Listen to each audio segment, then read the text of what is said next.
Chair Poland. Here. Commissioner Teta. Here. Commissioner Boone. Here. Commissioner Popkin. Here. Commissioner Saunders. Here. Chair, you have a quorum. Thank you very much, Jane. Next is communications from Grant Penland, Planning and Development Services. Good evening, Chair, members of the Commission. Just want to wish everyone a merry last meeting and happy holidays. And that's it for me. Thank you very much. Next item is the initial public comment, public invited to be heard. This is for items that are not in front of the Commission tonight, or items that will be coming up to us in quasi-judicial over the next couple of months. So Jane is going out to see if anybody signed up for the initial public invited to be heard.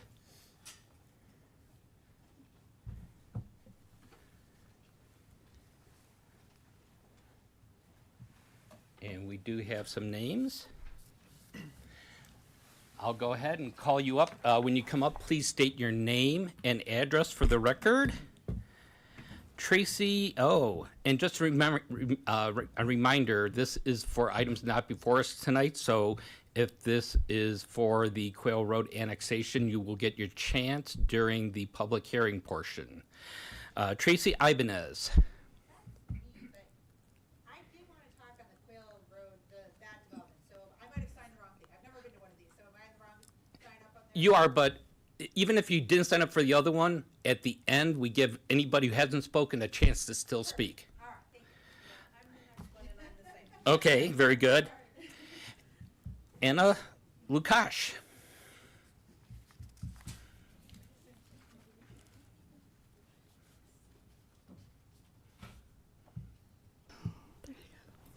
Good evening, Chair Poland, Commissioners. Anna Lukacs, 515 Deerwood Drive.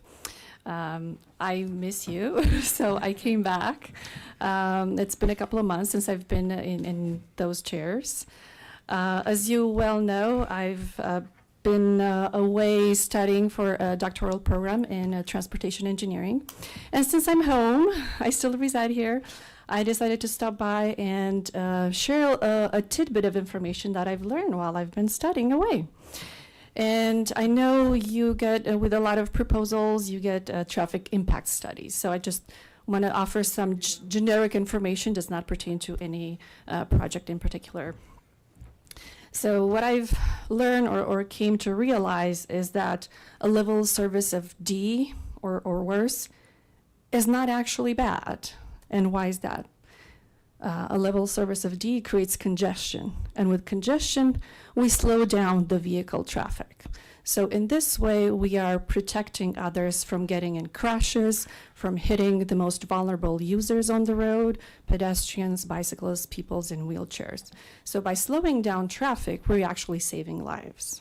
So that's one tidbit of information. And I might come back more in the next few months, but I am still watching you on YouTube live or recorded. So thank you again for your service as a resident. I thank you. Thank you. Anybody else would like to come forward? Seeing nobody else, we'll go ahead and close out the public invited to be heard initial. Next is approval of the minutes for the November 20th meeting. Are there any comments, questions, additions, motions? Commissioner Popkin. Thank you, Chair. Jane, apologies for not sending this in advance, but I had a couple small corrections in the minutes, just for clarity's sake here. Should not change the nature of anything. On page 5, line 43, we have both Costco and Costo. I think we would like to just refer to one entity there. So making sure that there's a CBAC added to Costco there for referring to their multimodal plan. Likewise, on page 6, line 17, it says Commissioner Popkin asked how cyclists will get to bicycle racks. I would appreciate that the record showing that I cared about more than one cyclist there. So add an S for cyclists. Thank you.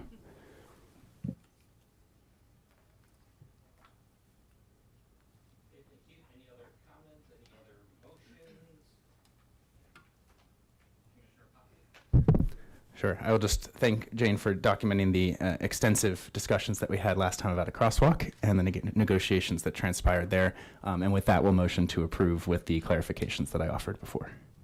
Thank you. We have a motion to approve, and I'll go ahead and I will second. Jane, let's have a vote. Commissioner Tetta? Aye. Commissioner Boone? Chair Poland? Aye. Commissioner Popkin? Aye. Commissioner Saunders? Chair, that passes 4 approvals, 1 abstention. Thank you very much. Next is public hearing items. We have for the public hearing items, the review and recommendation from the Planning and Zoning Commission regarding the proposed Quail Road annexation. Staff Planner Jennifer Hewitt-Epperson, Planning and Development Services, presenting for Phil Taylor. Good evening, members of the commission. It's been a while since I've been before you, so good to see everybody. Jennifer Hewitt-Apperson, Principal Planner with Planning and Development Services, presenting to you this evening, bringing to you this evening the proposed annexation of 4 properties generally known as 8902 Quail Road. So the current proposal includes 4 parcels totaling a bit more than 17 acres in the southwest part of the Longmont planning area. This property is north of Clover Basin Drive, south of Quail Road, east of Airport Road, and west of South Fordham Street, as indicated in this outlined area on the map.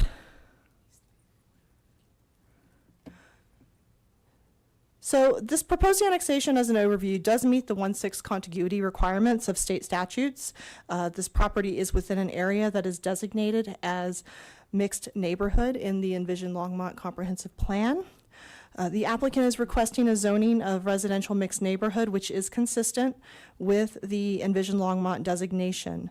Currently, the property contains single-family and small-scale agricultural uses and is in unincorporated Boulder County as part of a county enclave.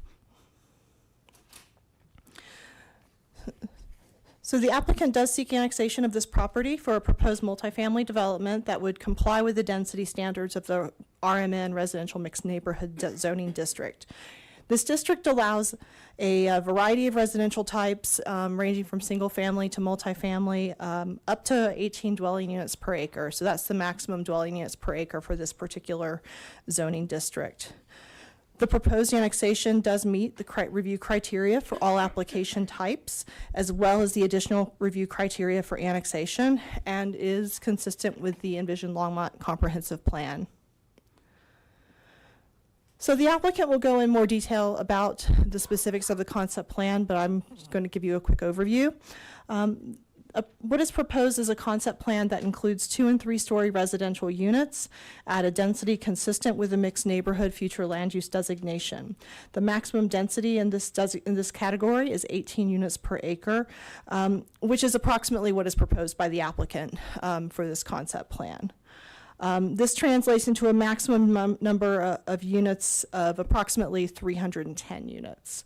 More than 50% of this property is contiguous to the city of Longmont, so it does exceed that minimum 1/6 contiguity standard. So at the neighborhood meeting, residents and throughout the application process, the residents of adjacent neighborhoods did express concern about the possibility of 3-story buildings adjacent to their single-family neighborhoods. In response to these concerns, the concept plan has evolved quite a bit from what was presented at the neighborhood meeting back in April. And what is proposed is to limit the northernmost section of the property to 2 stories, and then also on the eastern portion of the property, limit that to sort of community amenity spaces, various stormwater detention, common areas and such. Primary access would be from Clover Basin Drive at 2 different points, and access to the county portion of Quail Road to the north would be limited to emergency vehicles only. There would also be access provided or designated for any future development of the property immediately to the west as well. So this is what I called my policy context part of the presentation. So this is the overall future land use map for the city of Longmont. So I think it's important to show this because it illustrates Longmont's growth and development policies and strategies. The Longmont planning area is delineated by a blue line around the perimeter of much of this area. This is a different planning area over here. All of the areas in green, both the light green areas and the darker Kelly green areas, are permanently protected open space that are either owned outright by the city of Longmont or by Boulder County, or are protected by a permanent, perpetual conservation easement. These permanently protected lands almost completely encircle the city of Longmont and provide an effective limit to how far the city can grow.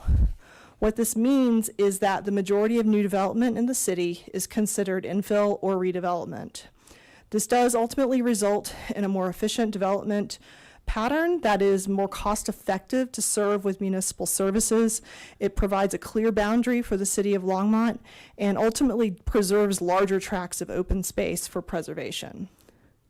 Our planning boundary is further memorialized in intergovernmental agreements with Boulder County and Weld County to the east.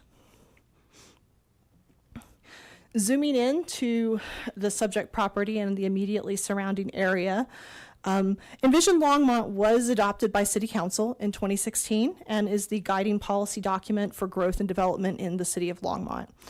The subject property for this annexation is designated by a red star in that orange area, kind of dead center of the map. You'll note that this is part of a larger area a larger area designated as mixed neighborhood, which is what is shown in orange on this map. And this area extends west to Airport Road, goes past Airport Road, in fact, and extends up to Nelson Road as well. The gray area immediately to the east of this property, or of this mixed neighborhood designated area, I should say, is designated for primary employment. Hover Street is less than 1/2 a mile east of this property, just off this map. The red area you see on the map is the mixed-use regional center zoned area that is adjacent to Hover, that is along Hover Street, and it also contains a number of large destination shopping centers. There's also a mixed-use neighborhood zoned area, which is less than 1/4 mile from this property. And this includes an existing small shopping center as well as a future Ziggy's Coffee that was recently approved by this commission. I'll also note that the section of Clover Basin Drive between Hover and Airport Road, which comprises the southern boundary, includes the southern boundary of the subject property, is designated as a minor arterial roadway. So the mixed neighborhood designation allows, as I mentioned, for a variety of residential types at densities ranging from 6 to 18 units per acre.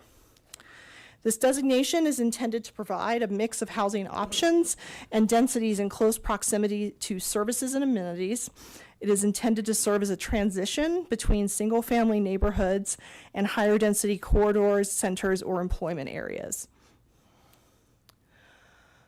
I'll also note that Envision Longmont identifies areas of change and areas of stability as part of the plan.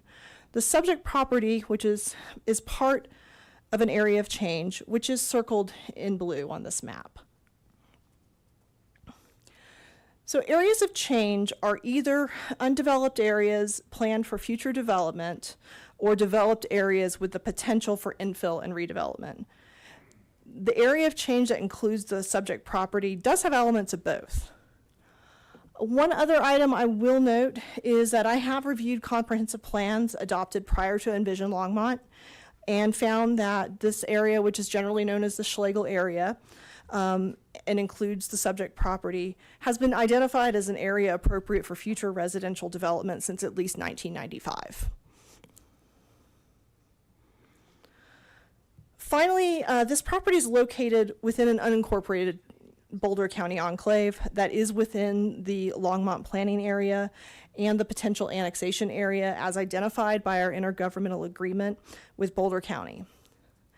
This agreement specifically states that county enclaves within the potential annexation area should be brought into the city to ensure adequate facilities and services are provided, and to ensure that any future development is consistent with the goals and policies of the city. I'll note that only the group of 4 parcels at the southern end of this enclave, outlined in red, are proposed for annexation as part of this particular development application. The city generally will only annex properties with explicit owner consent. No other properties aside from the 4 that were indicated earlier and are described in your package are proposed for this requested annexation. So in addition to the mixed neighborhood land use designation, the proposed annexation is consistent with the goals and policies of Envision Longmont. The proposed annexation is within the municipal service area and constitutes infill development. Additionally, a bus rapid transit line is planned for Airport Road, and the existing 324 bus route serves Clover Basin Drive. So there is transit that exists in this area today. Any improvements to the section of Clover Basin Drive determined to be impacted by the proposed development would include sidewalks and bike lanes. And additionally, under Goal 1.1, higher density infill development is encouraged. So while the subject property could be considered a greenfield site since it's never been developed, it is largely surrounded by existing development and would further diversify the city's housing stock in a manner consistent with the policies of under Goal 1.2. So there are 6 review criteria for annexation, which are all met by the subject application and staff's opinion. The proposed annexation is in compliance with the Municipal Annexation Act of 1965. It is within the Longmont planning area. The proposed zoning is appropriate and consistent with the Envision Longmont comprehensive plan designation for this property. It will not limit the ability to integrate surrounding land into the city. The owner has waived any pre-existing vesting rights, and the proposed annexation meets the environmental requirements, the necessary environmental requirements by code. In addition to the review criteria specific to annexations, all development applications must meet the following general review criteria. Staff finds that the proposed annexation is consistent with Envision Longmont and complies with city standards. It includes adequate available utilities. The applicant has in fact revised their concept plan since the neighborhood meeting to be more compatible and better mitigate any potential adverse impacts on surrounding neighborhoods. The SES requirement is not applicable to this proposal. It is not within any of the riparian areas identified within the zoning code. And finally, a traffic study has been provided and accepted by city staff. And that traffic study, like with all other traffic studies that are part of annexation applications, if the annexation is approved, the traffic study will continually be updated and amended as necessary throughout throughout subsequent development applications. So a neighborhood meeting for this proposed annexation was held on April 24th or April 25th, 2024. The recorded live stream is still available on the City of Longmont YouTube channel and has been viewed 455 times to date. More than 30 community members called in with questions and comments. Comments from the public received from the public as part of the neighborhood meeting and application review processes have generally related to traffic, density, compatibility with existing neighborhoods, product types, and safety, particularly pedestrian safety. So staff is of the opinion that the proposed annexation is consistent with the applicable review criteria, both the review criteria for applications of all type, as well as the specific review criteria for annexations, and recommends approval of the proposed annexation. With that, I will turn it over to the applicant, who will speak in more detail. Let's get the right presentation up. Who will speak about the project as well. You're up, Ryan.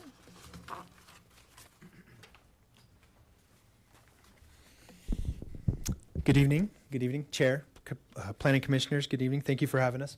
My name is Ryan McBreen with Norris Design, 244 North College Avenue, Fort Collins, Colorado. Pleasure to be here this evening. We're the planners on this project, and we're assisting the applicant as they navigate this process through the city of Longmont with your staff. First, I want to thank Jennifer, as well as Phil Taylor, who can't be here tonight, and the rest of the staff for all their hard work to get us to this point. We really do appreciate it. And we appreciate your time tonight. We're going to try not to repeat too much of what Jennifer said, but we want to build on a few key points and just talk a little bit more about what we're proposing this evening. So I think by now we know where the site is. It's easy to see it's where it is. It's the proverbial hole in the donut, right? There's development all around it. It makes sense for this to develop. Jennifer kind of showed the key details of what's going on throughout the city. Infrastructure, roads, et cetera, are all in place, and we're maximizing the services that are already in the area. We also want to provide a little more background on the properties. Previously, there was a question about the intentions and whether the owners are aware of this process and what actually is happening. This annexation request is comprised of 4 parcels with 3 different owners. The applicant this evening is working with those owners to annex these properties willingly, so they're here tonight. They actually would like to say a few words, so I'm going to step aside and let them talk for a few moments, please. Thank you.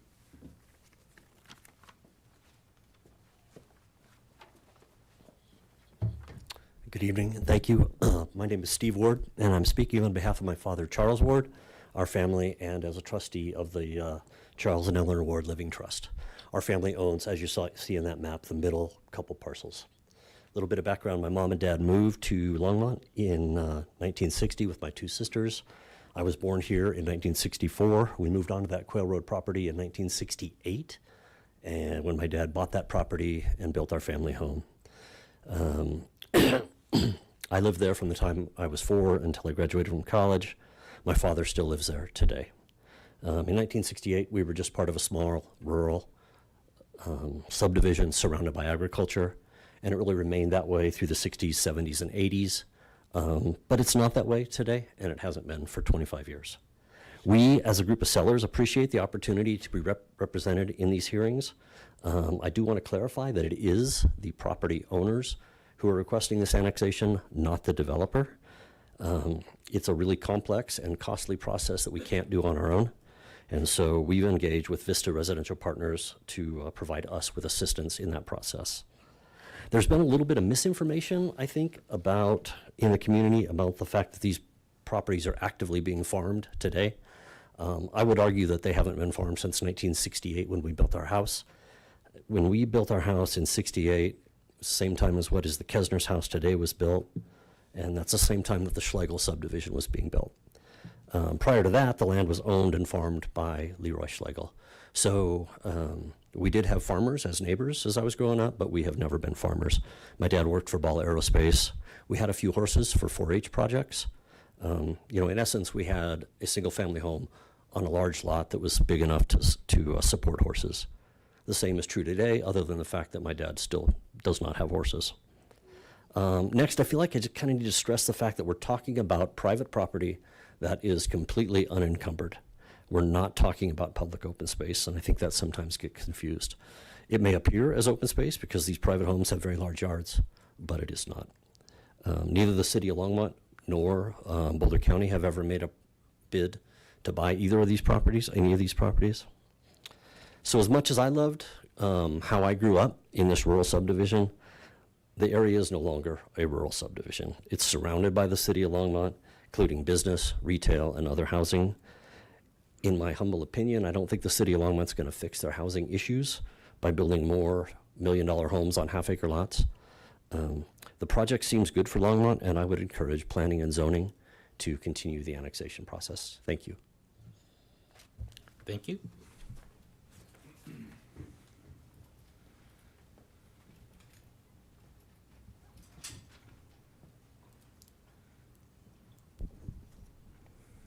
My name is Melanie Boren, and my husband Ben and I own the west parcel of the land proposed for annexation.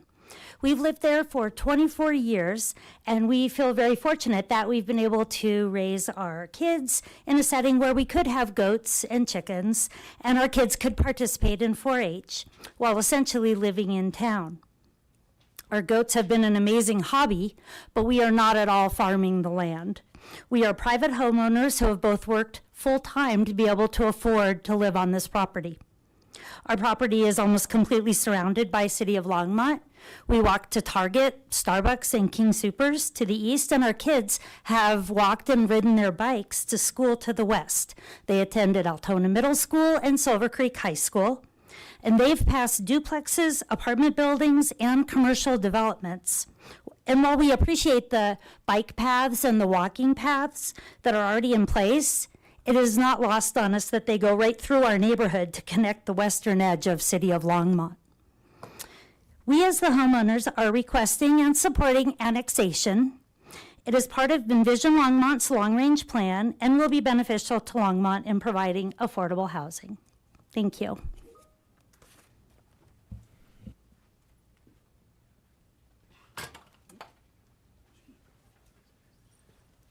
Good evening. My name is Michael Kessner. I'm the owner of the eastern parcel, the 8902. My wife and I have owned that for 32 years, and like our neighbors, we raised our family there. Our boys would walk to Sunset Middle School. We were before the Altona and Silver Creek, so they would walk over to Sunset, and then as they got older, they would walk to the Front Range Community College. So it's a great place to walk. Kids enjoy it. I want to address some of the comments that were made on the December 3rd, I believe it was, meeting. The property is not open space. People from time to time come and call it open space, but it's not. It's never been. It's also not a commercial farm. So what is it? It's a single-family home with a lot that allows people to have horses. If you go on our property, you would see there's a loafing shed, which is for stabling horses. There are times when we have never owned horses, and at times we have allowed both the Borans and the Wards to pasture their horses on our property, and then when they no longer have horses, we had to have somebody cut the grass off to keep the weeds down. We very much support the annexation. Well, we are glad that Vista has worked with us to bring the property into the city. And the one last thing is there was a discussion about whether we were close enough to the city to be considered some factor of urbanization. And as you look at the other map, you would see there's quite a few houses and subdivisions to the west of us. We're much closer to Hover, to the other main street at the south end. So very much like to support it. We appreciate the work that's been done. Thank you. Thank you. Thank you for letting them speak, and I'll move along now. As you kind of touched upon already, there was a discussion about whether is this truly urban. Like we talked about, this is the hole in the donut, and urban properties are within walking distance to retail, commercial, employment centers. As you can see, those are just down the road from this property and 10 to 15, 20-minute walk from these locations. So, wanted to take a step back. We talked about initial conversations about where we went with this concept plan, and this was based on direction that we received from the city and viewing code and Envision Longmont. This was our original concept plan prepared earlier this year. As you can see, the biggest thing about this is we actually proposed a public right-of-way going from Clover Basin Road all the way up to Quail Road there, and it was being a public road, so there'd be access through there. And as well as we just kind of have a large general developable area where we don't identify open space and those sort of things. But after this concept was prepared, we started hearing a lot of concerns, worries, and see, these were some of the biggest ones, and this is what we heard. Traffic on Quail Road. Schlegel subdivision has been there for a long time. They were concerned about punching a public road through there. So this application, we removed that. There's no longer any public access from this project onto this Quail Road to the north. There is an emergency vehicle access though, and that's going to be gated and locked per Longmont Fire and Safety. Density and height, there's concerns about that. Our maximum height is 35 feet. That matches the zoning around us, the single family, rural residential. It's all 35 feet as well. So we're consistent across the board there. As Jennifer mentioned, along Quail Road, we're also limiting the height of those residential buildings to 2 stories along there to further help with that transition. There's concerns about compatibility with the existing neighborhood. To further that, we have pushed and shown amenity, open space, and park located along the eastern side of our project, which we'll get to, which is further creating a transition and buffer from existing uses. So we listened, and we were trying to be good neighbors and trying to create a development that is cohesive and compatible with the community. Before you, here is the current concept plan. As you can see, it's evolved quite a bit from that first one I showed you, right? We talked about the vehicular access being removed to the north on Quail Road. It's just emergency vehicle access. We talked about reducing the height of the residential buildings on the north side adjacent to Quail Road. Green space on the east side will include detention, open space, potentially the amenity of the project, once again providing a buffer from those existing single-family detached residential uses. And then also what we're doing as part of this is there's going to be future development to the west. We're accounting for that, and we're going to allow a shared access point so they can access through our site so they can get to Clover Basin Road as well. So we listened, and we're trying to do a great project here. We also want to touch upon a few things as it comes to what we're proposing to do with conformance to the applicable documents. Jennifer hit this on the head, but I want to talk about it a little bit more. As a developer, as a planner, to start a project, we rely on any jurisdiction. The applicant and our team only have the guidance from the city staff, Envision Longmont, comprehensive plans, and land use code. That's what we have to go on when we start preparing applications. So that's what we did. We went to Envision Longmont and talked about what it said. Hey, it tells us we want this to be mixed neighborhood, variety of residential uses, anywhere from 6 to 18 DUs an acre. City of Longmont said, okay, with that designation, we want you to have this zoning designation, residential mixed use. What does that talk about? Up to 18 DUs an acre with a variety of residential uses. So this application before you tonight, continue that consistency right along the board. We're going to go with residential mixed neighborhood, up to 18 DUs an acre with 2- and 3-story residential uses. As you can see, we've been consistent all across the board, and we're going with what the city guiding documents have told us to do. And I won't belabor this point because Jennifer kind of went through this about the zoning, what's going on, but you can see the consistency of this application, what it's bringing to the neighborhood. Clearly, the city wants more density along these major corridors, such as Clover Basin Road, with feathering it to lower density away from that. So we're being consistent with that. Once again, talk about the height. We're a residential mixed neighborhood, 35 feet max height. Talk about residential single family, 35-foot max height. Rural residential, 35-foot max height. If we wanted to go higher, we would have had to rezone to residential multifamily, which allows up to 55 feet. We're not asking for that tonight. We want to be consistent with the neighborhood and compatible with that. And another thing with compatibility, lots of times compatibility gets confused with same as, and that's not the case, right? Different housing types and densities are entirely appropriate next to each other. And in fact, that makes neighborhoods better and healthier to have different housing types, healthier neighborhoods, and price points. And finally, before I pass this mic along, I want to talk a little bit about our multimodal plan. We didn't dig in too much to it, but a lot of thought and preparation went into that. I'd like to point out a few things. So we've talked a lot about this hole in the donut. Big thing we're going to do, part of this project, we have to improve Clover Basin Road, right? We've got to add bike lanes, we've got to add the parkway, we've got to add sidewalks and include that. It basically will match the section that's already to the east of us along Clover Basin. Additionally, we're going to connect with pedestrian and bicycle access from south to north, from Larkspur all the way up to Quail Road. That's going to connect those neighborhoods without cars, just for bikes and pedestrians. And then at Larkspur and Clover Basin Road, we're also proposing a roundabout to help with traffic issues, right? And that's something that came out during the traffic study that was reviewed from staff. They felt that that was the best solution for that intersection. And that's something we're committed to developing and identifying down the road. We'll also talk about other improvements, trail or walk system kind of on the north side of our property along Quail Road, as well as connectivity to the east property, or excuse me, to the property to the west. And then we're even actually building we will be adding the tree lawn and the sidewalk on the west side of Wildfire Court to our east side of our property there. So we're adding a lot of connectivity throughout this project. That's not only going to serve this project, but also be will also serve the greater neighborhood throughout this community. So this project's bringing a lot of things to the neighborhood, to the city of Longmont, and to the residents and future residents of the neighborhood. At this time, I'm going to pass it along to Tyler Erickson, representing the developer this evening. Thank you. Good evening, Commission. Tyler Erickson with Vista Residential Partners. Thank you guys for your time tonight. Thank you for all the neighbors that are here. Thank you for the private sellers. It's a big ask of everybody's time, so I appreciate the participation. So to run through some of the more detailed things that Ryan's been talking about, I'll just kind of hit these point by point, and then you guys feel free to ask any questions for more clarity later. So yeah, buffering and open space. We originally had some buildings on the eastern side of the site where the green space is now, realizing that there's some single-family home adjacency there.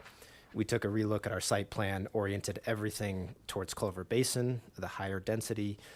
So we're really trying to create a big, wide buffer of landscape. So there'll be detention pond, landscaping, those sorts of things, outside parks, amenities for our residents, but a lot of green space on the eastern side of the site. The second major thing we heard from the neighbors, which is completely understandable, we are abutting a single-family residential neighborhood. So on the north side of the site, bringing in a 2-story townhome product to reduce the intensity and the height of our buildings up against Quail Road, we feel like that's an important transition into that northern neighborhood. And as mentioned earlier, the traffic access onto Quail, we're killing that completely. EVA only keys are going to be had by the fire department. So no public traffic out there. We really do want to emphasize pedestrian mobility. I'll kind of get into that. You can see them start to intersect there at Quail and 89th. But we also recognize that there's a great interconnector of a bike path up by Willow Park. That's about a block and a half north on 89th. Quail is a great horizontal connector. So I've been out to the site many times. I'm a cyclist myself. I mostly saw Quail being used as a bike path. So we, not only for our development, but for the residents of Longmont, want to continue that from the west side of Quail, coming east and then up north on 89th. There's also a connector down to Clover Basin through our development. So that's going to be a wide public thoroughfare, obviously not connecting traffic onto 89th, but bike and ped mobility. We feel like that's important for the neighborhood to the south, not only our residents, but those neighbors, so that we don't cut them off from access to that wonderful bike connection. A lot of buffering is going to happen. We have to add walks and landscape per the city code. So everything exterior will be finishing out the public right-of-way in Wildfire Court. That's kind of an unfinished cul-de-sac there. It'll obviously be abutting a bunch of landscaping and open space, so we'll give that the right treatment. And then a major consideration is traffic, right? As these communities grow, we have increased traffic. One of my favorite things about this site is that, as Ryan pointed out, you can walk to work, you can walk to Whole Foods. That is a wonderful amenity. Could I be doing a project further south towards Boulder on Diagonal Highway? Absolutely. Every single one of my residents is going to get in a car to take their kids to school, to go get groceries, to go shopping, to go to work. They're getting in cars all the time. Here, they can walk. The current owners already walk. So from a future land use for residents of this project, this is a wonderful opportunity to not get an automobile, which I absolutely love. So we're going to emphasize that as much as we can. But there is an existing traffic issue on Clover Basin. So in talks with the city, we generally all feel like the best solution there is a roundabout. Traffic comes in hot and heavy going west, and you can't really put a signalized intersection there because it's just going to cause backup. So we feel like a roundabout's the right solution. As to the size and everything, we'll go through that with Longmont Transportation and Infrastructure Planning staff. But as our intention is to slow down traffic, mitigate the impacts there, and we feel like a roundabout's the right solution there. We kind of went over the bike and ped connection. One other thing to note, there's another applicant coming behind us to the west of us. We don't want to cut them off, and we understand that we're kind of going first. So they're going to use one of our entrances, and so we're going to provide them access into the western part of their site. So we don't want to cut them off completely or cause them to have to put more traffic where they don't need to. So we're going to share that intersection. And then the last most important thing, we heard a lot from the neighbors about, for sale. Why is there no for sale? We are not a for sale company. We build rentals. So I connected with David Emerson at Habitat We are required to provide affordable housing on site. I'm working through a partnership with Habitat to provide for sale instead of rental. So I can fulfill that through rentals. We kind of heard the need, so we're going to flip it. I can't build for sale, but I can give land in this community to Habitat. So I'm working with David Emerson to carve out some land so that they can build for sale townhomes here. We'll have more to talk about that later. Next question is, what are we doing here tonight? We're doing housing. So why are we doing housing? We have a math problem. Our population in this country keeps growing. I think it's about 1.3% annualized. Colorado grows at twice the rate of the nation, so 2.5%, close to 3%. As our population grows, we've not been building enough housing. You can see that happening in the graph. There's a couple of important things to pull out. One is the cost of homeownership versus the cost to rent. In Colorado, we have a massive spread. We're underbuilt by about 105,000 units. That is today's population. That is no further population growth. To meet the needs of current residents of Colorado, we'd have to backfill with 105,000 units, and I don't think we're going to get that done very quickly. So why are apartments an important piece? Because they're cheaper than housing. You know, if you go through the left side towards the bottom, there's a monthly discount to ownership. So if someone were to come in and buy an average price home in Longmont versus rent an average apartment, it's a $2,400 difference. It's just not feasible for people that are in their 30s. That's well over $150,000 a year of a salary to afford a $700,000 house. So how do we keep firefighters, teachers? I mean, 150 grand, we're not even talking about firefighters and teachers anymore. We're talking about not a lot of people. So I went to school in Boulder. I saw what happened there. They have 60,000 vehicles driving into their town because their business community continued to grow and they didn't build housing. So choices, more traffic, build housing in your community. I'm a big advocate of infill development and apartments because they provide a key piece in our housing continuum for those that can't afford $700,000. As a reminder, you guys have seen this a couple times. This is criteria for annexation. I think the most relevant is probably checkbox 3. Is it appropriate? Is it in the comp plan? Is it consistent with the proposed zoning district? So at conclusion, we feel like we meet the land use code, meets the comp plan. This has been in the comp plan since 1996 or 5, which is crazy. We have staff support. Thank you guys for your work on this to date. And applicant, yes, I am the developer. Private citizens do not know how to do this process. It's confusing, it's expensive. So we are here to lead them through that process. Yes, we're buying it at the end of the day, but we have the support of our private sellers and the support of our company and the support of staff. So our ask tonight is to move us on to City Council and approve this. So thank you guys. Thank you very much. Questions will come later. This is a public hearing item as such, and let me get to my screen here. We'll have the public invited to be heard. We have a list of names here. And just to let Tracy and Rebecca know, I will add you to the end of the list. Just to remind everybody, for public invited to be heard on this, you will have 5 minutes. We do ask that you state your name and address for the record. And we'll go ahead and get this kicked off. Does anybody, before we do, does anybody need a break? We're good, thank you. Okay, first is Conrad Kowalczyk. Cool.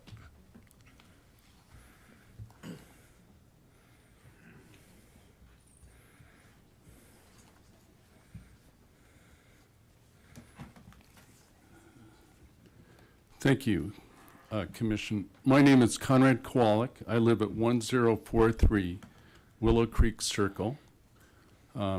That's in the Willow Creek neighborhood there, the Willow Creek Estates.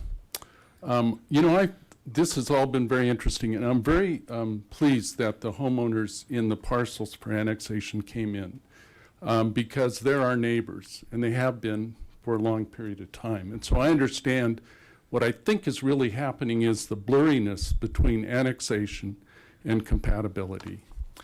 And I can speak for myself and probably for a lot of my neighbors. They understand that this property annexation would make sense.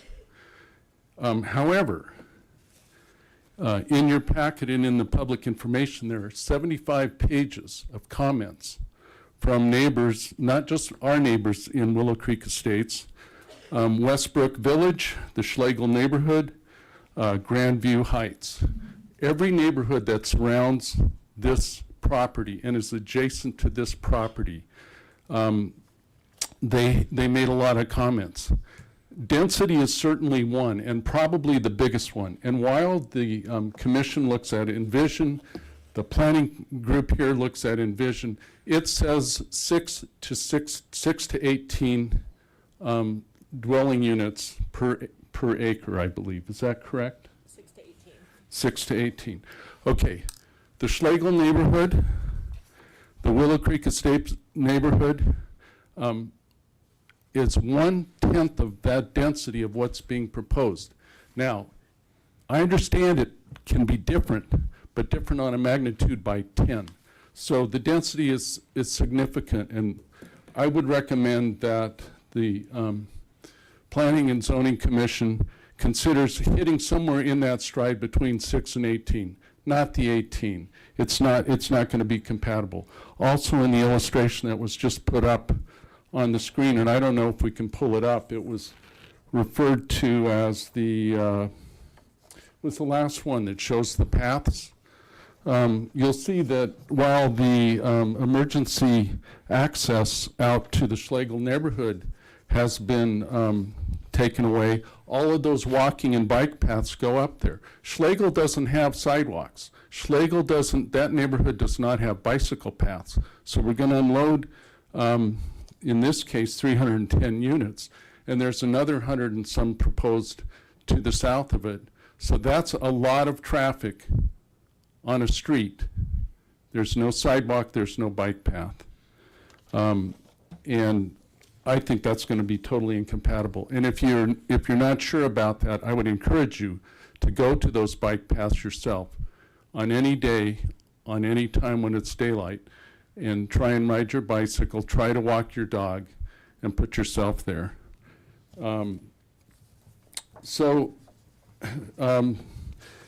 The height restrictions and elevations, and sure, you know, when we put plans together, planning and zoning and long-term organization, they talk about different heights. However, in the quadrant where if you take the 4 major streets that surround this development, there are no nothing larger than 2-story developments in that area. You can look at my comments. I'm listed as somewhere in the first 3 letters of those 75 that are attached to you. And I want to point out that in one of those first 3 letters, our HOA board, speaking on behalf of the 43 homes that are there, also spoke out. So what I'm seeing is a disconnect between what the public who are adjacent, what they've stated, how they've come to record, what they've sent, and the interpretation of what's compatible. Ownership is important. Ownership means people that are invested in a community, not living in one community and working in another. And so this project won't provide ownership on the parcel, and they're suggesting that there'll be some type of ownership arrangement with Habitat. But to accept this project how it's presented now is leaving a lot of details up to the developer and a lot of unfinished business.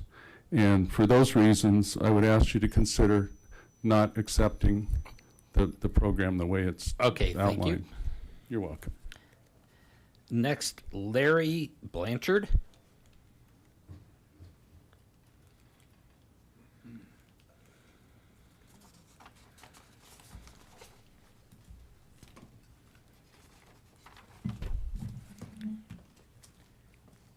Evening. Good evening. My name's Larry Blanchard, and I live at 4307 Bella Vista Drive. And we are longtime Southwest Longmont residents since the early 80s. I know we can't stop this proposed development, but we would like to see a more neighborhood-looking style to this development. And no 3 stories, 2 stories max height, maybe a mix of townhomes plus single-family homes, much more in tune with our neighborhood. And please, no apartments. This city is nothing but apartments now. Totally has changed Longmont forever. I hope you will listen to our concerns. We are the people being affected by this development. That's all I have to say. Thank you, Larry. Next, Gary Cunningham.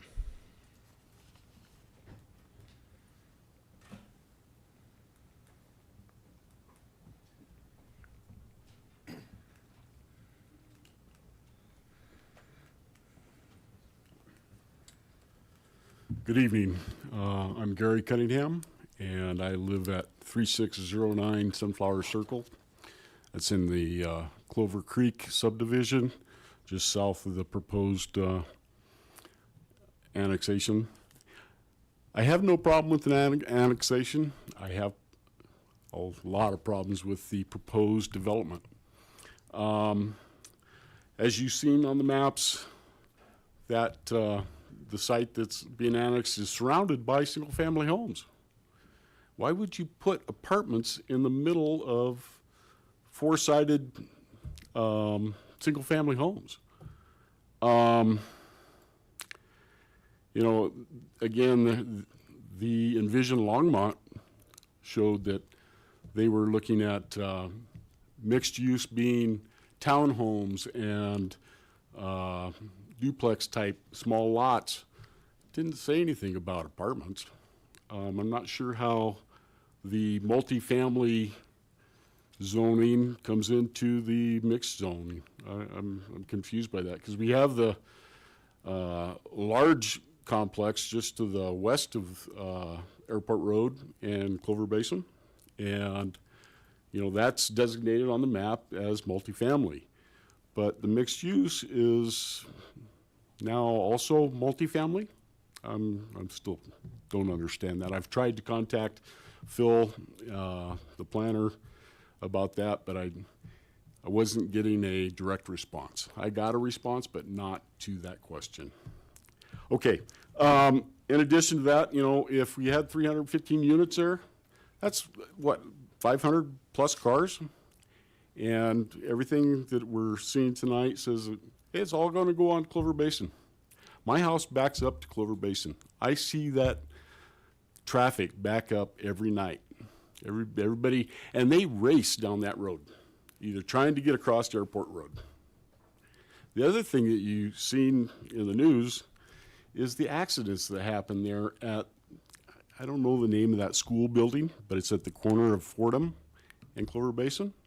How many cars have hit those trees? How many people have had accidents there? The proposal widens the road from Wildfire up to Airport, but there's nothing. It's going to bottleneck right there from Wildfire all the way to the substation, right, the power substation. What's going to happen with that traffic? It's already, again, I walk that all the time. I walk down to the stores along the road there, but what's going to happen with the traffic that bottlenecks at that location? I'm not sure if anybody's really taken that into consideration. Yeah, and then the latest modified proposal shows that 2 stories on the Quail Road side and then 3 stories on the other side. Again, I just don't understand how multi-use family fits into that designation. I'm not a planner, but it just seems to me that when you see the maps, multifamilies to the west of Airport, you see the apartments, but the multi-zone or mixed zone, it just doesn't make sense to me. So I hope you guys would take that into consideration. Traffic, the density mixed in with single-family homes. Thank you. Thank you. Next is Chris Beck.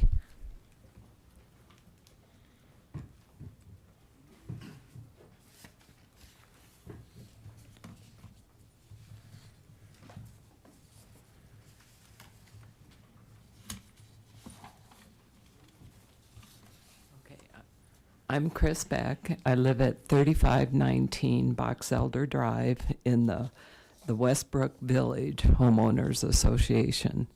We're an area of 46 homes on 10 acres, and we probably have as patio homes maybe 12 to 14 feet in between each home.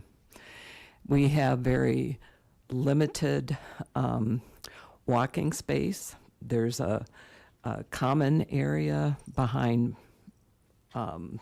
what we call Block 1, which is the westernmost street.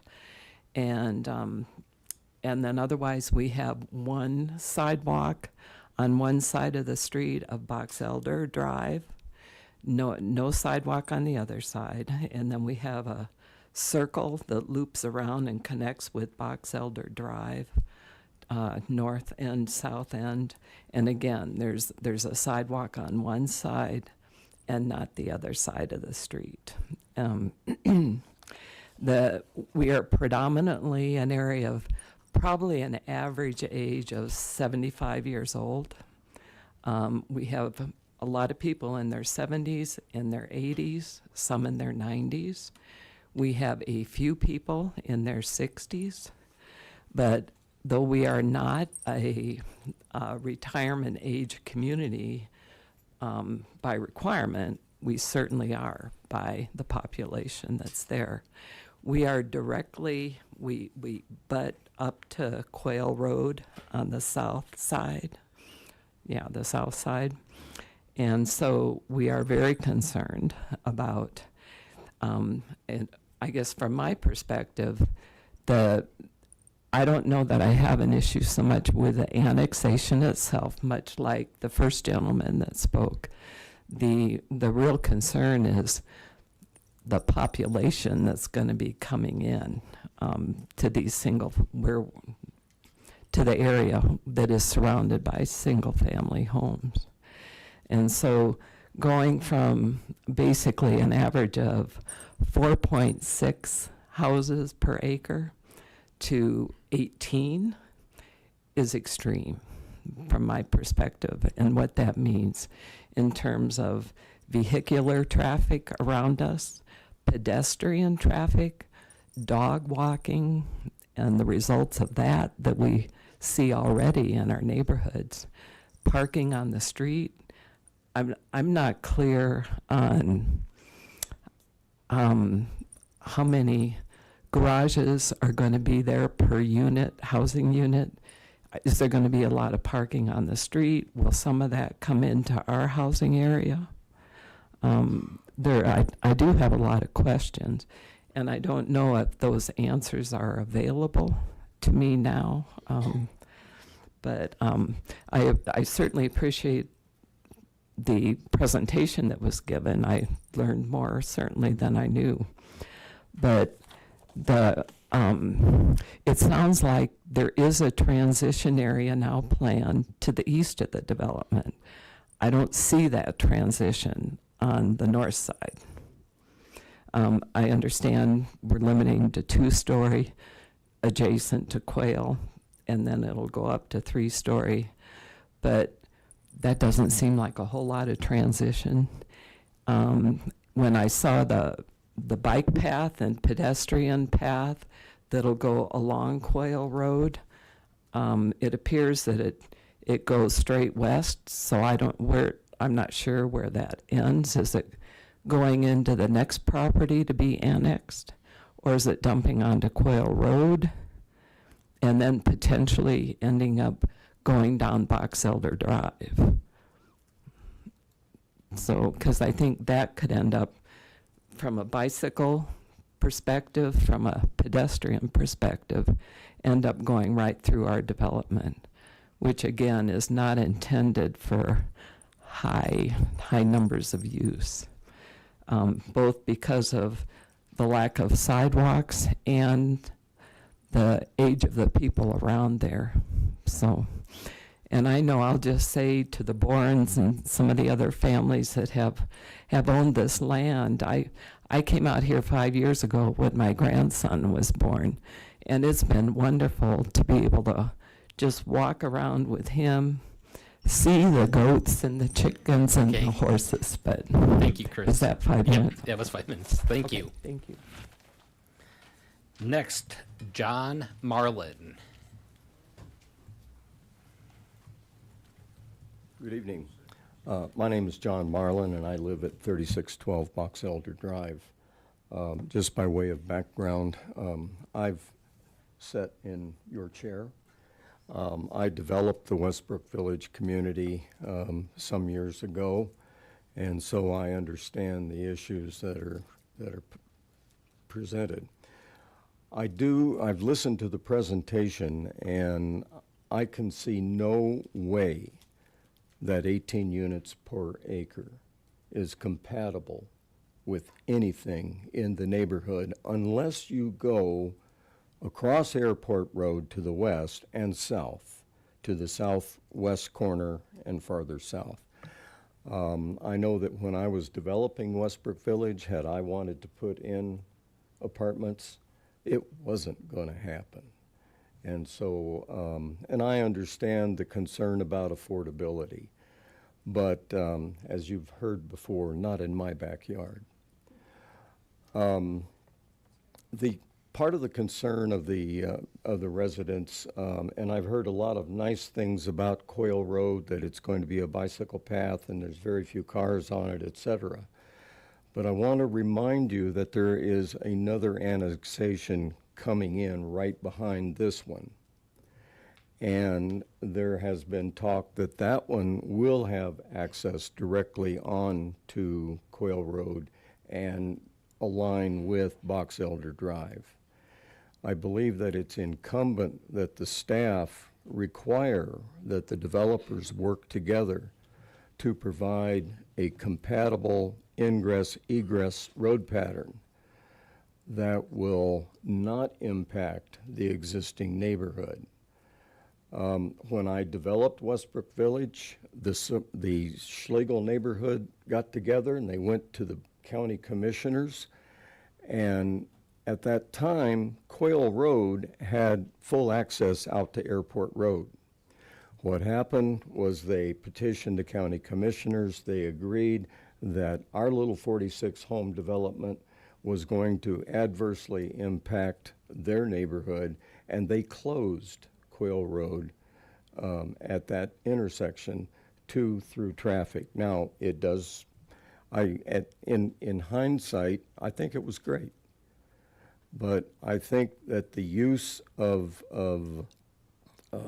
emergency exits onto Coyle Road and an internal traffic pattern that connects these two neighborhoods, and unfortunately, contrary to the past, one of the previous speakers,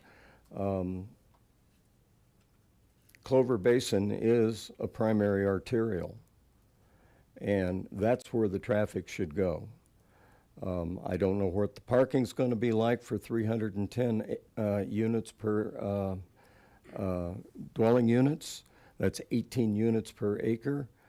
I would suggest that the zoning ordinance require a maximum density of 150 units. Now, I realize that's a severe impact to the developers. We all put our pen and pencil to paper and figure out what's going to make a viable development.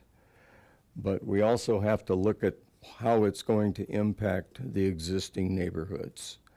And there are no 35-foot tall buildings. There may be a two-story or two that at the very peak of their roof, they may get not to 35 feet, but up into the 30s. And so I think that the city needs to be cognizant of the impacts that these large buildings, and we know what they're going to look like. They're going to be big square boxes, because that's what the developers are building now. And so it isn't going to be hard to hit 3 stories at 35 feet. So just remember, there's another property coming in behind this, and it should be incumbent that they work together. I heard references to some cooperation, but there definitely should be an internal traffic pattern that prevents the use of Quail Road. Thank you. Thank you, John. Next, Brenda Asberg? Auberg. I'm going to decline speaking, but I want to agree with everybody that has said something to be against it. The traffic is not good. I'm just going to. Okay. And in the future, if anybody else wants to do the same thing, if you can just please come up and state your name and address for the record, so that's on record.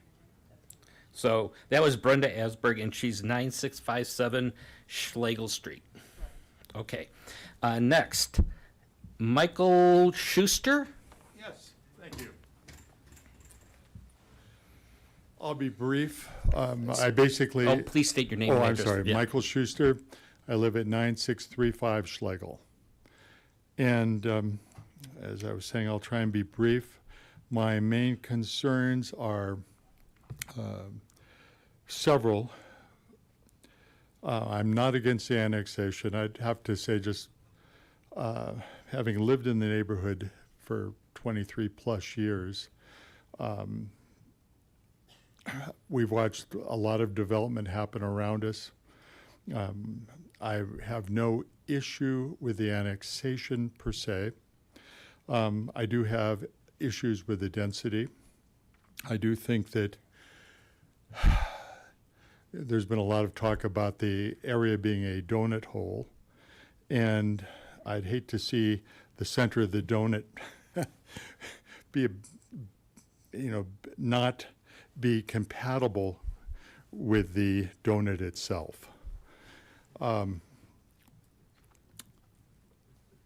I do think the density at 310 units is rather high. I don't mind it being, I don't personally mind the development per se, but at 310 units, it's adding a lot of car traffic. I have to get out on Nelson and Schlegel daily, and in the last 10 years, I've noticed that Nelson has gone what seems to me well beyond its design limits. Sometimes I've got a 5-6 minute wait just to be able to get onto Nelson. This evening, I was at the corner of Clover Basin and Fordham, and I had this was at around 5 o'clock. I had about a 6-minute wait to even cross Clover Basin. The traffic was both moving very fast, and it was just completely steady. And I'm just guessing if there's 310 units, that's probably going to put another 450 cars right there. And I think this is not just this one unit, but with the development that is proposed or may well happen on the north side of Nelson, and just watching the one development and annexation after another, I'm very concerned that the traffic is going to be quite difficult in the future.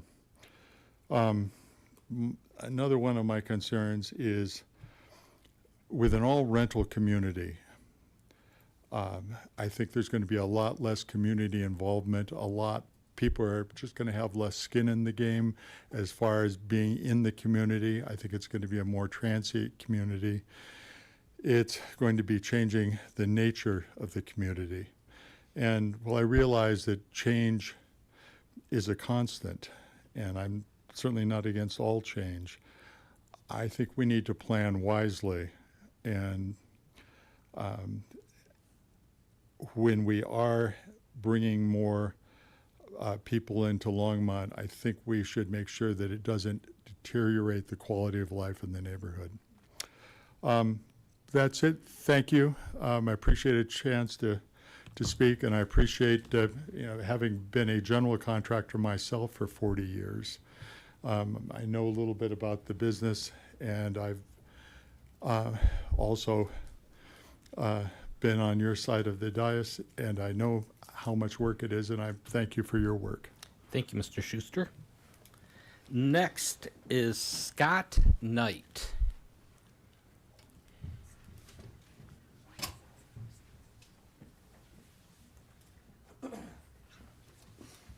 Good evening. My name is Scott Knight. I live at 1047 Willow Creek Circle. I think that's about the northwest side. I will first of all say that the new plan is much improved thanks to the people involved for listening to the community. I appreciate it. I think my only remaining issues are the same that other people have expressed in terms of the density and the relative density of this proposed development relative to the surrounding areas. Something closer to this lower end of the 6 to 18 would be much more compatible, I believe, and more consistent with the existing neighborhood and what's going on in that neighborhood.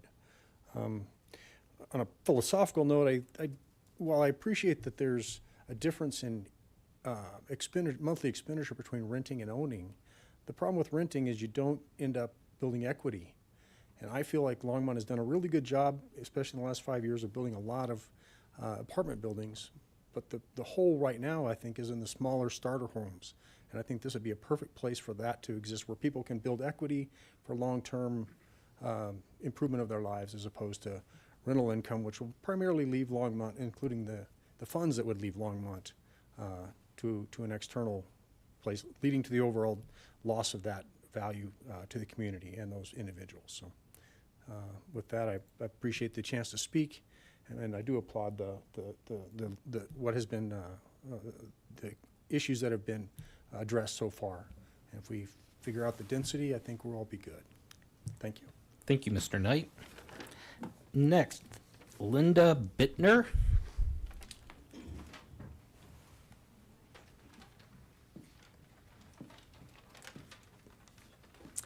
Good evening. I'm Linda Bittner, residing at 9455 North 89th Street, and that's part of the Schlegel subdivision, which is directly north of the proposal.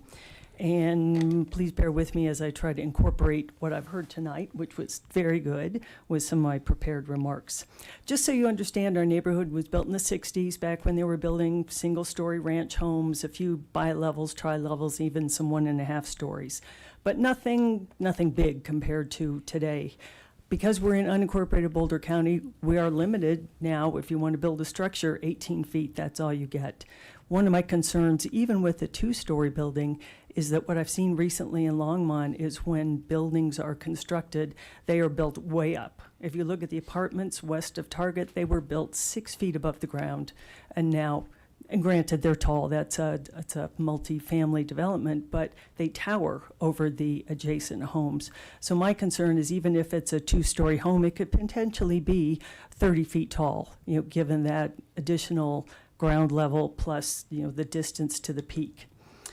So I do understand we have need for housing, and I support that. What I'm hoping is for a thoughtful design, because Envision Longmont encourages sensible and compatible infill development, ensuring smooth transitions in height, scale, and activities where neighborhoods meet. And I think that's what I've been hearing from many other people tonight. As mentioned earlier, there is the adjacent parcel immediate to the west. The address is 9308 North 87th. It's the northeast corner of Airport and Clover Basin. That's in the annexation process, and I think it's actually started to speed up, so maybe that's good news.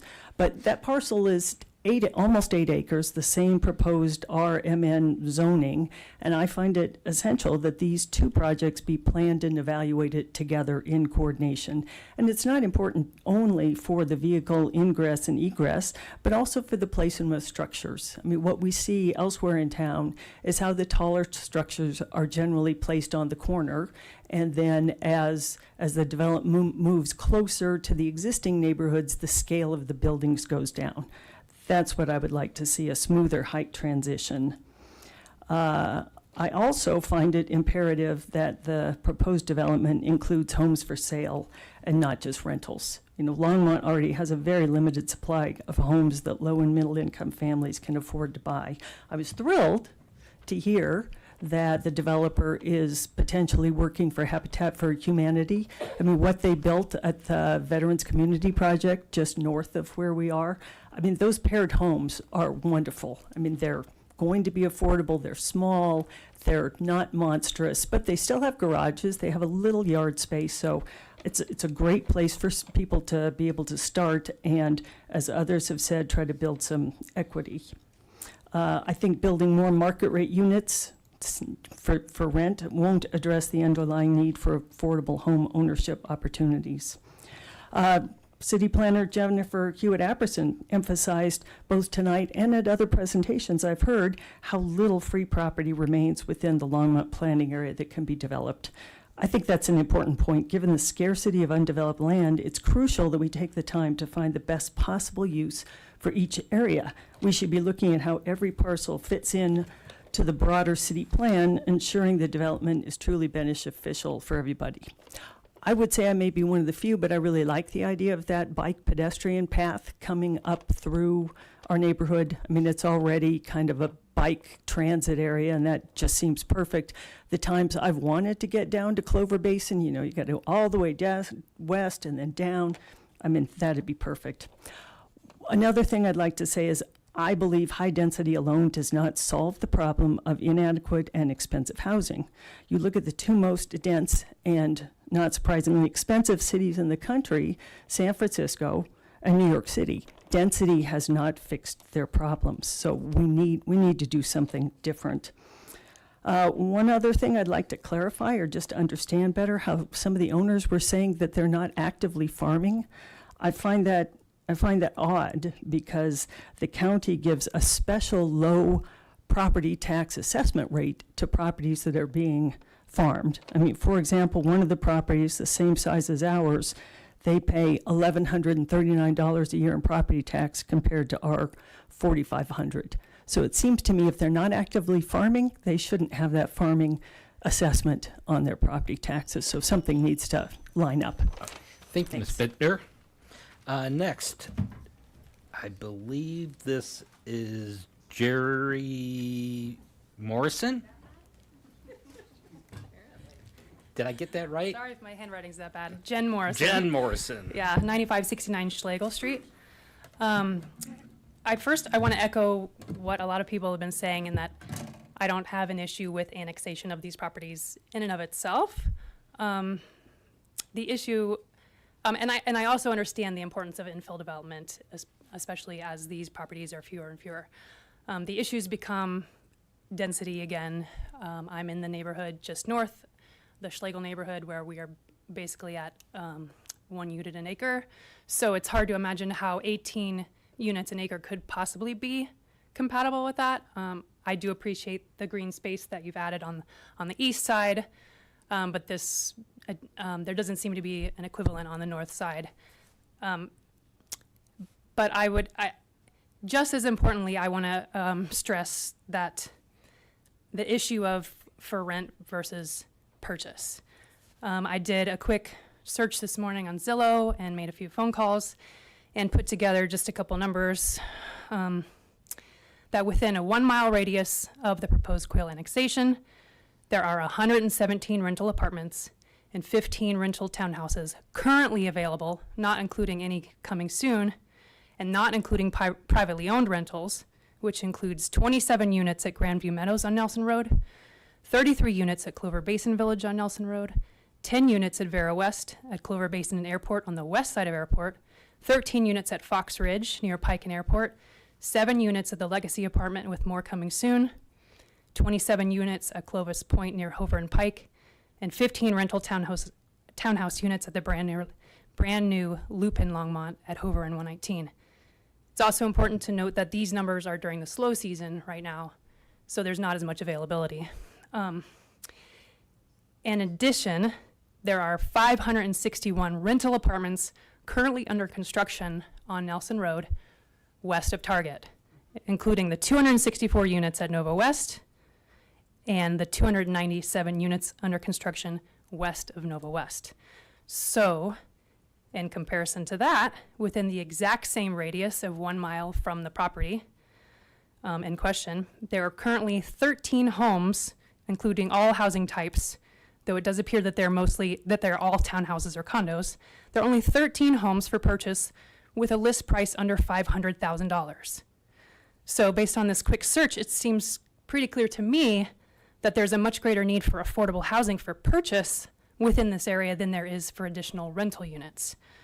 And obviously, people have brought up issues with the difference between rentals and for purchase, being able to invest in our community, stay around long-term, build equity. There's so many benefits to home ownership. So not that I'm against the annexation of these properties, and I totally understand that they are private properties. These are my neighbors. But I would ask the commission recommend denial of the application for annexation as is until we can have a presentation and application that includes housing type and density that is appropriate with the surrounding neighborhoods and that fills a need in Longmont.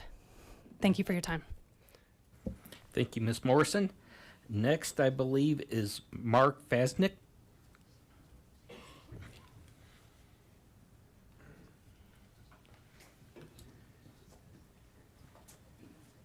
Hello, my name is Mark Fosnock. I live at 3631 Box Elder Drive. A lot's changed since I participated in the last discussion, and I do appreciate those changes based on the feedback. The buffer zone to the east makes a lot of sense. Just to be really concise, I think the density is too high. The comments that were just made about the staggering number of rental units currently under construction seems to be adequate. I'm just, I'm not going to throw the facts and figures at it so much, but have you tried to check out at King Super lately? Every single person that lives at that 310 unit uses the same grocery store. Have you tried to buy a set of tires at Discount Tire? 2.5 weeks to get an appointment to have a rotation done. I'm just saying, those new units are not occupied yet. We're going to have dramatic change in the life experience of living in this area if nothing were built here. I understand nothing's not an option, obviously, but 310 units feels too high for this area. I'd like to see that number cut in half. Concede the rest of my time. Thank you, Mr. Fasnick. Next, Snowden Campbell.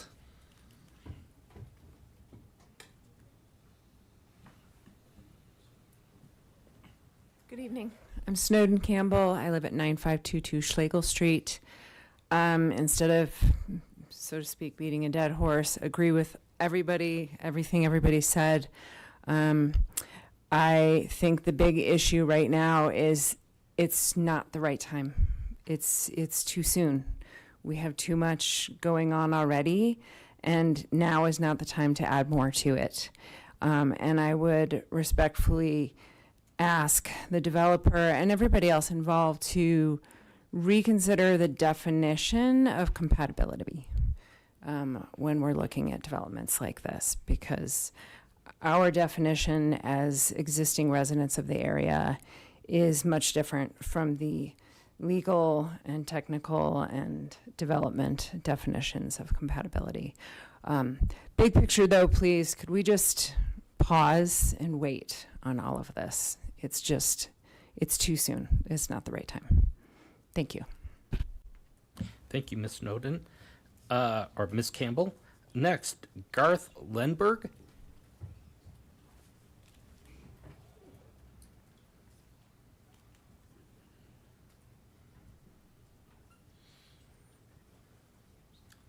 Good evening. I'm Garth Lindbergh at 1121 Alder Way. And I guess to reiterate, the things I'd be concerned about is the high density. Again, I think it's going to create too much traffic in this small area. Clover Basin already is busy, and it sounds like it might be widened or something. I didn't hear anything about that other than bike lanes. But if they're going to add a roundabout, that seems like it's just going to bottleneck it. So you're going to be trying to get more traffic out of there, and then you're going to bottleneck it. It doesn't make sense. So I don't see how that's going to work. And the other concern is on Quail Road, even though they're trying to make sure that's not a place that you can go in and out of and so forth. I think the apartment users are going to end up using that for overflow parking, and you're going to have a problem up there where they may need to have like a fence or something or some deterrent so that doesn't become a new parking lot for everybody. That's really the main thing that I'm concerned about is the traffic and what's going to happen like with Quail Road and so forth. There's even it's a small park that's the Northern Colorado Water District owns it because of the water lines that run underneath it. And I think that's going to become a new park for these apartments too. I can see everything flowing north on that. And this is only 2/3 of what's going on with that western development coming in. So we're talking probably 700 cars between both places. So that's my concerns. Thank you. Thank you, Mr. Lindbergh. Next, Maura Kelly.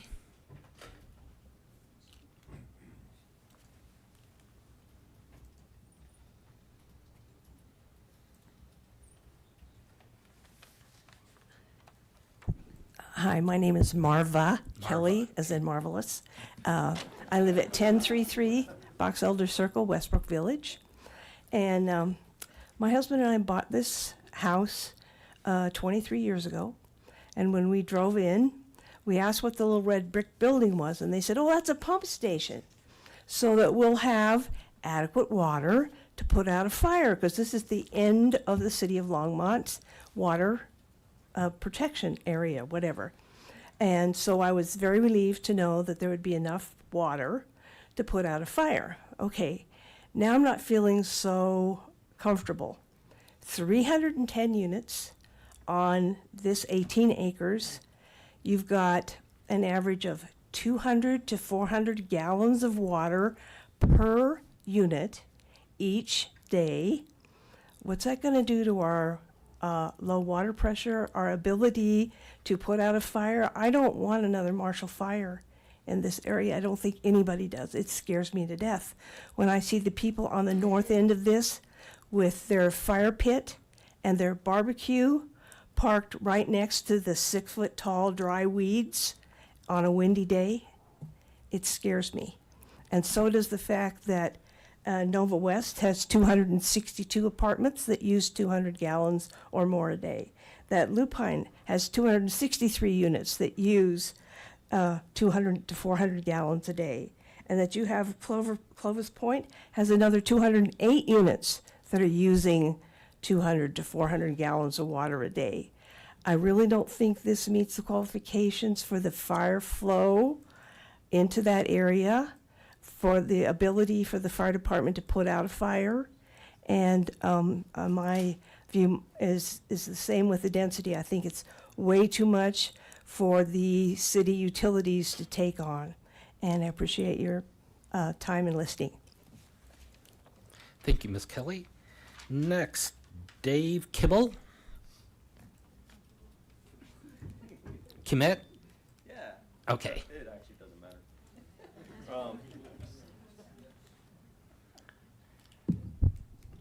Hi. Thank you, commissioners, for being here tonight. I appreciate your time. I've been in your seat before as a planning commissioner, not in the city of Longmont, but I know the stress that it can put upon your lives, and it's a wonderful service, so thank you. So my name is David Kim. I live at 9536 Schlegel Street, Longmont. I'm only here tonight as a homeowner because I benefited a few moons ago, being an old guy now, from being able to purchase a condominium as my first home.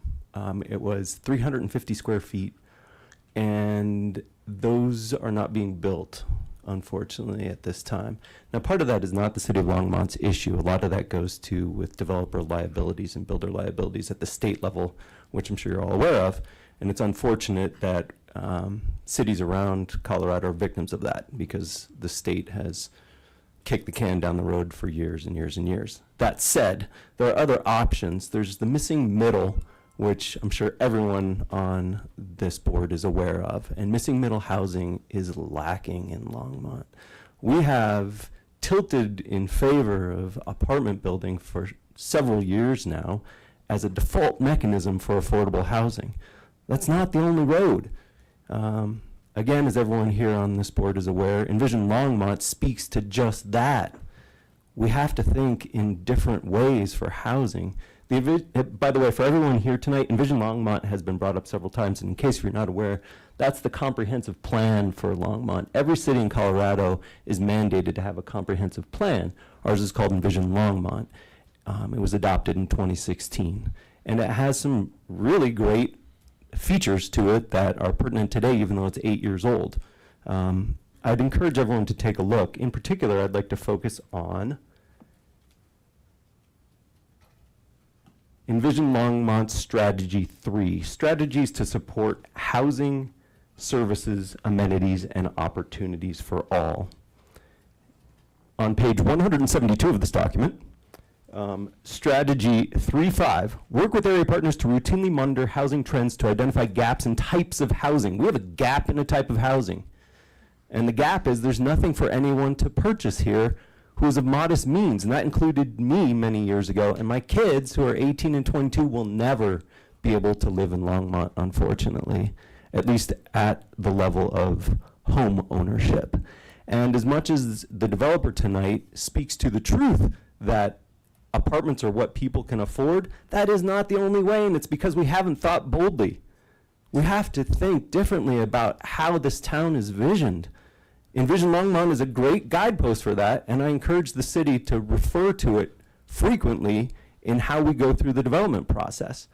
Others before me tonight have stated, by the way, I agree with the annexation. The annexation by all means should happen.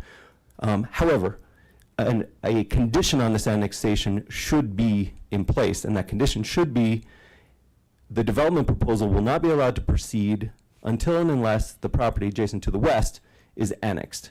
Because those two are two peas in a pod, and without one, the other one really can't happen. It's nice that the developer has a connection opportunity to it on his plan, but that leaves open so much room for risk.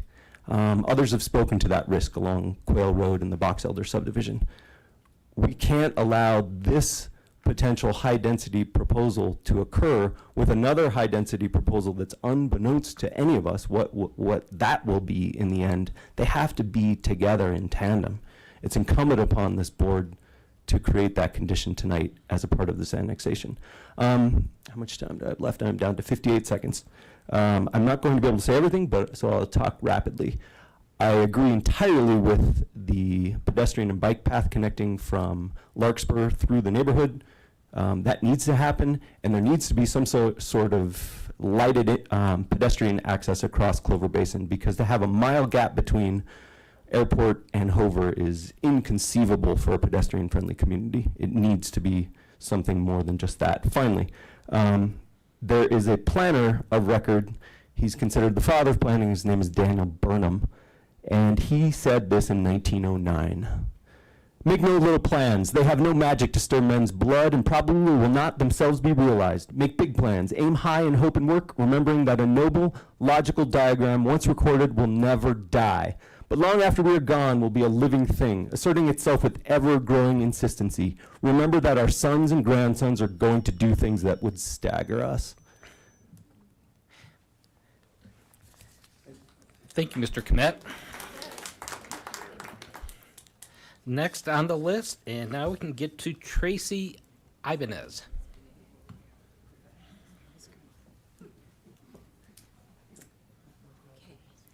I'm Tracy Ibanez, close enough, and I live at 1409 Clover Creek Drive, and obviously I am new to this because I didn't even know what list to sign, so this is my first foray. But I live in the Clover Creek subdivision.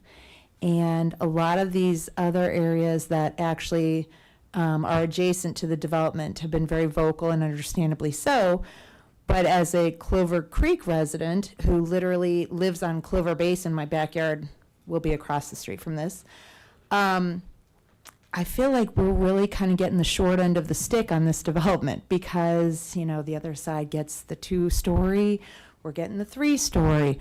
We, as someone mentioned, getting out of Clover Creek right now onto Clover Basin is a very difficult thing.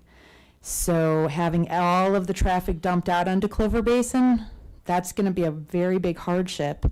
Without a light, apparently, I just assumed we're going to have a light because otherwise we're never going to get out. But that's not part of the plan, it sounds like. I drive my kids to Altona because there's no bus service. And I have school-aged kids. I have one child at Blue Mountain and one at Altona right now. I drive them both. When it's the morning or pickup, Clover Basin is busy. And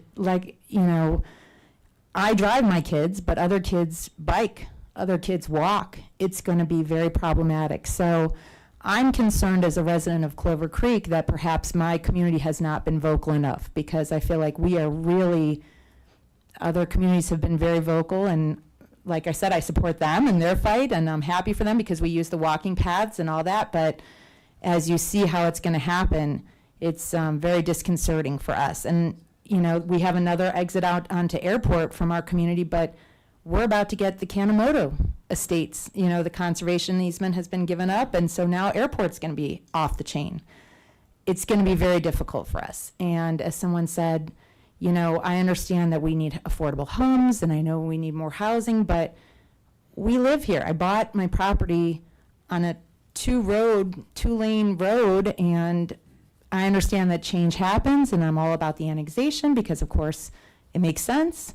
But the density and the proposal, I just don't think it makes sense. It's 310 units dumping out into Clover Basin and Airport. It's not going to be feasible. And when someone said, I just checked out at King Soopers today. We don't have the infrastructure. I could go to Safeway or whatever, but I think someone said it's the most utilized King Soopers maybe in the state or something like that. It's very busy already. So my concern is the density, and my concern again is as a Clover Creek resident that we are really the ones who did not advocate for ourselves, and now we're going to be paying the price. And I don't see how a traffic circle, I'm not a street planner or a traffic planner, so obviously maybe it would work, but a traffic circle, as someone said, we go down to 1 lane on Clover Basin in front of Altona and Eagle Crest and all that, and I will tell you in the mornings, like I said, when there's traffic,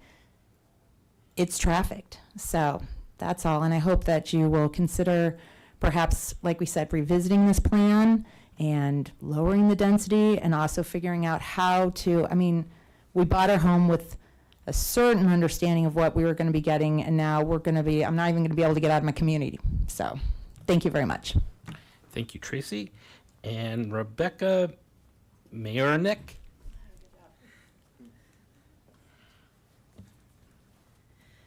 My name is Rebecca Mayernick. I live at 1308 Indian Paintbrush Lane. Sorry. I, too, live in the Clover Creek development at the corner of Airport and Clover Basin. As Tracy mentioned, it is a hard left to make onto that Clover Basin already. Add in construction traffic, add in 300 plus more units. We're not going to be able to make that left turn. Right turn, sure. Left turn, not a chance. We would have to wind through our neighborhood and go out onto Airport. Airport, like she mentioned as well, the Kanemoto estate is going into proposal planning. I looked at the website. They're proposing 400 plus units for that area as well. I understand progress. I've been shocked that that field hasn't disappeared so far. Of course, it's going to happen. The density concerns me. My kids luckily get a ride to school, but I am terrified to send my 12-year-old on a bike to his middle school. He has to cross Airport Road. That is a 4-lane road, 45 miles per hour, and I guarantee you there are people doing 65 constantly. Our neighbor across the street, his child has been hit by a car twice biking across that road. I have another friend who reported similar for his children as well. The onus is on Longmont City to consider these issues because a child could very easily be killed at that intersection. Airport Road is dangerous. I understand it's a big artery. Clover Basin is called an artery. In our area, in our very small section right there, it is not. It is a 2-lane road. There is a very narrow sidewalk on one side and a wider one on the other. Things are going to have to be bulldozed to make enough room. And I'm not sure there is enough room to even spread the road out. There's a tight turn right there, right between Fordham and our entry to our neighborhood, Larkspur. There is an S-curve. When we want to walk across to what we call the barn park, we have to take our lives in our hands and dash across the road. I'm holding both my boys' hands. Let's run, kiddos. That's the only way to get to that park. It's a jog across that road. The traffic is a major concern already. And now we're talking construction traffic, and now we're talking additional units.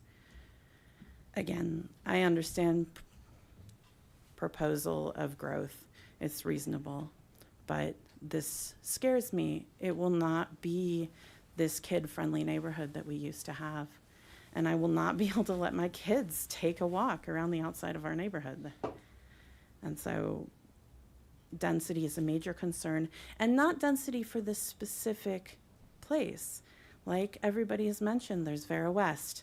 There's that Novo West, I believe it's called, and then the Kanemoto Estate development. All of this is all coming in the same general vicinity. And so if it were just a question of one development, yeah, that happens, of course, development happens. But it's when we take the cumulative effect of all of these and start looking at it, the overall effect of this southwest corner of Longmont is becoming more and more dramatic. And I'm concerned, and as my children go to middle school, I am very worried about them crossing Airport Road, and Clover Basin honestly as well. There are not people. I encourage you to come out at 8 o'clock when all the kids are heading to school. And I'll say too, there is an underpass. It's 0.4 of a mile up. It's towards the further north neighborhoods from Airport Road. When you're a 13-year-old, you're not going to take the extra 10 minutes to drive up to that underpass when you can just cross the dang road. You're not going to take that time. So at the very least, it is incumbent on Longmont to realize that if they're going to approve this, then they also absolutely need to adjust our infrastructure. We need underpasses. We need more busing. We need better bike lanes, because there are bike lanes. They're not safe. And we need crosswalk guards. We need blinking lights. My kids are not safe at the corner of Airport Road and Clover Basin now, and that's going to continue to be a factor. Thank you. Thank you, Rebecca. That is the list of everybody who has signed up. At this point, I'll go ahead and open up. If anybody else would like to come forward, you do get your chance. We do have several people, so you can, if you want to kind of line up there, however you want to do it, wait till it opens. Remember, you have 5 minutes, and please state your name and address for the record. Hi, my name is Mary Kite, and I live at 1825 Lombardy Street.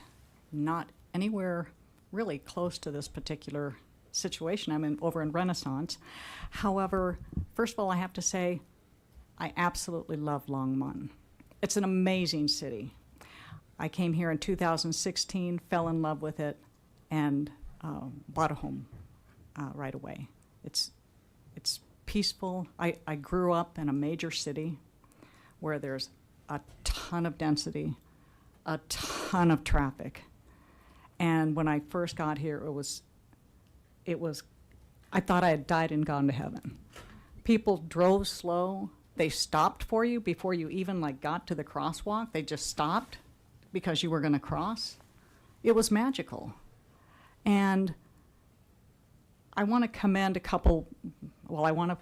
the owners of the property, because they talked about, and in each three of them, I heard them talk about a common theme, which was their kids were able to grow up on this like piece of land and have some space, and how great that was. And wow, what an amazing life.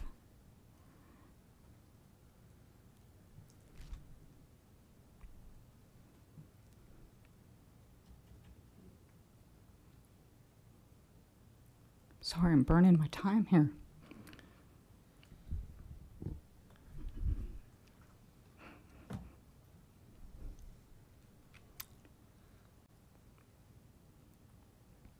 Houses are expensive. Apartments are also expensive because there's no cap on how much it goes up each year. I've had friends who've had to downsize from 2 bedrooms to 1 bedroom because they couldn't afford the rising rent. So building more apartments is not the catch-all here. It's thoughtful movement forward. It's stepping back from the density. And maybe giving people an opportunity. I've heard some great ideas here to rethink this. And I would hope that the planning committee, along with the builders, just hit a pause, take a breath, and really think this through. I walk a lot. I'm retired, thank goodness. I worked in law enforcement for LAPD for 26 years. Busy, stressful. I'm glad to be here. And I walk through these neighborhoods. The Schlegel neighborhood, it's amazing. I walk by like this bike path. I think it's Jen's property. It's an acre. And it's like, I can't even imagine putting like 18 units on that on that acre where this Quail Road was. 18 units on 1 acre, and there's 17 acres. That's a lot. The little red barn park, it's amazing. There's a lot of kids out there, a lot of people walking and on the bike paths. And just don't rush. Don't rush, because you're creating a future for other people. And when we're all gone, the legacy of Longmont planning is really going to continue. And I think that's something that you have to consider, and I thank you for your time. Thank you. Can we have the next person come forward? Remember, name and address for the record. Sure, thanks. Wasn't planning on speaking, but my name is Michael Stroh, 4145 San Marco Drive. And what's your first name? Tyler. I mean, isn't this kind of boring, really, Tyler? It's the same game every time, every project. Tyler or whoever it is goes to the max density of what he's asking for, knowing that going through the process, which is good because you get the input from the community, most of the time he doesn't get the density, okay? It wastes a lot of people's time, but that's the way it is.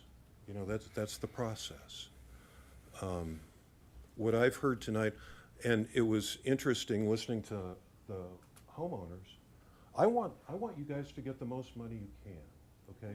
But I really feel like you're gonna do that if you can get together with the pig farmer on the corner. Yeah, but can you please? Yeah. If you can get together with the guy on the corner, the pig guy, and work together. That is like so important here. Everybody has talked about traffic. Traffic is horrible. Clover Basin on the Renaissance side was never designed for how much traffic is there. It just never was. And to say, oh, we'll figure the roundabout out later, what comes up for me around that is, what does that mean? All the monuments around there get taken out? The whole thing gets really compromised from where it is? There's three monuments right now at that intersection. Does that just get taken out? Who knows? The other part that it would be great to see is what your buildings look like. I mean, wouldn't that give everybody more information on whether this thing really even works? It has to work because you've already figured out the amount of units that you can put on there. So you've already done some of the work. It would be really helpful to see that, because the other thing that happens when you max out is the buildings just get boxy, just like the other guy said. And, you know, you guys didn't do yourself much of a favor with that giant project next to Target. I don't know anybody who likes that. But that's what happens when you max out. You just get boxes. So it would be interesting to see, you could help yourself by showing us what you're going to do. But I really feel like the traffic part of the traffic department, the part of Longmont, has always struggled. And there are no really clear answers to this particular application of how it's all really going to work, traffic-wise. You know, I haven't paid a lot of attention lately, but the Kamamoto site, I looked at it just briefly, and you've got these right-in and right-outs on Airport, but everybody there is going to want to turn left and go to Boulder. You know, that's a mess in the making. So I would encourage you to talk to the other landowner, work together, have these landowners work together with them and come back with a proposal that is comprehensive. And spend some more time on the roundabout, whatever there's so many different traffic issues here that are unresolved. I'm like everybody else. I'm not opposed to it. I mean, but it is interesting that if you look at the zoning map, the real compatibility for this site is the yellow color, the single-family homes. You've got single-family homes on three sides. Isn't the real compatibility just more single-family homes? I know that's unrealistic in today's world, but that's really the compatibility, it seems. And there is one more thing about affordability and apartments that may not be understood very well, but every one of these apartment buildings that's built is built with two walls between the units, two separate walls. So that in the future, all these apartments could be condos. Okay, thank you, Mr. Stroh. Thank you.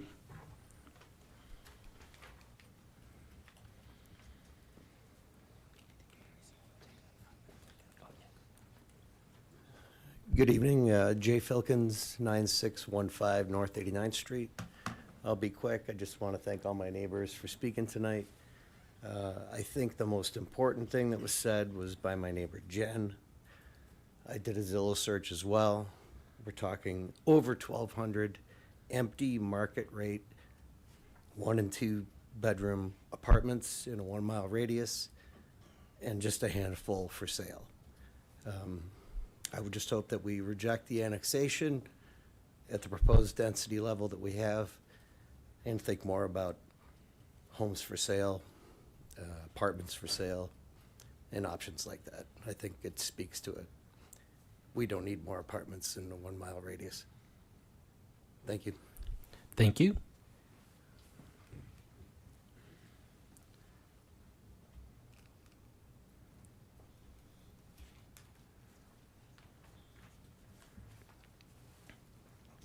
Hello, I'm Peter Battaglia. I live at 9423 North 89th Street. Yeah, I want to echo a lot of the things that everyone has said here tonight. I want to make 3 points really. One is that if our goal is to create communities and to build equity in our in our city, rentals are not the way to do it. I'm all for annexation of the property. I'm all for understanding that Longmont has to grow. It's a very popular place to live. It's a great place to live. We've lived here for a long time now, and we love it. We want to see the character of it. Try to stay as close to what it is today as it will be in the future. As we all know, those rentals, they don't create community. They don't build equity for families that are trying to move here. They benefit one group.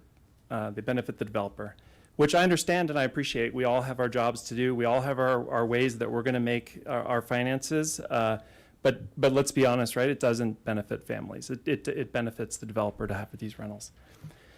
The other thing I want to say is, I appreciate limiting the development to 2 stories on the north side. Being just north of the property, we are probably most impacted, but as other people have said, across Clover Basin, having a 3-story apartment building essentially staring you down is going to impact them as well. So while I appreciate that, my question is, how much infill is there going to be? People have brought up the development that's at Target. They brought in, 8, 9, 10 feet of dirt and raised that building up. I'm curious what the height restriction is going to be for those 2-story townhomes. As part of unincorporated Boulder County, building a garage over the past couple of years, we were limited to 18 feet for our garage. So I'm wondering what are the implications for the developer there. The other one that I want to echo too is traffic. It's a major concern. Trying to cross Clover Basin at Fordham is an accident waiting to happen. You see it now. People are losing patience at stoplights. They're losing patience driving in Longmont. Somebody said earlier, we were the same when we moved to Longmont. Everybody drove slowly. There was never traffic on the roads. Now everywhere you go, Nelson, Airport, Hover, you are backed up on traffic, and everybody's blowing through those red lights because they don't want to wait. There's too much traffic in here. The other thing is, as a cyclist in the community that I know a lot of us are, especially those that live in the Schlegel neighborhood, we bicycle down Clover Basin to get west so we can get to the open space. We can enjoy the dirt roads, what Longmont used to be. And I understand that we're going to grow and we're going to grow in density, but I think the character and the scale of what we're proposing here is far, far too dense for what Longmont needs at this point. There are tons of other rental developments going in. I would love to see small to medium-sized homes to bring more families into Longmont, to build equity and to build community here. I understand that annexation is inevitable. I want the best for our neighbors. Melanie was our 4-H leader. We'll be sad to see them leave. The Wards, my 12-year-old son loves to walk over and talk to Charlie on a daily basis about tractors and everything else. These are our neighbors. I want the best for them. I want them to be able to sell their property. But I want us to be thoughtful as a community in terms of what we're bringing in and how that's going to impact the character of Longmont. I think the changes that the developer has proposed are good, but it's not enough. It's still far too dense for the character of the surrounding areas. And I think you're hearing that from these folks here tonight, which I think are a small representation of the folks in our community who are really against the amount of density that's coming in. And that's all I have to say. Thank you all very much. Appreciate the time. Thank you very much. Do we have anybody coming forward? Going once, going twice. Seeing nobody else come forward, I'll go ahead and close out public invited to be heard on this public hearing item. Let us take a 5-minute break, and then we will get back to the questions, comments, etc.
I did. Okay, I was like, I was in as a joke.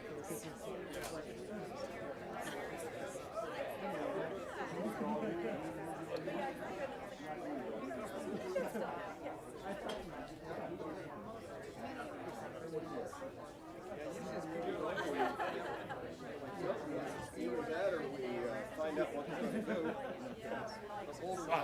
It's up to you. It's past my bedtime.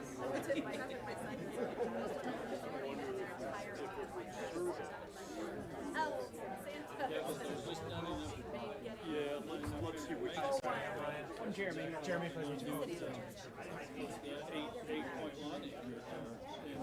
Even though these guys are we want to share access to the other development. No, they want their development to get into their development. It's not that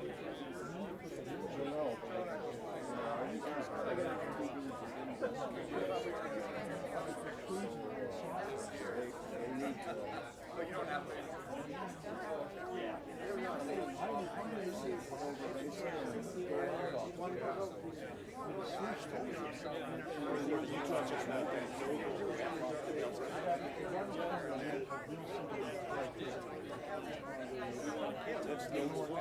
If everybody can return to their seats, I'd like to begin in another minute. I just want to point out to do the land.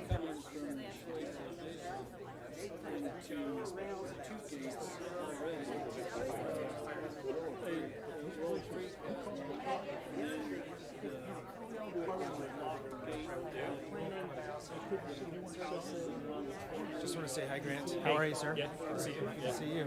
It's been, what, a week or so, right? A couple weeks. We'll be here again in a couple more weeks. Exactly. You try the Star Star, you got to come to all. Pretty much, yes. That's like every week, right? Part of You the game. got every season. Tuesday, but the back-to-backs are fun. So that was kind of fun. So, yeah, it wasn't too much. I didn't. Really does planning commission in the afternoon? Yes. And they do their city council at night. Yeah. So you can't have long planning and zoning commission. Has to be done. Yeah, that's kind of smart. It's like that idea. But I've never been anywhere where they have planning commission during the day. Only counties I've been. Yeah, I've counties. You know, you had city, board of county commissioners are always during the day. Yeah. But usually county. Yeah, no, usually it's pretty unique in that. this is what we want to do, and that's what we're going to do. Yeah. But it causes you a lot of late nights here, though, right? Oh yes, yes it does. This is not going to end very soon either. So. Yeah, those back-to-back, like, when you have back-to-back council, how late did you guys go? It wasn't. Yeah, it was like I left it before 10. So yeah. Still, It's still dry. it's a long day. Long couple days. You can just sleep in the next day a little bit, right? You can slip into the office a little later, right? Right? No? No, I've learned, I put a hold on my calendar for the first 2 hours. So no one books you something? Yeah. Because if someone books me for 8:30, like the day after Denver, there's meetings, I can't. Yeah. Even grumpier. I'm like, I won't go find that either. Unless obviously it's your neighbor. And I know you would never do that to yourself.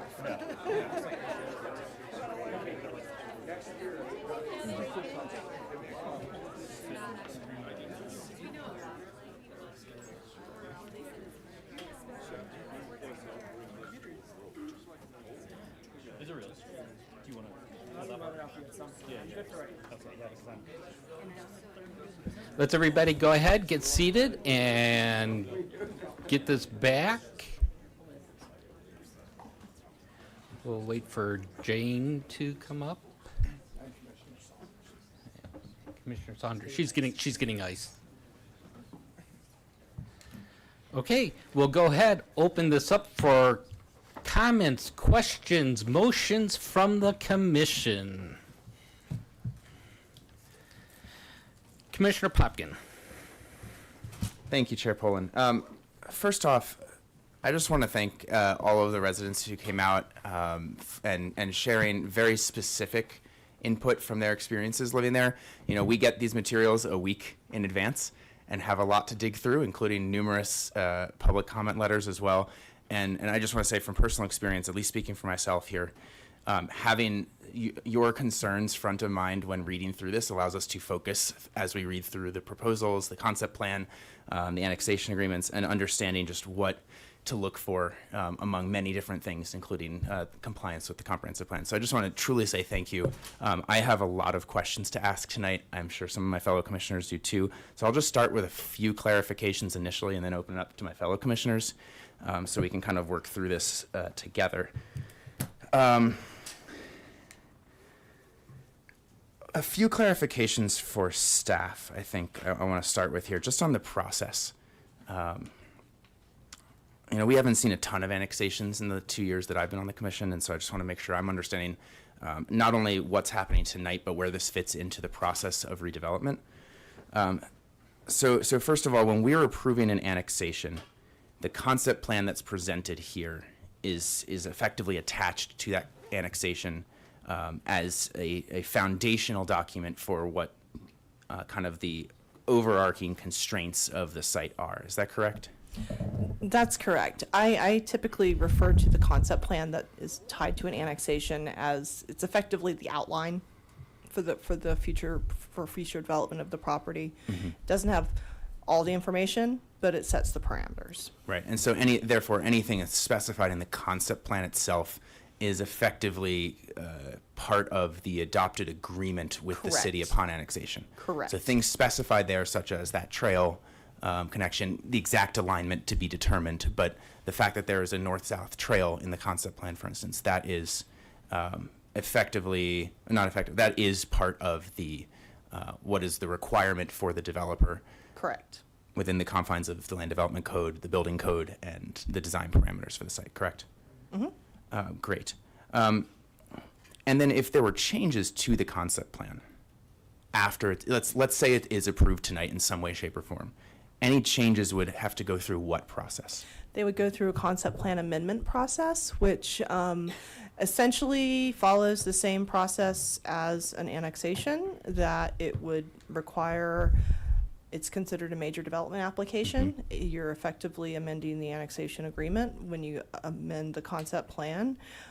So it would go through neighborhood meeting, it would go through development application, it would require public hearings at Planning and Zoning Commission, and ultimately require approval by City Council. So very extensive public process as if there is any sort of concept plan amendment.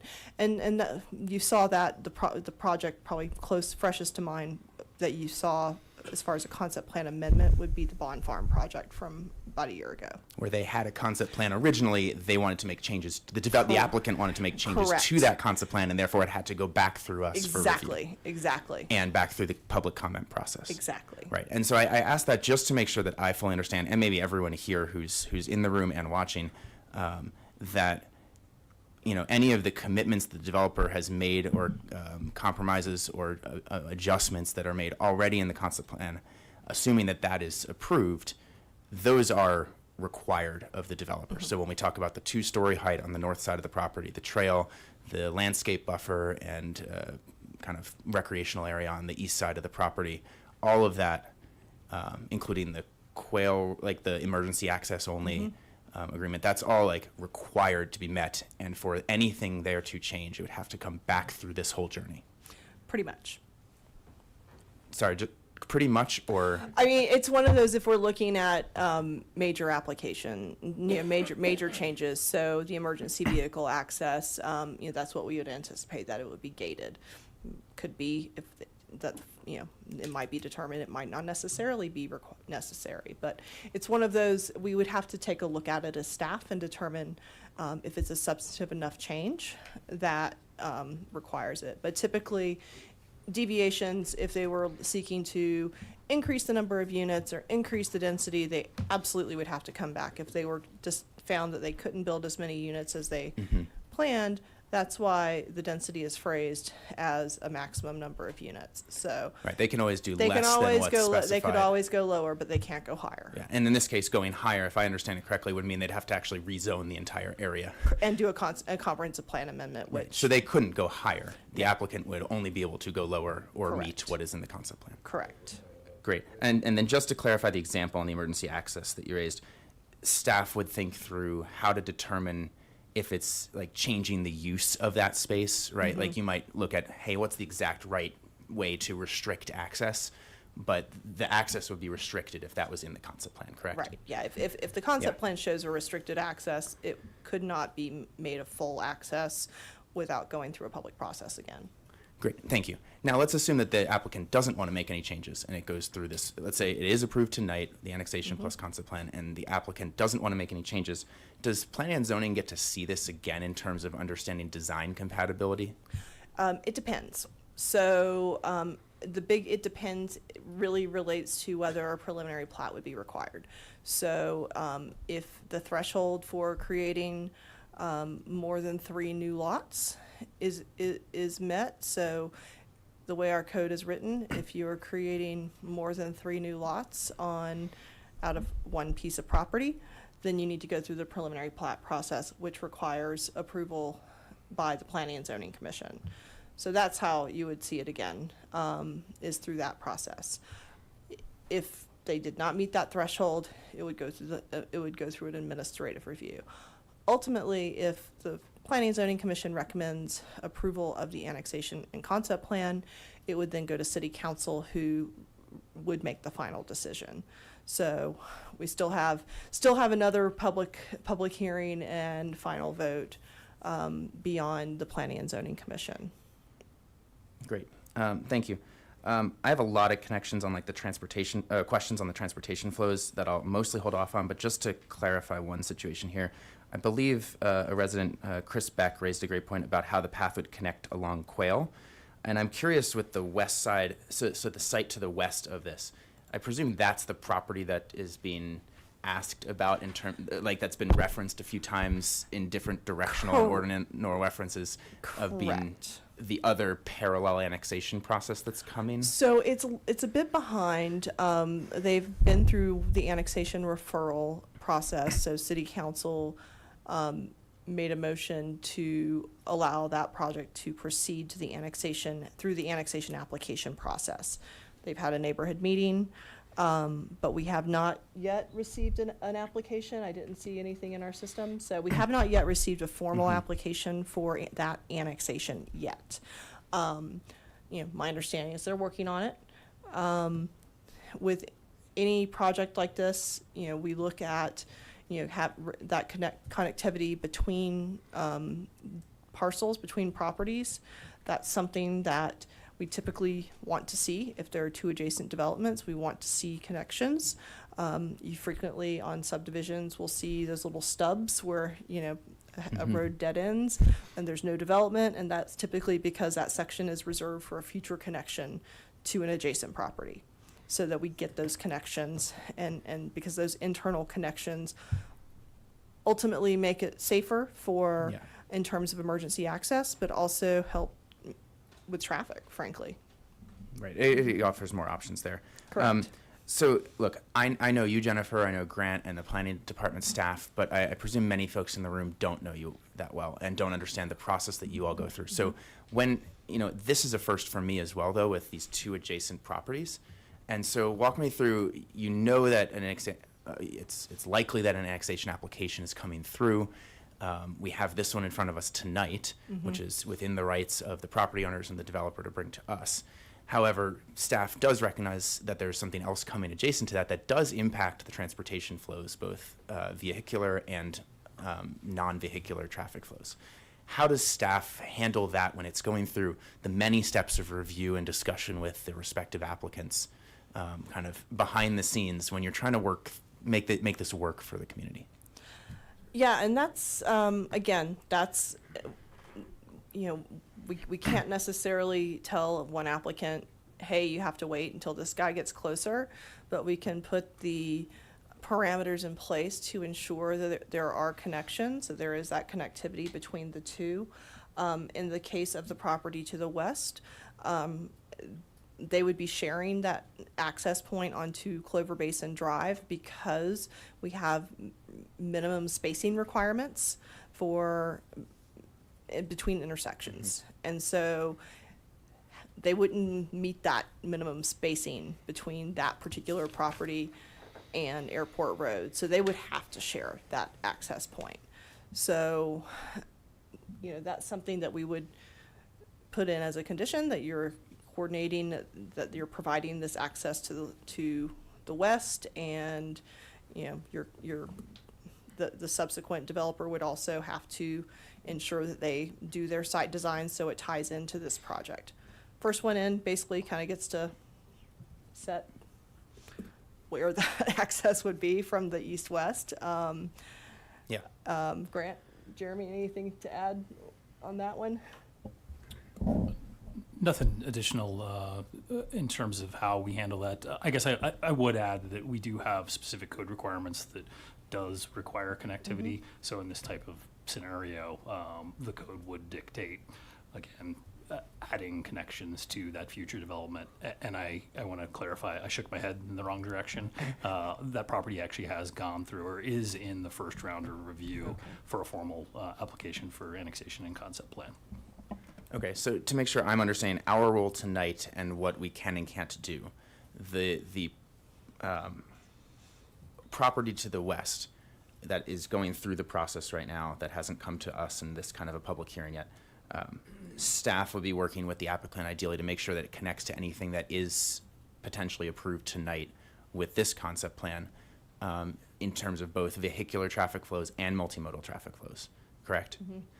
And so then likewise, if there are any conditions necessary on that subsequent property that the Planning and Zoning Commission feels is appropriate to perhaps restrict access or ensure that there isn't overflow into the neighborhood to the north, where many residents have come forward talking about that emergency access on Quail, and making sure that that doesn't like snake its way through to the other side, that would be a condition that would be appropriate for the future development on that site, not at this development at this moment.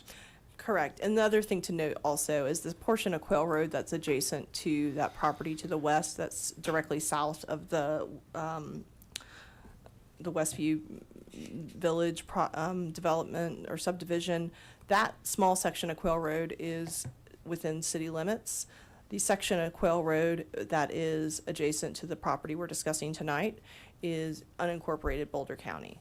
There's a weird little kind of dead end that was put in place, as one of the speakers indicated, 25, 30 years ago when Westview Village was annexed and developed to prevent that section of Quail Road from connecting and to prevent cut-through traffic into the Schlegel subdivision. Would we do that today? Probably not. But that's something, that's a condition that's existing, and we kind of have to live with it. You're talking about there's a road coming east off of Airport that is city of Longmont that kind of does a reverse L and goes into the, I guess, what is the Westview, Westbrook? Westbrook. Thank you, Sorry. Westbrook. And then on the, and so then like there is like a few feet or a few meters of dirt, and then there is a Boulder County unincorporated Quail Road there that is not attached to this property we're talking about tonight. Correct. Not attached to the other property that Correct. is going through the annexation process, application process right now. Is there any way for is there any way for staff to work with Boulder County to enhance connectivity there, at least for non-vehicular flows, like multimodal access? For non-vehicular flows, I mean, this particular applicant for tonight is basically saying we would do bike ped connections on the north side of the property. We aren't looking at doing improvements to that section of Quail Road as part of this project. I am going to, Josh, you want to give a little more information on that one?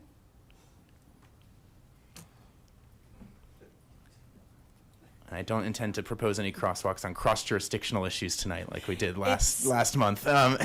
It's basically a quirk it's a legacy quirk of this area. Good evening, Commissioners. Josh Sherman, Engineering Administrator with Public Works. I'll take a step back a little bit. The evolution that was described through some of these comments and process of the concept plan, there was at one point during this process consideration of annexation of that adjacent public right-of-way. I think about right-of-way as it's public right-of-way. It's just who's the steward of that right-of-way. Is it the county? Is it the city? Is it the state? But it's public right-of-way.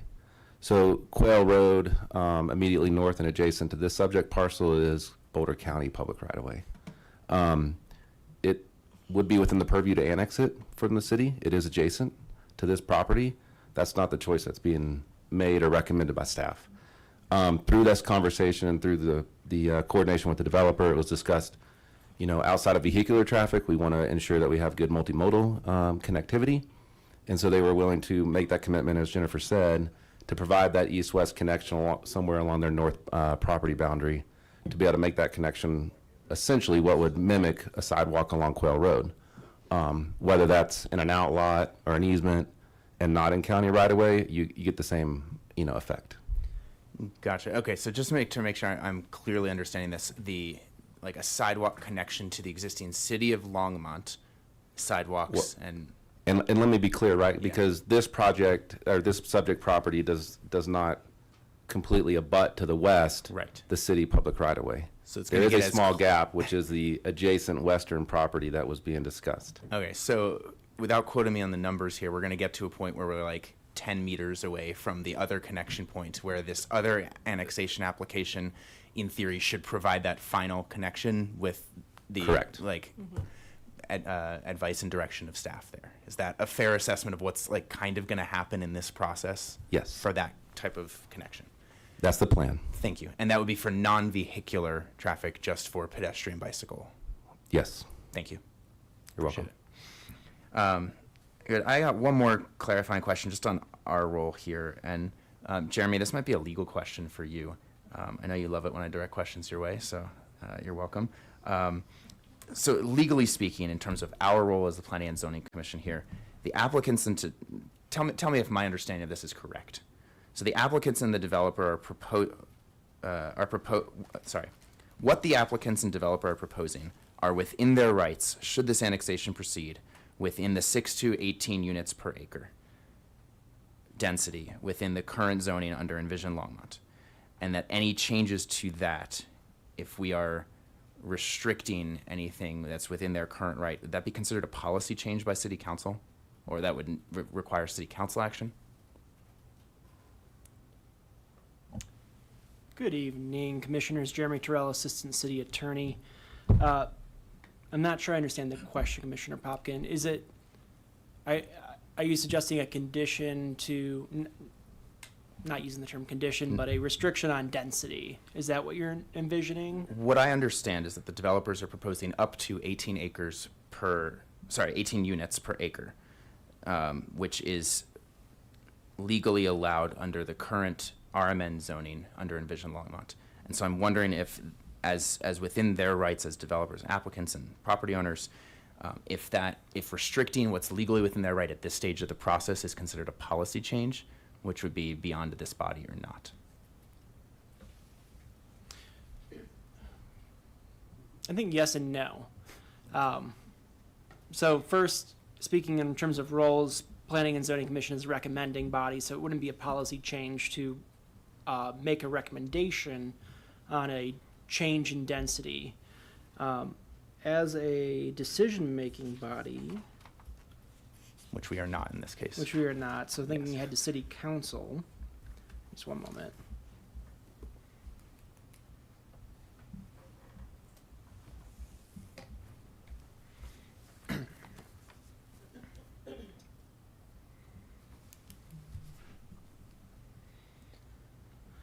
So thinking ahead to City Council's decision. So if Planning and Zoning Commission were to make a recommendation concerning changing density that's allowed for the developer, when it gets to City Council, under our code 1502-020L2, the decision-making body may not recommend or approve a greater density development, a more intensive use, or a more intensive zoning classification that was indicated in the public notice.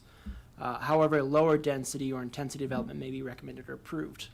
all of that to say, a condition putting a lower end within the range on the density is fine, but we couldn't increase the density without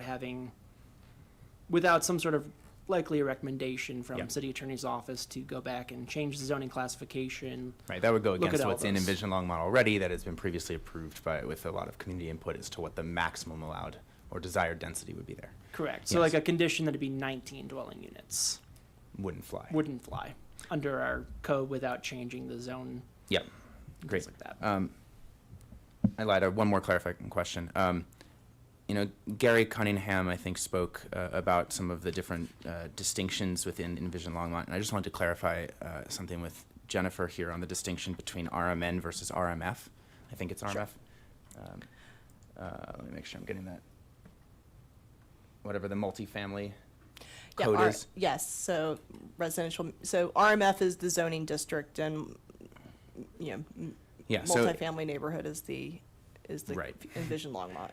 Okay, so so the property we're talking about here is currently zoned as RMN, Yeah, so- mixed neighborhood, up to the 18 units per acre. Mhm. If you go southwest across Airport Road and Clover Basin, you kind of hit the area where Ziggy's is going to go, where you have a little bit of other kind of commercial and retail, and then you have an RMF zone, I believe, which is a higher density zone than what we're proposed here. Do you happen to know what and if you need some time to answer this, that'd be fine. But do you happen to know what the maximum density is in that RMF zone there next to the Sure. future Ziggy's area? So RMF has a minimum density of 18 units per acre and can go, so the zoning is, under the zoning, it's a little, it's really, the zoning district speaks in terms of minimum density for RMF. In Envision Longmont, it does say typically it's in the 18 to 35 units per acre. That doesn't factor in any density bonuses that might be available for affordable housing and other various things we offer in density bonuses for. The mixed neighborhood designation, which residential mixed neighborhood zoning is the appropriate zoning. This is where it gets a little wonky. So currently this area has an Envision Longmont designation of mixed neighborhood, but it's not annexed into the city, so it still has county zoning. But the mixed neighborhood it's intended to allow anything from single family up to what's called smaller multifamily buildings, so up to 18 units per acre. So what folks are seeing on the southwest side of Airport and Clover is already much higher than what would be there. And what correct. folks are talking about kind of behind the Home Depot and Target is much higher than what would be here. I'm just trying to orient myself as to what is Correct. conceivably going in at this site. Correct, and that district also allows higher building heights as well. I'm looking for the exact building height for Great. RMF. Okay. But yeah, so that one you can go up, in RMF you can go up to 55 feet, but in RMN you can only go up to 35. And that's the same maximum height for single family zoning and our, very rarely used rural residential zoning. So even our lowest density residential zoning districts have a maximum building height of 35 feet. And that's pretty typical for basically everywhere I've ever worked in various parts of the country. Thanks, Jennifer. Good. For staff's awareness, I do have a question that I'll give you some time to double check while other commissioners ask some questions, and that's on the capital improvement plan that City Council approved. And I'm just curious, we're talking about specifically transportation. I realize that we are limited to talking about transportation improvements that are directly adjacent to this property or within the control of the applicant to effect here, but I heard what sounds like some very valid concerns about safety and traffic along Clover Basin and South Fordham and Airport Road in Clover Basin, and probably a couple other intersections that folks raised here. And I would love to know if any improvements to those intersections are planned in the next couple of years, regardless of this development, just so we can understand that context for where this is fitting into the transportation network, recognizing that area has seen a lot of growth. The area around the site within a mile radius has seen a ton of growth. in single family, in mixed family units, and so I want to make sure that the transportation system is safe and accessible there. So if we're able to confirm that, sorry I didn't send that one an email. That's okay. But I appreciate the other responses. And that's something I will defer to Josh and Caroline. Thanks. Take your time, Josh. Okay, Thanks. He's working on it. Lovely. I have a bunch of other clarifying questions on like traffic concerns, safety of the area, the housing type, and the developer's thought process on this. But I'll pause here and see what else my fellow commissioners want to ask about. Thank you. Do we have any other?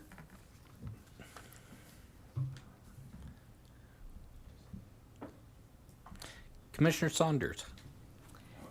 Thank you, Chair Pollan. I too would like to applaud the participants and the public invited to be heard. That's a really tough gig, especially if you've not done it before. No matter how much you prepare, it gets really scary when you're up there. It's a little easier here because we don't have the time constraint and we get to ask questions. So I really like that everyone's out here participating in our parliamentary procedure. I don't think it's boring. I like Robert's Rules of Order. I'm a little bit of a dork that way, but I did want to say thank you for everyone participating. My background is in landscape, and so when we have different ecosystems coming together, that juxtaposition of the two ecosystems coming together, and in this case, the different densities, is really where a lot of diversity happens. And we see that out here in the public, and I think that's really great. So there's a lot in this packet. There's a lot to clarify. So I just wanted to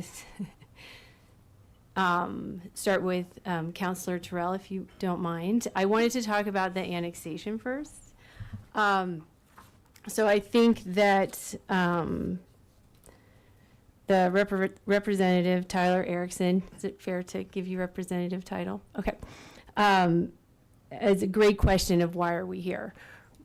So planning and zoning is here at the bequest of City Council to review this project and then give our recommendation. We're not approving anything, correct? Sometimes we approve things, but not here.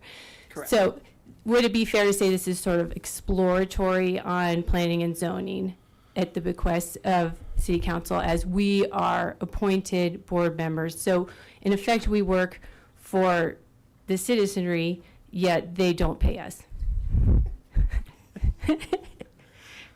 I would agree with that. Okay. Just to note, kind of on your point, Yeah. the Planning and Zoning Commission is empowered to make recommendations concerning the actual annexation, the concept plan, and City Council is free to adopt those recommendations or to wholesale reject them. Just to note that as kind of, we're kind of feeding off your question. Perfect. Thank you for that answer. That's because some things I may say that you may not like, and it's more to get to other answers or questions that I have. I'm going to say things that I don't like right now, so that you have a little background on me.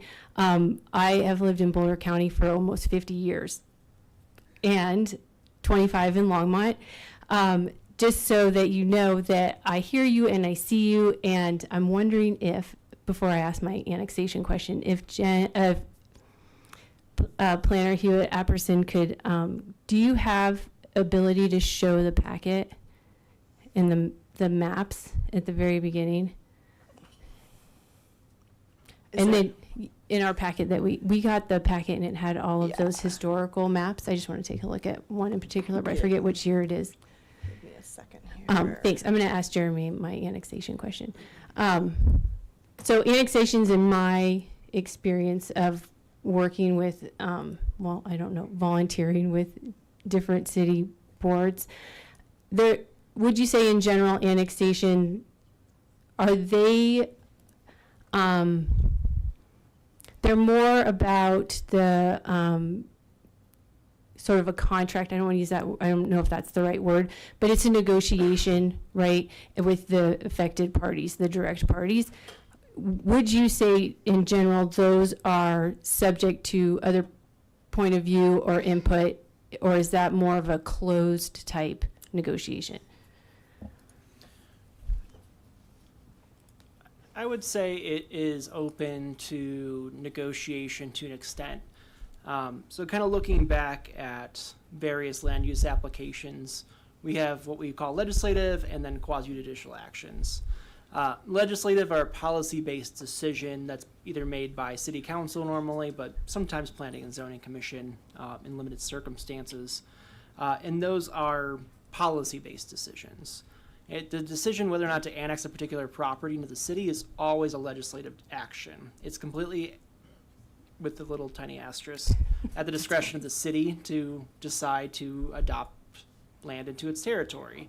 We're providing fire services, water services, electricity services, sewer services, interconnectivity. It's a large obligation in the city. That's why it's a legislative discretionary action for the city to adopt. The one part I do have an asterisk on is the concept plan. So the concept plan decision is a quasi-judicial action. So the concept plan has to be, any decision concerning the concept plan has to be consistent with our land development code.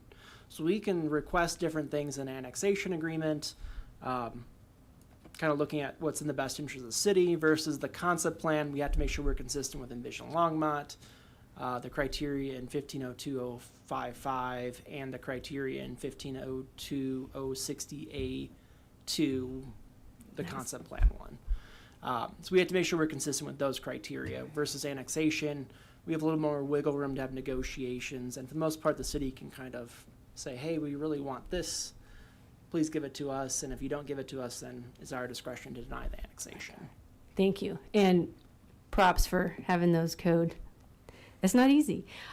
Okay, so with the annexation, so the annexation has to have, once it's brought into the city, it's a negotiation really between, Boulder County and City of Longmont, because it's under Boulder County preview currently, one of the parties.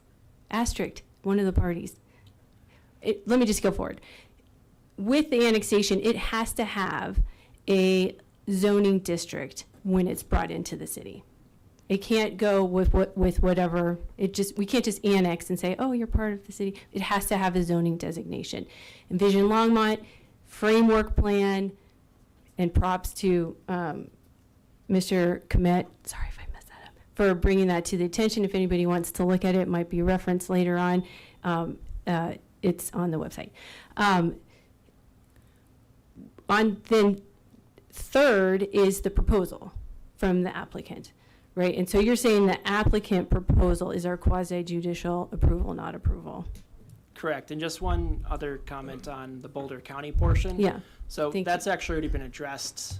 We have an intergovernmental agreement between the county and the city concerning the Longmont area, the planning area.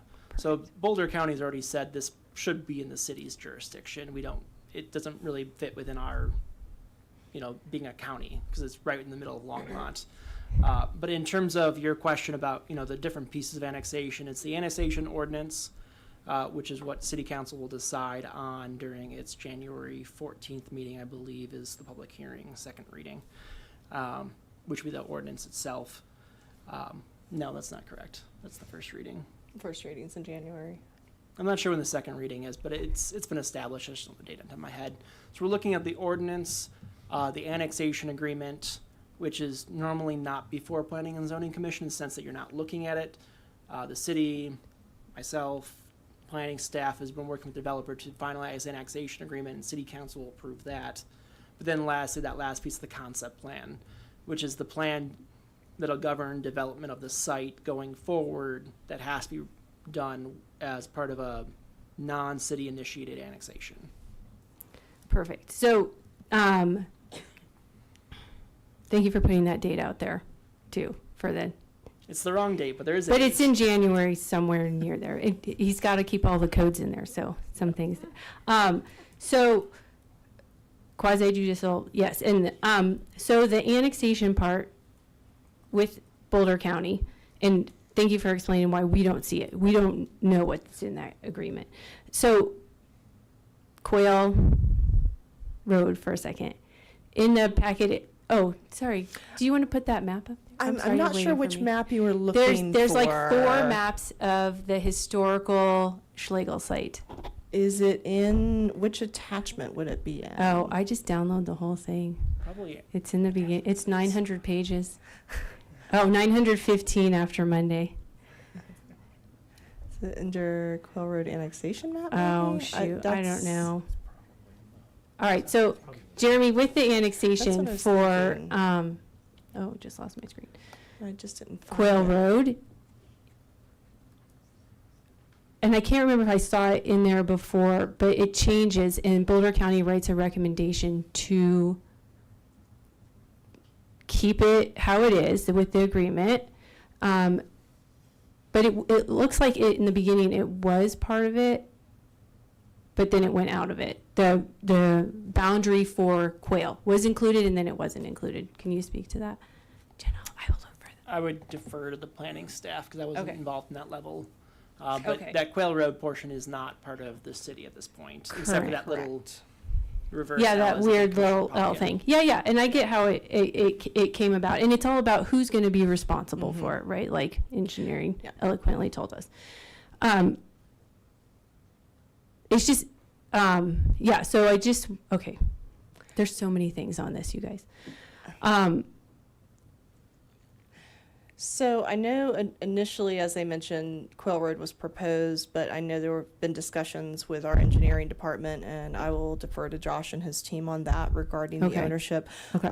I will also caveat, I am pinch hitting this evening for For Phil, Taylor, yeah. for Phil Yeah, Taylor, yeah. who is on Yeah. leave Yeah. right now.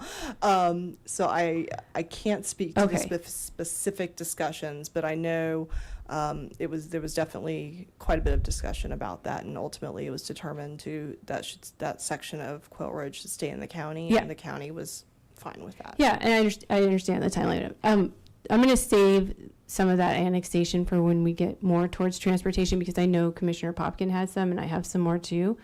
And the reason I wanted to pull up the historical site, I think it's really interesting, and you all can see it too, and they go back to 1901.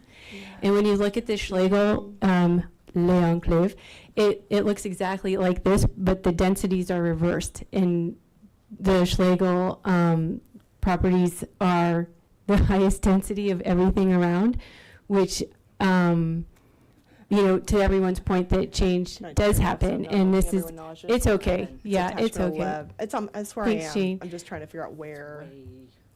And this is part of the site inventory Yeah. that the development and design goes through, and they go and they find out, what was here historically. Like, we have to do that for water and make sure that we meet the same water requirements. And so it's part of your story. It's part of Longmont's story, and I think that it's so poignant, especially to something like an annexation. So while they're looking for that, I just wanted to point out this land, or this municipal code about mailing, because I know that there were some comments about mailing.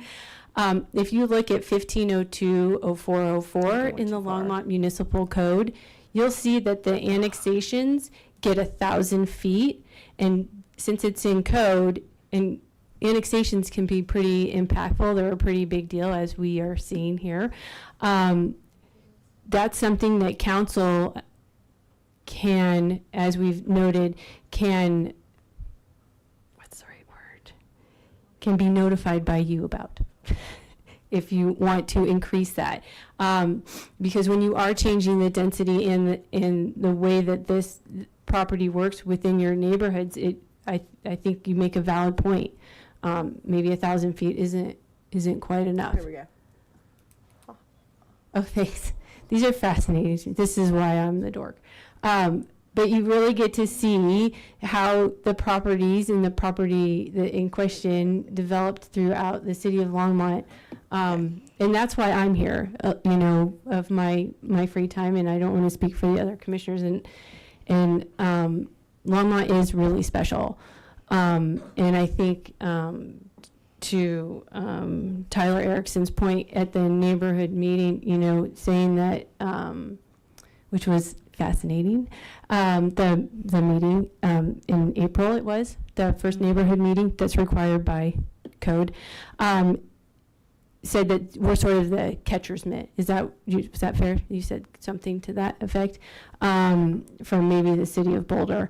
City of Longmont's really desirable. And if you go to like 1901, when I was a teenager living in city of Boulder, like that's our impression of what Longmont was in 1901, just because of being a teenager. And it's all farmland around all these houses, and it's got a long, fascinating history. Yeah, here we're getting to these. And this is the quilt that we all work in together. So I just wanted to highlight that. And then, what else did I want to ask?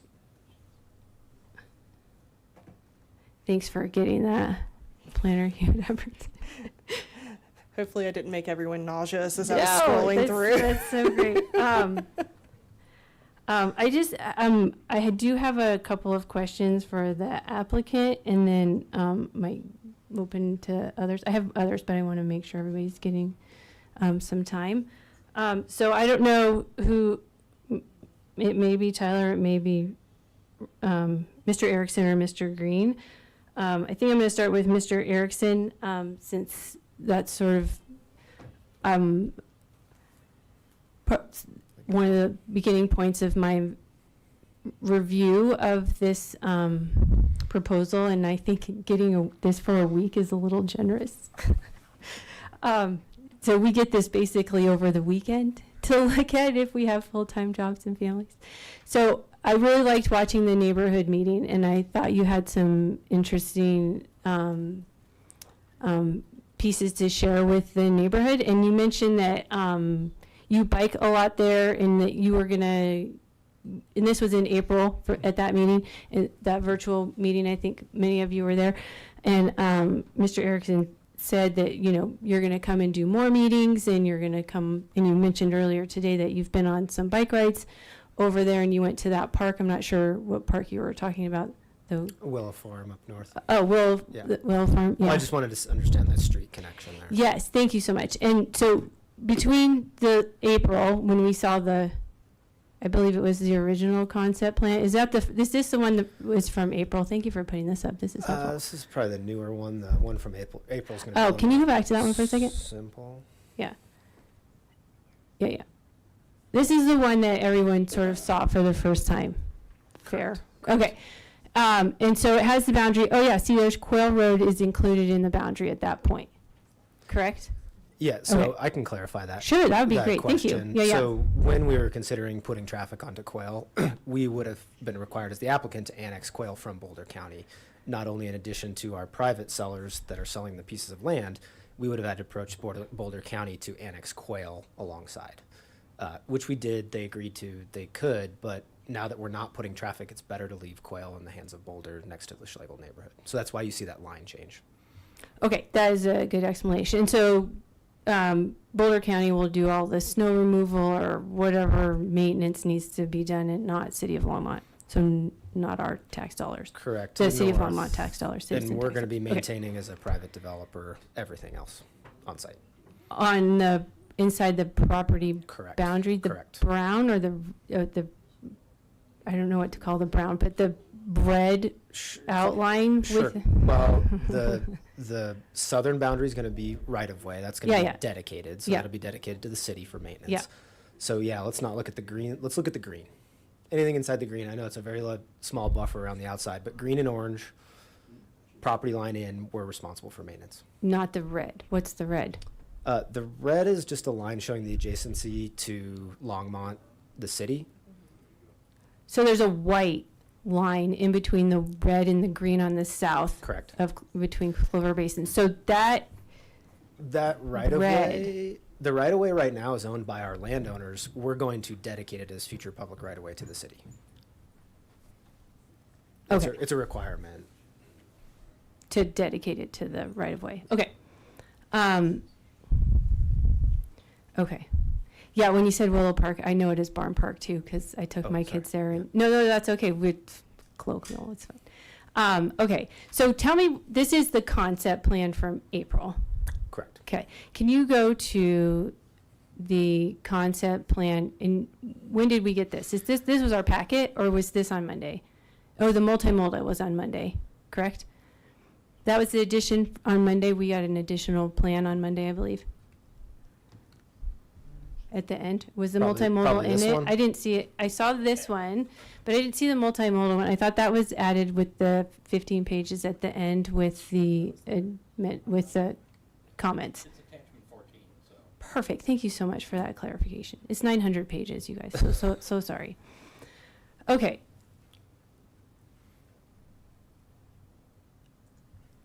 Okay. This is the concept plan that's attached to our quasi judicial approval, correct? Correct. Okay. I think this question is going to be a kind of roundabout way. Can you go to the multimodal plan for a second? I'm not, this is the multimodal, unless staff has a different. In the slides, maybe it was? There's one that's listed multimodal. This is it. That was it? Oh, so the Yeah, they're not changing multimodal that plan much. is the same as the concept plan? Similar. Okay. Planner Hewitt Apperson, do you have ability to show in the Envision Longmont multimodal plan a page for me? I'll have to pull it up. Is there a specific page you're looking for? Yes, it's page 124. Okay. It is, for those of us following along, City of Longmont multimodal transportation improvements. Oh, yeah. All right, and you see, those are our fabulous maps. Thank you for getting those.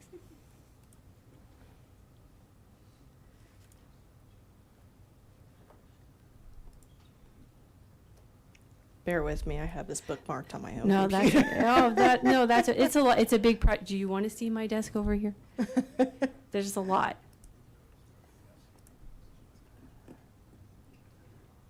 Hey, Jeremy, I'm sorry, Counselor, Terrell. Can you look at a code for me that I might ask questions about?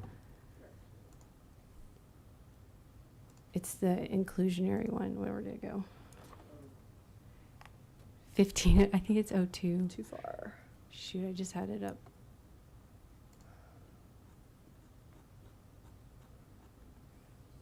$1505-220. Yep. I'm not sure yet. Thank you. Let me go. Yes, no, that's perfect. Let me I go. just wanna Let me see the just go. key. Let me go a different way, Oh, real quick, no, just I to make it okay, look. perfect. Just so I you appreciate can. that. Thank you. So it's Yeah. a bit more of a. Yeah. And I appreciate everybody's larger patience view. because the parliamentary procedure, even though I really like it, it can be annoying because it's so lineal. So everybody has to wait their turn. There we go. Okay, This so- one. Is that Multi- looks about mo- right? multimodal, Yeah, it's got yeah. some. Yeah, and so I really want to look at the key if you don't mind. Okay, so the key has. Can you read that? Sure. So the orange line is new roads, road capacity improvements. The blue is new rapid transit. The green is new bicycle facilities.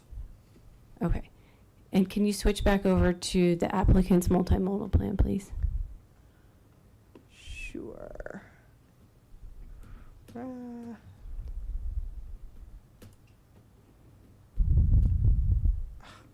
I know. I'm sorry. It's in It's a lot okay. of places. Thank you.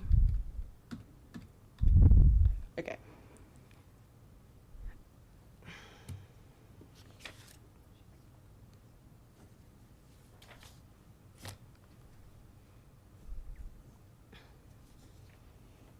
Oh yeah, this is it. Where's the key on this? Is there a key, or we're reading the callouts, right? Yeah, we're reading Okay, the call outs. So, can I talk to Mr. Erickson again, please? Thank you. Mr. Erickson. Yep. This is the multimodal plan for the project. At a concept level, yeah. Okay. Can you tell me where you have future bicycle or pedestrian underpass, new roads, new rapid transit, new bicycle facilities, railroad streams, lakes, any of those other existing or future conditions around the site? So the first thing to call out is the blue asterisk on the south side of the site. That's a high-frequency bus stop. It exists today. We'll be improving that. Correct. And where's the other one? The other bus stop? Yeah. Down at Airport in Clover Basin. And across the street? Yeah. Yeah. So where are the street connections? I mean, sorry, I meant sidewalk, because as noted earlier, in public, invited to be heard, there are missing sideway connections. So, I mean, hopefully you can see what I'm getting at. So when I look at a multimodal transportation plan, I'm looking at all of like the connectivity. I want to see how this fits in with bikes and pedestrians and streets and roads and transit and bus. And I'm trying to find that aside from. I'll walk you through it. Well, I'm just trying, can you point to it or tell me where I see it as the evidence Yeah, that's been presented to me? I'll try to verbally point No, to it. yeah, if you could just tell me where it is. Use this, okay. All right, so starting with the bus stop, we'll end up having a major entrance here. This is gonna be a public street. We can't get away from that. That's a requirement by the city code. So you will have a public street entering right here. Alongside that, the way that this site characteristic is gonna work out, we'll end up looping it, right? So it'll loop around here and come back out there. Okay, hold for 1 second. Sure. Okay, so where is the loop? I don't know yet, but it's gonna go somewhere connecting about right here, go north, go west Okay. or east and down south. So- think about a U. Okay, so because you can sort of see how this proposal is developing out, right? But part of our job is to look at the evidence. So I can only guess at compatibility if it's not presented, right, for your project. So if you already sort of know, why wouldn't you put it in there already? Because if I show a road inside this development and transportation makes me move it, I have to come back and start this process Exactly. all over Right. again. So it's really like So we're being very bare concept, bones, bare high bones. level. Right, but you can put in how it connects to the rest of the neighborhoods and being responsive to the rest of the neighborhoods surrounding this annexation. Correct. Like we saw in the multimodal plan that's available in And so you'll Envision. see that in the major orange dash line here, that's going to be a major bike and ped connection alongside a public road to connect Clover Basin up to Quail.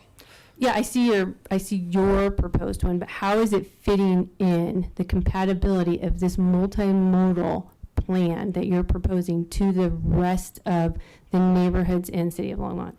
Well, first of all, it's creating a public connection between Quail and Clover Basin that doesn't exist right now. That's private land. Yes, So I number can one. see the orange dash line. Thank So you. number one. So there is no ped connection north-south right now through this property. It's private. There is no infrastructure on this north side of the site for bikes or anything like that. It's like someone mentioned, it's a mix of asphalt, pea gravel. There's a gate over here. So connecting, I mean, I saw it. There's a big bike mobility here, even though it's not called out of the mobility train. People ride along Quail and then they go north on 89th to connect to the bike infrastructure. So our hope is to emphasize that, not only with our residents, but the residents to the south. Right, and so the multimodal plan is different than the concept plan. Those are two different plans to me. Okay. The multimodal plan connects to other multimodal pieces in the surrounding areas.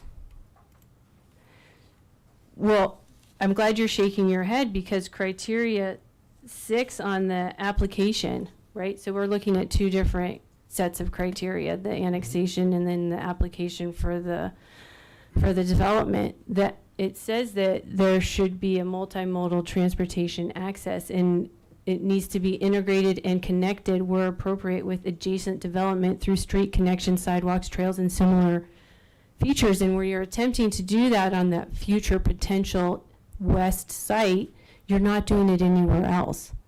And that bothers me because in the last 7 months, you've been out there and walking around, and I'm hearing from the citizens that there's missing street connections. I'm not out there every day. I don't know where the missing connections are, and I rely on the plans that are presented to see how it's connected and compatible with other city services. Okay, well, maybe I can fill in the blanks. So we have the one on the west side that you mentioned that Okay. you can see, That's, right? I'd like to see it in the documents when I'm reviewing it, when I get the packet. So for me, this is not, it's either a concept plan or a multimodal plan. If you had to pick, which one is it? A concept plan. Okay, Yeah. perfect. Thank you. I'm going to stop for a moment and let other commissioners have a chance. Thank you for your answers. Okay, thank you. Before I go to Commissioner Popkin, I think I understand. So basically, if I understand right, the multimodal plan was attached as part of the packet, correct? So you have a concept plan, and then you have the multimodal plan that fits over it. And so the multimodal plan is the one that shows all the in points and out points and the paths. I think I'm pretty clear with the points where it connects to the other neighborhoods and or in the future where it'll connect to other neighborhoods. I think I'm okay with that. I do have a question for city staff. This is going to get away from the multimodal right now. This is in regards to the issue or the question being raised about why are we putting in more apartments and why aren't we doing single family to own? And so I'm wondering, do we have stats? Do we have any kind of information where the city currently sits as far as percentage of to own versus percentage to rent? And do we have any idea how that compares to other cities? I think we've asked this before on some other projects, but to bring it up for this because it was raised by most of the public, do we have that? So a housing needs assessment was completed last year and is available on the city's website. That particular needs assessment really focused on affordable housing and with specific emphasis on deed restricted affordable housing so that it could never be anything but. And that really is based on area median income. So we have some pretty clear numbers based on area median income where there is a gap of several thousand units, particularly in the rental, but also there's a gap in the ownership market. When you are looking at, when you're looking really below in the 50% or below area median income, ownership just generally becomes very challenging regardless of where you are in the country, frankly. But we do know, based on our goals established in that plan in our regional housing assessments that have been done over the years, that 12% permanently affordable housing is the goal, and our inclusionary housing ordinance reflects that goal. So what that translates into is that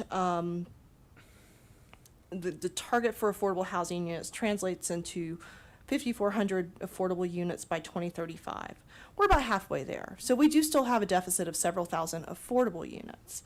Now, that said, the owner versus rental, the owner occupancy rate in Longmont, it's in the 60s, 65%-ish, if I'm remembering correctly. Don't quote me on that. But based on the work I've done over the years in Longmont and other cities, the owner occupancy rate is pretty comparable in Longmont to other cities of its size around the region. So looking at our total housing units, roughly 20% of our housing stock currently is multifamily. The last time I looked at the data on the multifamily occupancy rates, which was earlier this year, I'll be doing it again in another month or two to put together our population estimates. The vacancy rates are really, really low, And those are unsustainably like low. townhouses? Typically, when I say multifamily, I mean the larger apartment complexes. Okay. Townhouses often are referred to as attached single family. Okay. So our vacancy rates are extremely low.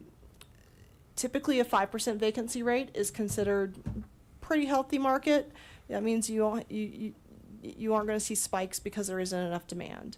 Longmont's been total vacancy in the 4% range. I would say that the single family rate, it's a little harder to determine, but our single family vacancy rate has been well below 3% in the last decade. And that's really driving the affordability issues in our region, is the fact that we just don't have that supply. And the supply is both rental and it's also in the for sale. The challenge in the for sale market is that single family homes are extremely expensive to build and therefore extremely expensive to buy, especially when you're looking at new construction for the single family homes. The cost of water, we're very big on ensuring that new development pays its way. And a lot of that is the cost of getting your water rights and your water taps. That adds significant cost to a new home. So our challenge is we just don't have the supply because it is, in many cases, cost prohibitive. We would all love to see more starter homes, but realistically, attached single family is really what you're seeing as starter homes, not just in Longmont, but around the country. So it's a very multifaceted issue. So I can't really say we need X number of for rent and X number of for sale. It just really depends on where you are on the spectrum. Okay. Hopefully that was helpful-ish. Helpful-ish. For the applicant, I do have a question regarding, so we have two planning areas. The one to the north, which is going to be maximum 2 stories, that's where you're looking at working with Habitat for Humanity, correct? Hopefully, yeah. They have a great 2-story townhome product. So that And would so fit that's well what you're there. looking at, 2-story town, are those? Attached. Attached. Correct.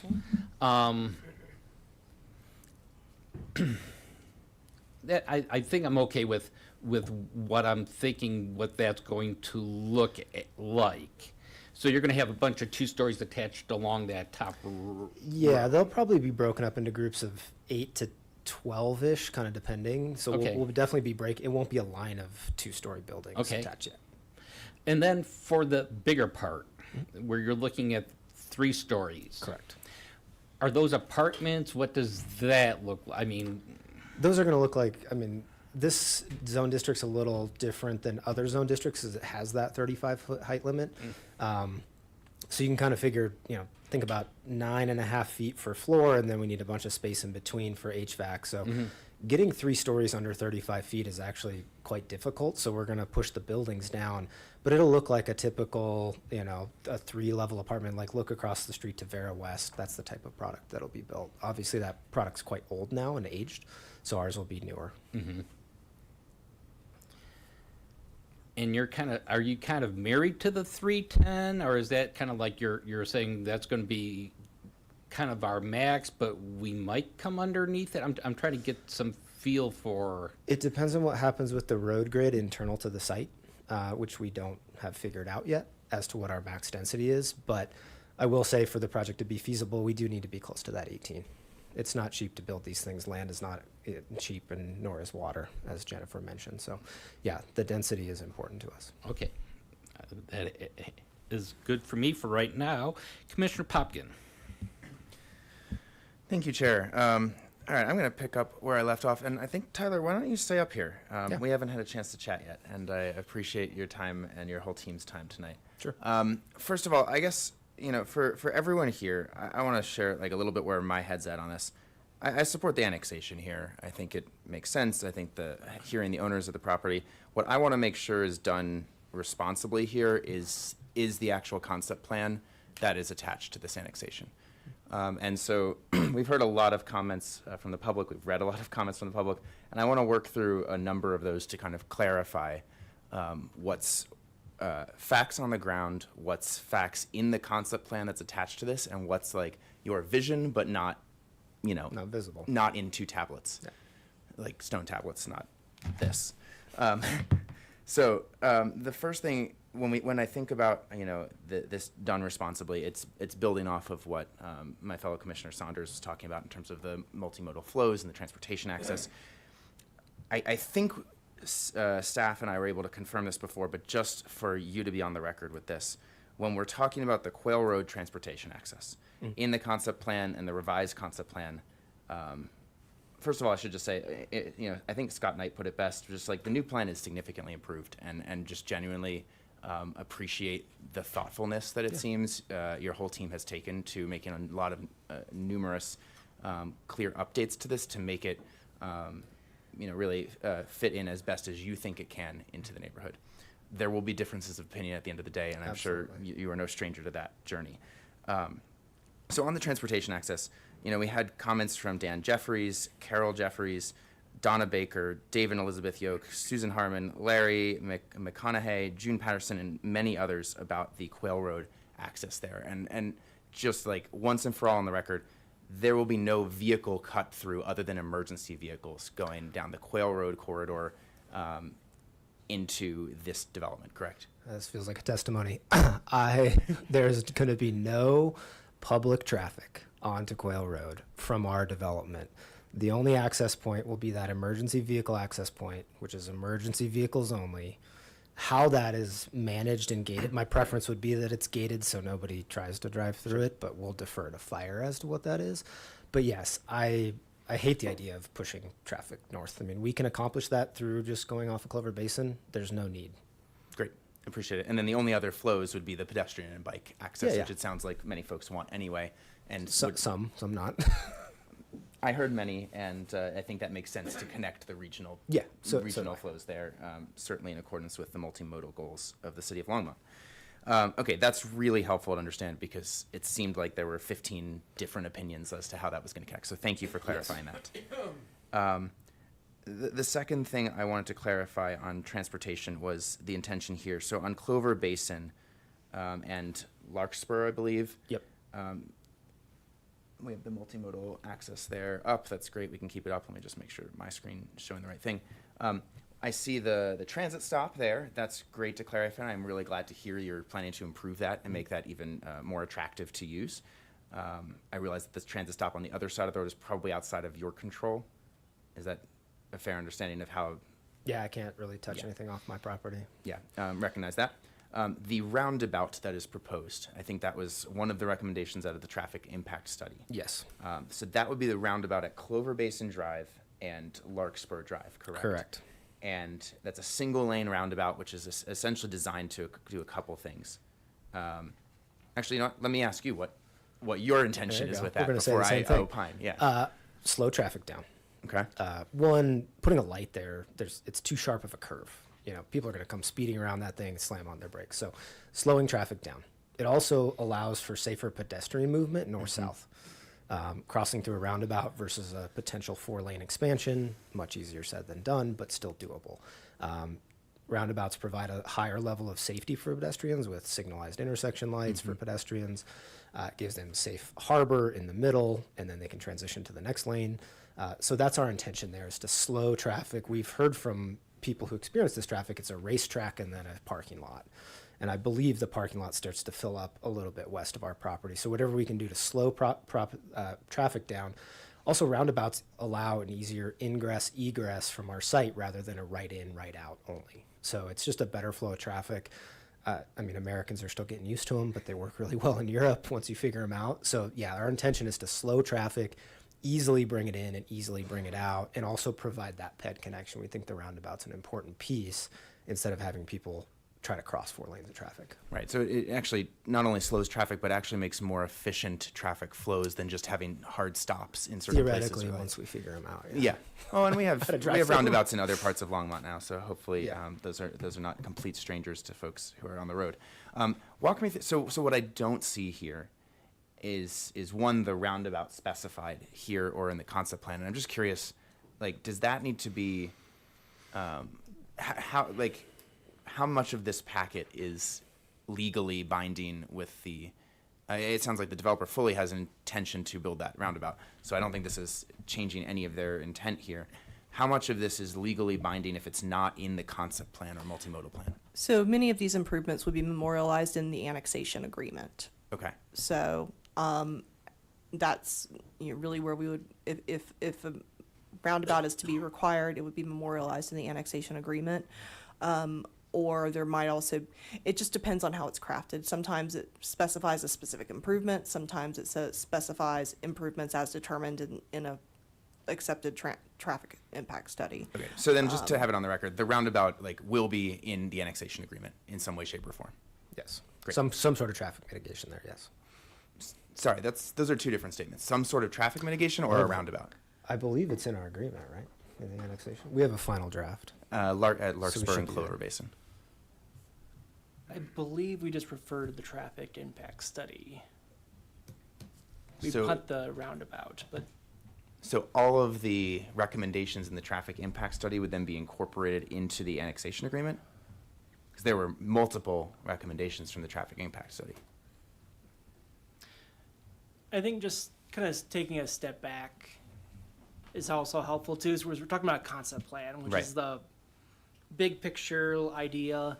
When we're talking about roundabouts, specific sidewalk placements, specific locations of bike trails, I think we're getting a little too nuanced. That's more of a level of site plan or preliminary plat. Well, I'm not trying to dictate the location here. The applicant has stated that they want to put a roundabout at that intersection.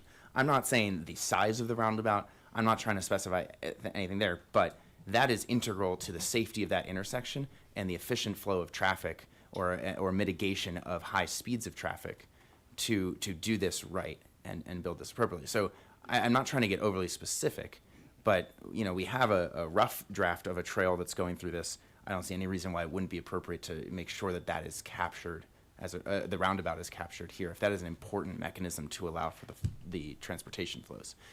And the reason I say that, Jeremy, is like I'm looking at our review criteria, and I won't actually speak to criteria number 6, which Commissioner Saunders is referring to. I'm looking at review criteria number 4, which is the application will not adversely affect surrounding properties, the natural environment, existing or planned city transportation or utility services or facilities, or the adverse impacts of the use will be mitigated to the maximum extent feasible. And based on my read of the traffic study, that's one of the key recommendations to mitigate traffic flows. And I don't think the applicant disagrees with anything I'm saying there. So I'm just trying to make sure that we capture that for residents to know that if this moves forward, this is one of the key pieces to making sure that those traffic flows and the multimodal flows there can be done safely and slowly.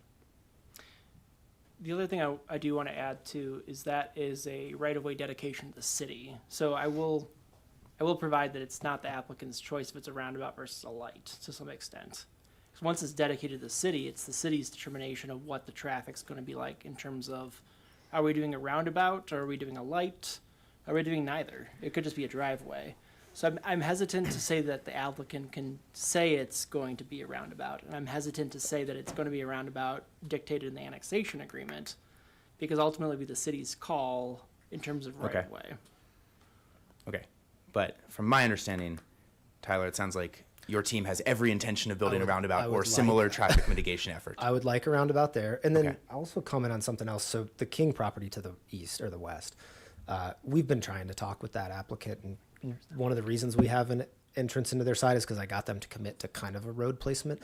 But the reality is that they're going to go do their traffic study. Yeah. It's going to layer on top of ours. And we're coming first. We're going to have to fix the traffic at that intersection. So we're going to end up sizing it, not only based on our project, but in the project coming behind us as well. Okay. I appreciate that. I will move on for now in case fellow commissioners want to clarify that later. I do want to clarify one other thing. One of the important concessions, it sounded like, or agreements, maybe you were fully on board with this, that you and Tyler, your team and residents were able to kind of come to an understanding on here was the step-down space, where I think you're in the northern section of the property, right, where you're proposing a maximum of 2 stories compared to the 3 stories within the 35-foot height maximum that you're working with, right? Technically, if my understanding is correct, the 35-foot maximum would still apply to the north piece of this, and your intention is to make it a step down, but I'm wondering if it's what the specific height maximum would be of that step down area. Yeah, I know where you're going with that. So you're right. I could put 35 feet, 2 stories. We'll call them 2 stories. Right. I mean, a lot of those homes, particularly the ones in the north east corner there above the green space, those are 2-story homes with gabled roofs. They're probably about 33 feet high. My intention is not to build that high. I think the townhomes will probably be in the high 20s because they're going to be, call it 10, 10 plus a 2-foot gap for HVAC. So now we're at 22 plus a peaked roof. So 26, 27, 28. And that would be a triangular peaked roof for the townhouse there, a pitched roof of some kind. Yeah. Okay. And I'm wondering. I'm not a fan of requiring density, but I think design things are important to make sure that the community understand is very clear what your intentions are. And so I'm curious if we can get more specific in what's codified here for what that kind of step down part of this, because that seems like one important piece of making sure that this can kind of transition in the spirit of an RMN zone in Envision Longmont, transition into the community to the north, to step down into those 2-story for sale or proposed for sale townhouses. I don't want to be overly onerous here, but if you're able to suggest something that would be feasible for you, I'd be open to your suggestions there, and you're welcome to talk with your team on that. Yeah, I think my immediate response is it's really tough to know at this point. Once we have preliminary grading, I don't know how, we're gonna have to end up, how do we pipe water from the far west side of the site into our detention pond? So there's a lot of things. Essentially what you're asking for is a finished floor where I start from and a finished height. I really can't commit to a specific because it's going to ebb and flow by a couple feet depending on what city requirements and code requirements required us to do. So I'd be pretty uncomfortable committing to a height, but I can commit to I'm not going to do 35-foot height 3-story buildings and 35-foot height 2-story buildings because that would look ridiculous. I appreciate that. I'll think about how I want to navigate that. So thank you there. Let me think. A couple other quick questions for you. You seem to know a lot about the area. In your presentation, you clearly demonstrated like a thoughtfulness to the housing and the best efforts, at least that your team thought could bring to the table at this stage of the process. I know we're not approving the exact design. I know we're not approving a plat here. So just a couple of kind of broader overarching questions for you. One of the central visions of Envision Longmont on page 15 is how a proposal promotes a more sustainable and resilient Longmont. And I'm just wondering, I know we're far back from the exact design specifics here, but if you could speak to how your team thinks through kind of the approach to sustainable design and, that is important in terms of resource use in the community overall. And so just curious how you'd want to answer that. There were some comments on energy efficiency from Michael Morrison and a few others, and just in general, however you want to answer that, transportation, buildings, whatever. Yeah, well, let's start with product type. I'm not a single family home developer for a reason. They're incredibly wasteful for their resources. So apartments and density are actually a more sustainable way to put people together in living. They use less water, they use less electricity, they use a lot less land. So that's step number one, getting away from the product type. Most city code these days is pretty energy efficient. Most municipalities I see, they're updating their code every few years. I did a LEED Silver project in Denver. It was just slightly more than code. So cities are doing a job of keeping up with code. So our intention is to look at those things. What can we do? Is it low flow fixtures? A big thing is, Energize Denver's coming around, Energize 2030. We're looking at how do we electrify all these things? Is there a feasible path to not running natural gas lines into these things? Can we electrify, VTAC units, which are essentially the things that you see in the wall at motel rooms that we're used to here in Colorado? The technology is changing. They're a heat pump system, so they can cool and they can heat. It's been really tough in hot and cold climates like Colorado to implement those. Pacific Northwest, they use them all the time. Our tenant base is starting to get used to having an air conditioner in their wall. So we're looking at things like that. Can we electrify these things? And then it's footprint too. How do we build these things efficiently? Gas ranges are kind of on the out per the federal government. So we're looking at induction, or do we go back to electric, right?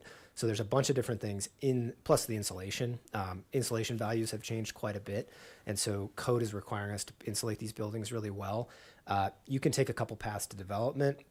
You can develop them really cheap. Nobody knows what's in the walls, and then you sell them. That's not how I was trained. I was fortunately trained a developer who cares about design and impact and long-term ownership. So I've learned how to design apartments in a way that, I'm not going to get resident complaints because I didn't put enough insulation in the walls and they can hear their neighbor.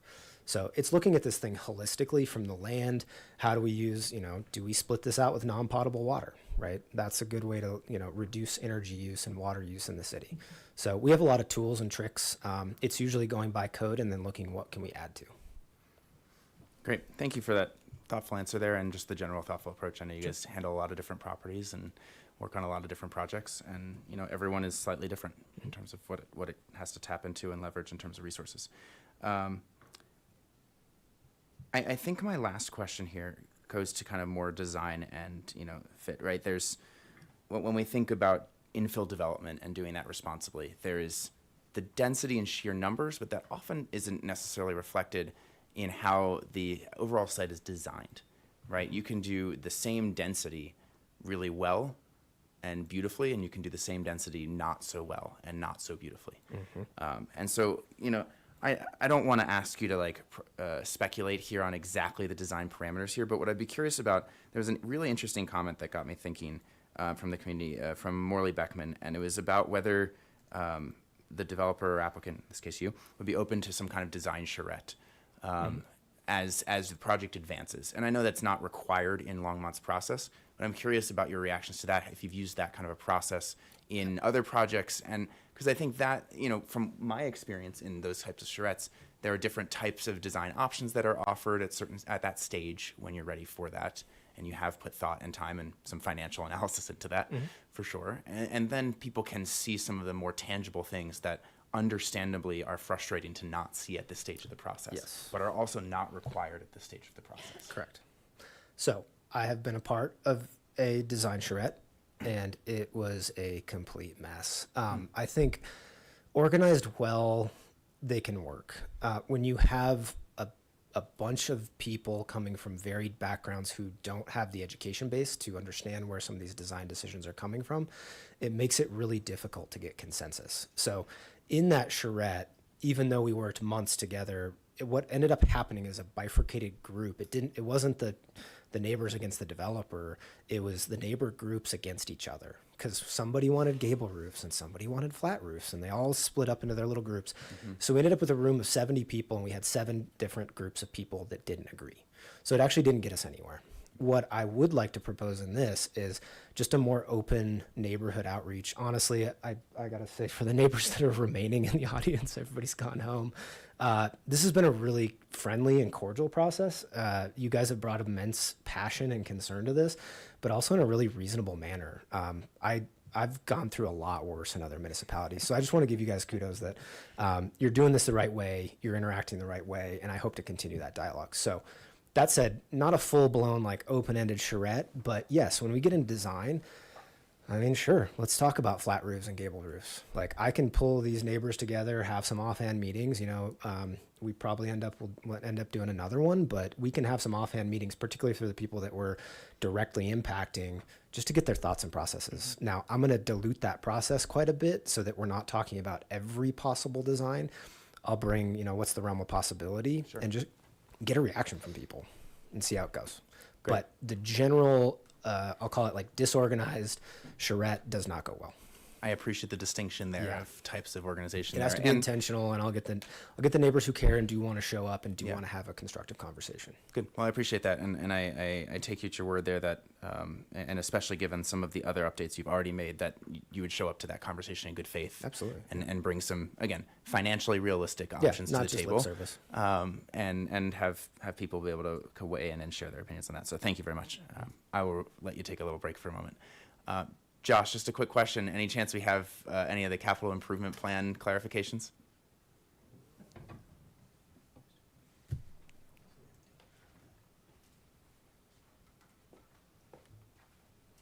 Welcome back. Yes, sir. Good evening again, Commissioner Popkin. I did look at the 2025 recently approved capital improvement program, specifically in the streets and transportation portion. Did not see any specific CIP, projects listed for intersections or even really some of these roadways, Airport, Clover Basin in this general area. Dug a little deeper into even TRP 111, which is the system maintenance, TSM, where we do perform things like missing sidewalks and some other types of projects. And again, not anything specific in this area. Thanks for looking into that. Sure. Can I ask you one technical clarification here? We're looking at the intersection of Clover Basin Drive and Larkspur Drive. And developers said they intend to do a roundabout, presuming that checks all of the city's boxes there. Yep. Walk me through, many of the concerns that we heard tonight and in our packet related to like literally crossing the road. Like how do you cross the road safely across Clover Basin? I know there was an existing crosswalk, but there are no lights, there's no signals, and then there's, in theory, a roundabout that's going to basically displace that. So what are the strategies when we think about transportation and pedestrian access and safety here? What are some of the common strategies for pedestrian crossings through roundabouts? For me, when I think about a roundabout, I agree, is going to efficiently move traffic at that intersection. I want to think about moving pedestrians just a little bit away from that vehicular circulation. So you may see examples. Martin Street's got several roundabouts here in town. You'll see a splitter island on those approaches. There's typically a refuge island within that area, which just means there's a place for pedestrians you may make it halfway, right? And you may need to refuge there and wait until it clears again so that you can continue to cross. I think some other examples that may have been mentioned were, lit crosswalks. So you're talking about RRFBs. So that's, you push the button and you get the blinky lights, right? So those are some strategies and some things that can be done to try to help get pedestrians safely across in certain areas. Great, thanks. I mean, that to me feels like a big priority of this intersection and making sense out of some chaos, right? And so when there's a roundabout, we figure out what's the right pedestrian crossing fabric that goes in there. What's the part of the process where that gets clarified? Like, I don't want to assume. Actually, let me clarify just one thing, given our discussion on it with In-N-Out last month. Is it fair to assume that the applicant here, if they're able to build a roundabout at the city's request, would also be building other pedestrian crossing infrastructure? Yes. The difference in this application and last month is this is all public right of way. Okay. Right. So there's no other private property owner to negotiate with. City Street and city sidewalk on the south side of Clover Basin will be future City Street and sidewalk on the north side of Clover Basin. That was a bit of a unique situation where it was a private access drive and then a commercial development. And another private owner. Yeah, okay. Yes. So in this case, within the city and the developer's control in this case, like the roundabout and any of the safe pedestrian crossing infrastructure that you were just discussing, crosswalks, the lighted signs, whatever is optimally decided, that is all within the control of this developer plus the city. Yes. Excellent. I'm relieved to hear that. Extremely relieved to hear that. So then, likewise, building on that, what is the appropriate time in the process to kind of clarify the pedestrian infrastructure? Because admittedly, like, we don't see that here, but I understand that that's going to come at some point. So just for everyone's like reassurance, in this case, like, when does that come in, and what is the most likely solution here? Sure. And we might have talked about process a little bit. We talked about there's a traffic study obviously included with this annexation application. It's been reviewed and approved by staff.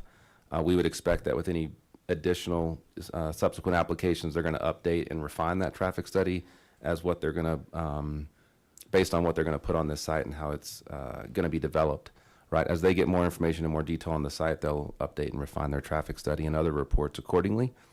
So that's my understanding, and you can jump in and correct me where I'm wrong. I think the typical steps for a development like this is annexation, or larger property like this is most likely going to have to go through a preliminary plat, assuming they subdivide into more than 3 lots, and then ultimately final development application with the site plan and final plat. So each one of those steps, preliminary plat, and then ultimately final plat and site plan, will get updated reports and refined information. Really, the final engineering doesn't happen until that final development application with the final plat and site plan. All right, thanks. And then just to clarify from our discussion before, there's no improvements to some of the other intersections referenced in the traffic study beyond what's directly adjacent to the, like in the capital improvement plan, which is run by the city, there are no current improvements to. Right, so Clover Basin Airport Road, Clover Basin Fordham, there's nothing currently that I saw specifically. But that's also beyond the applicant's purview in this situation. And so it is an unfortunate situation here that, at some point, frankly, it sounds like the city will probably have to figure out in a different way, but it's beyond the applicant's responsibility at this stage, right? At this stage, yes. Yeah. And Jeremy, Jennifer, anything to add on that? No, we agree. Well said, Josh. Thanks. I think we're good for now. Appreciate the clarifications. You bet.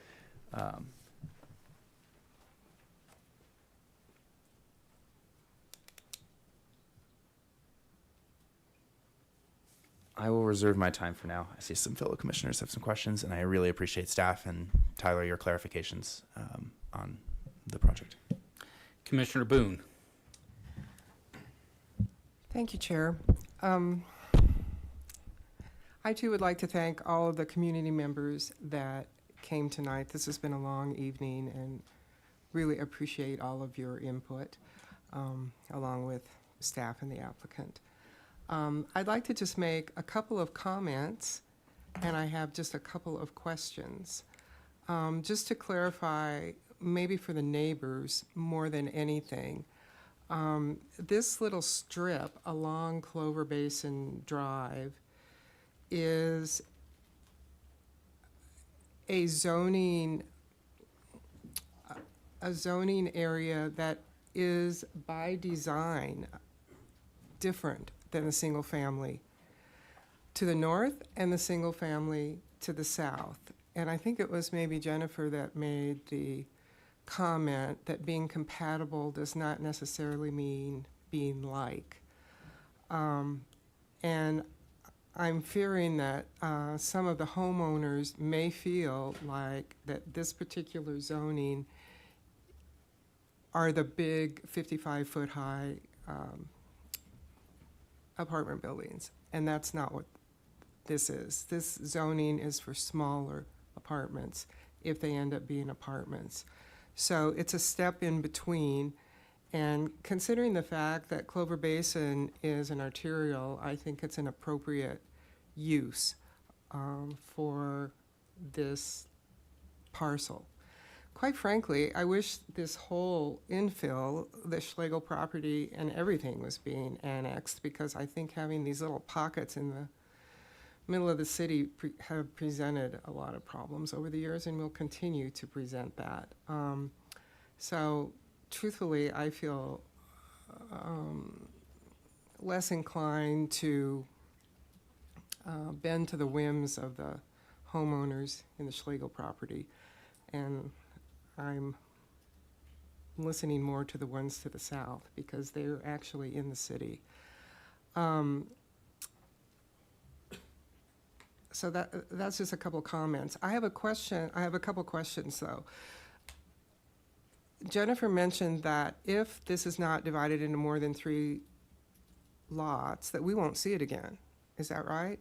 And Josh seems to think that it'll be divided into more than that.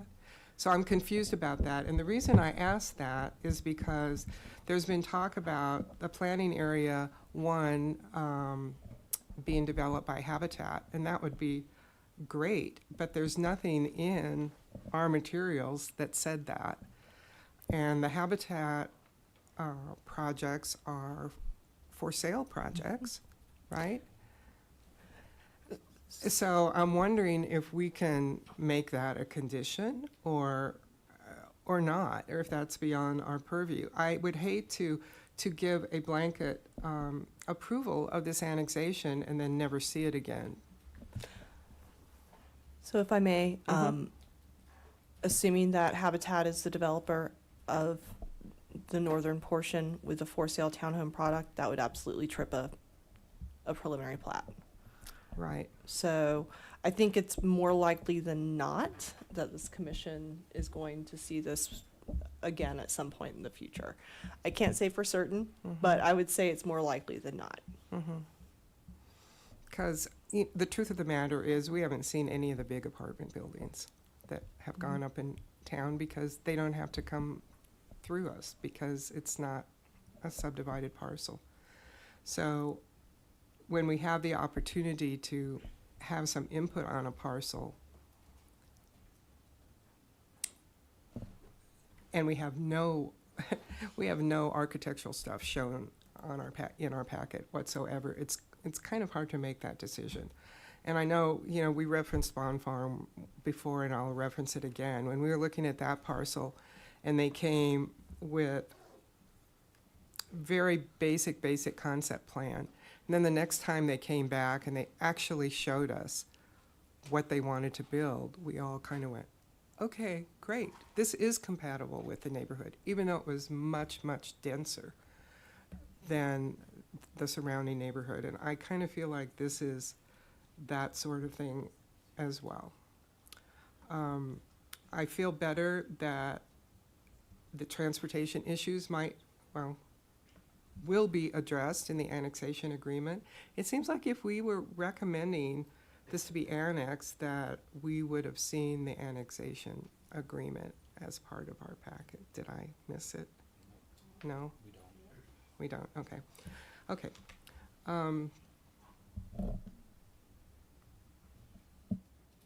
Okay, that was my comments and my concerns. I would love to see at least part of this to be for sale property.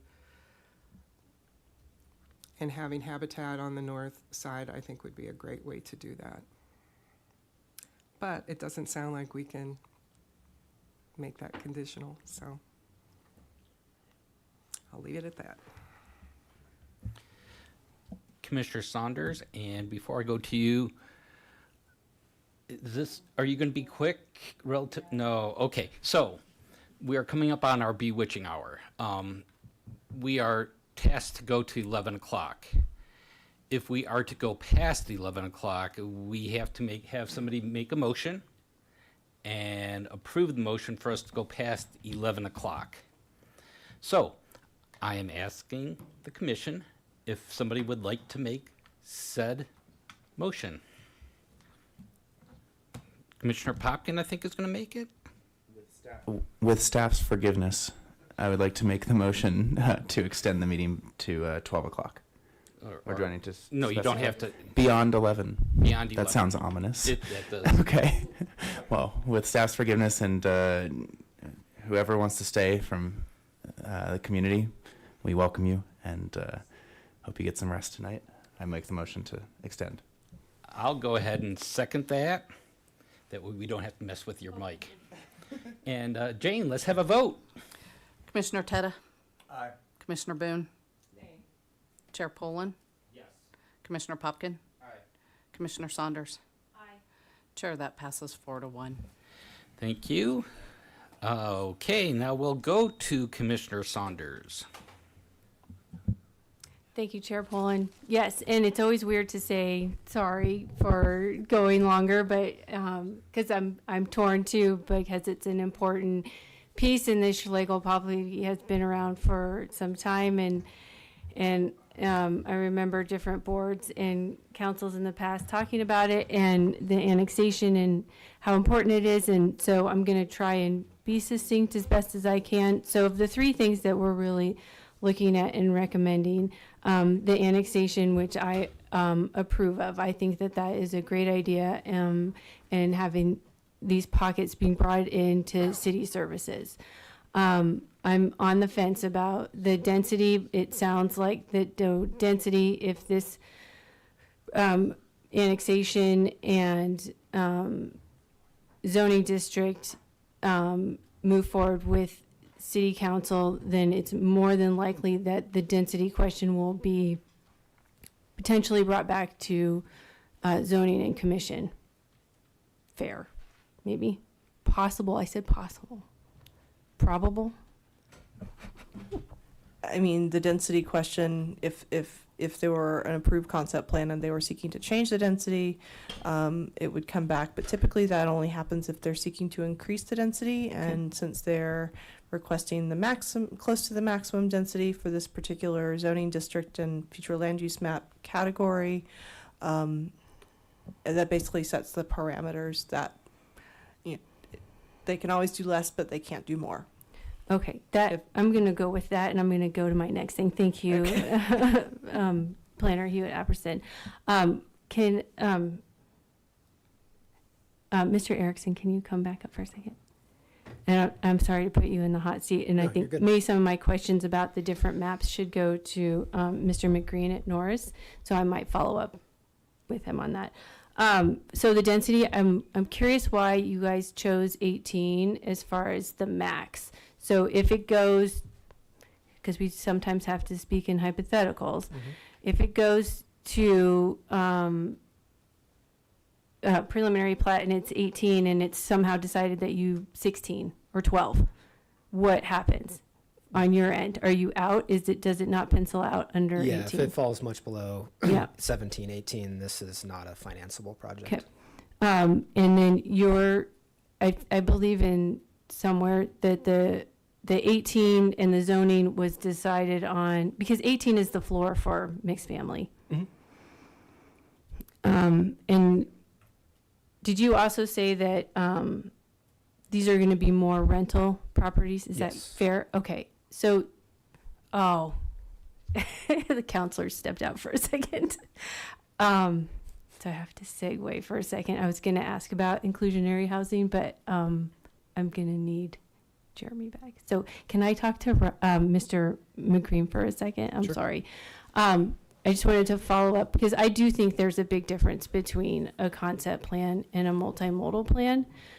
So are you a planner? I am. Okay, so in your design process, so for my design process, program what the client wants. The client here wants 310 units on this property. Sure. The site, generally speaking, there's other things. The site inventory, would that be a fair next step? If I say site inventory is to take inventory of what's on the site, a green field, can we fit it? Does it work with code? You know, all the inventory pieces. That's correct. Okay, so then site analysis is program what the client wants and does it fit in with the site?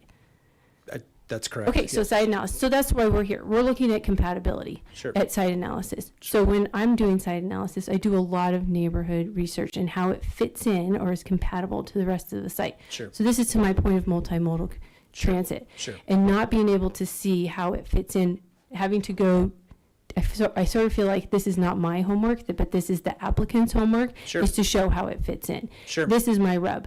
Because when we talk concept plan, that goes with, it's a legal binding piece that goes with the annexation. And the multimodal plan is legally binding to the application process and whether or not it's been provided, which I'm having trouble seeing. Because Okay. I don't, and I don't need you to explain it. I need to see it and have it written out so where I can read it, which I feel I've done a pretty good job of doing that. So that's okay. So I just want to clarify that that is my problem with the two different plans being merged into one. It's to Mr. Erickson's point that it's both. Or no, he said it was the concept plan, correct? So Because I don't think it's fair to have it say that it's both in my perspective, and that's all I can bring here. It's one vote of 5. Yes? 5. Sorry, it's late. So I'm only one vote. So that's my perspective, and that for me doesn't meet the criteria of number 6 for the application. And I understand that you want to explain it to me, but through 900 pages, I probably should have gotten it already. And I guess, and I might clarify too, so here's the actual concept plan. So the concept plan is kind of overuse, land use, and we talk about those Yep. things, right? And what the multimodal plan is a layer on top of that of discussing that. So I guess I'm a little confused on what we're lacking in your opinion, because one of the items you discussed was the map on this map. Yeah, Here. this is the cities. Correct. So this This is is the the city's map. multimodal, yeah, and how it blends in with that. And if you looked at the Right. maps that I showed earlier, zooms out quite a bit so that we can see how it fits in to the rest of the city. And in my mind, that's part of the compatibility issue. And so that's what I want to see, how your site is going to propose to be compatible with the neighboring sites, right? Where are the sort of ideas of the connectivity? You know, they have one bus stop on there, but not the one across the street, right? That's not our on property. I understand that. No, Yeah, but I understand that. That's what I'm saying, that you're not proposing that on a multimodal plan. You're saying that as a site inventory piece. That's not part of the proposal piece. That's where the difference is for me. So the multimodal is what's existing and how your site reflects that. Your proposal reflects what's already there. That's what my compatibility question is, how the proposal is reflected in these other transit or multimodal pathways, if you will. So that's why I have a problem with it. And plus they're designed to do different things legislatively in our documents. So blending them together is a challenge for me. And it may not be for other commissioners. It is for me. And I would rather it be seen how it works with the other neighborhoods, because the compatibility of this project in our city is really what I feel the planning and zoning's job is. We're not here to do code. You look through code before you get here. Planners know code, although they're not QC for code. I feel like that is an improper pathway. And we're looking at the compatibility, the flavor of Longmont, and how that relationship is going forward with development. So Julia Pernack, does anybody know who that is? If we had all the pictures on the wall, you would know who she is. Thank you, Commissioner Teta. She is a mayor from some time ago. I've already dated myself, which thank you for understanding. She made a comment at a Times call about, we were talking about there are issues of being a donut hole in city of Longmont along Main Street. And she said it's not her responsibility to dictate who develops in the city. And I sat on that for a long time, and it really feels like, you know, it is the applicant's responsibility to understand the site and understand the culture and understand the pathways and tell us how you're going to respond to that. But there's lacking in these plans for me to understand that. I appreciate the environmental impact study, but that comes with site selling and buying. That's sort of part of it. And the traffic study, which I'm so sorry I haven't even talked about yet, but it's really impactful. There are some pretty serious traffic implications with this site coming on and taking quail out. I mean, you lose a huge piece of access and traffic coming off the site by taking quail out of the annexation. And that's a really big deal because it goes from 9,000 cars to 11,000 cars. And while it's not impacting the intersection at Quail and Airport all that much, to where it affects code, but Fordham, is it Fordham? It's Quail and Fordham, not Larkspur, where you're talking about Clover and Fordham, isn't that what I said? Where it's down a little, and if you look at, oh, I've gone off track again. So I just wanted to be fair on that point about the different maps and how that they are very different to me, and having them be explained to me during the meeting is a little, I think, harder on everyone rather than being in the packet already. Right, so that I have that and I can look through it and see how it's connected already, and everyone else can see how it's connected already. To Mr. Erickson's earlier comments about doing, I'm not going to call them design charrettes, but not interventions. Oh, it's late. Engagements. Thank you, Commissioner Popkin.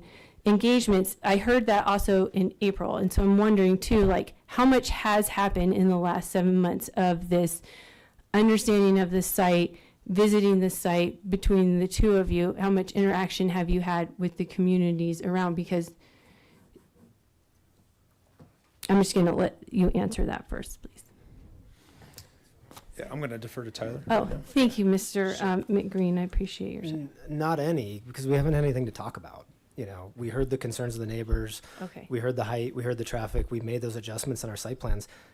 Honestly, our site plan hasn't changed much from the concept that you're seeing today, because that's all we have to operate off of in this level of process that we're at now.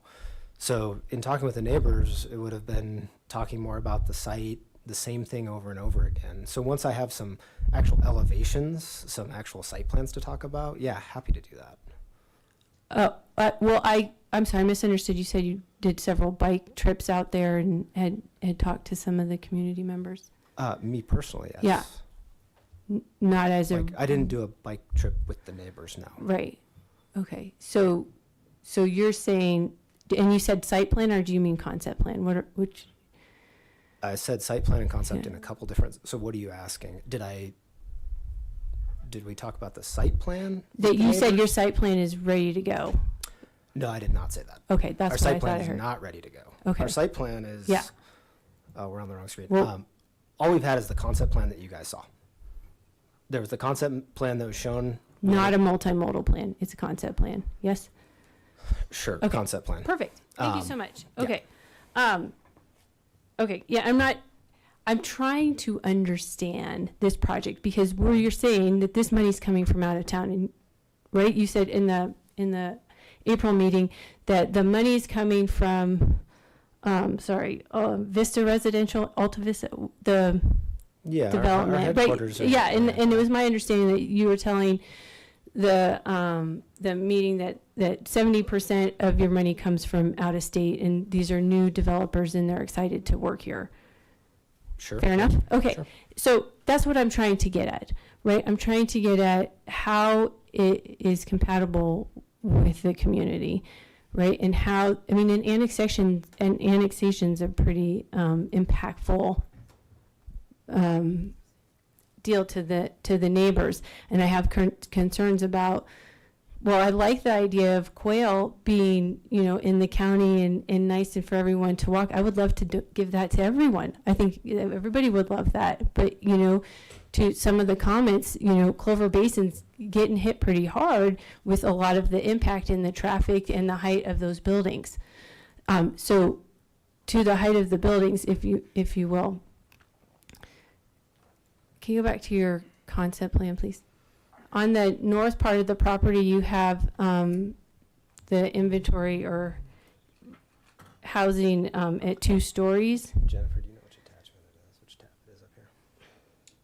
Which one are you looking for? Site, just our Click on the PowerPoint. Yeah, go to the PowerPoint. PowerPoint. There we go. Is that the one you're looking for? Yeah. No, your concept plan. Yeah. So that peachy band up there on Quail. Oh, that's a good one too. Either one. Yeah, that one's bigger. Yeah, for the 50-year-olds in the house. That's different than what we saw in April, and also with the green banding the parkway. That's correct. And you said that was reaction or response to Neighbors. Yeah, I have seen that in code actually, and it was also part of the Bond Farm project where ones that when the higher density is coming in next to a lower density, right? And so Envision Longmont wants that density all the way, envisions the density all the way across to be mixed neighborhood, but it's single family and then single family. So when you have those densities next to each other, and Planner Hewitt Apperson, maybe you can help me out. There's a schematic in code that designates that sort of transition zone, that those that are closer to the lower density, within I think it's 100 feet or whatever, they are second stories rather than the higher 3 stories. I So couldn't find it. I'm it's sorry. The residential compatibility standards, and Yes, thank you. that typically relates to non-residential development that are higher density mixed use development that's adjacent to residential districts. Can you, I'm sorry. Can you tell me that code number? That's what I'm looking Oh, for right I'm now. sorry. You just had it off the top of your. I thought you were reading it. I had to. See how wonderful the planners are. There we go. Jeremy set the bar with that, throwing code out earlier. So for some reason, there we go. Section 1505, 200 residential compatibility. 1505. So basically says multi-building developments, so building organization and design, so subsection C, part 2. I'm sorry, 1505 what? 200. 1505, thank you. And it really only relates to non-residential zoning adjacent to residential zoning. So it talks about multi-building developments shall be configured to locate the tallest and largest structures the farthest distance from residential zoning districts. So it really only talks about, this applies to development that's adjacent to lots that are zoned for residential uses, specifically RRU, RSF, and RMN. So if there were, say, an RMF that came in next door to this, it would need to meet these standards. Oh, okay, so it's the But jump. It's not it's the next doors. It's not, Okay. yeah, so Okay. this that would not apply That's here. my question. Yeah, Okay. that would not apply. Because that's what I thought was happening in Bond Farm, and I thought that was like, oh, there's Planner Hewitt Apperson right there. That was a great suggestion. And effectively, this concept plan takes the spirit of this section. Yeah. But they aren't required. That requirement is really only For the jump, the is big really difference only between for yeah. the what it is right now, in my opinion, is the residential urban. It's like 1 dwelling per acre, right? But it's going to be 18 right? And so, trying to figure out that 18, without having this conversation. So I appreciate, Mr. Erickson being here. When you came to 18, and if you scroll down in this 1505-200 residential compatibility in the code, you get to the inclusionary housing. Came up, Counselor Terrell. That would be section 220. Yeah. So did you at all look at this, since these are more rental than for sale? Did you look at the inclusionary where it can go bumped up to 20? Yeah, that was a consideration, but I don't want to push the density any higher than that. That's already caused a lot of concern. So I'm said differently, I'm not asking for a 25% density bonus above 18 DUs per acre. No, I was just wondering, because there's a lot of support in this language from City Council about specifically, I think it's C, about how they recognize that City of Longmont needs more of that rental, and so certain consideration, is that the right word? For the going up to 20 for the development. Because it's still the same inventory, right? It's still the same type of inventory if it's at mixed neighborhood.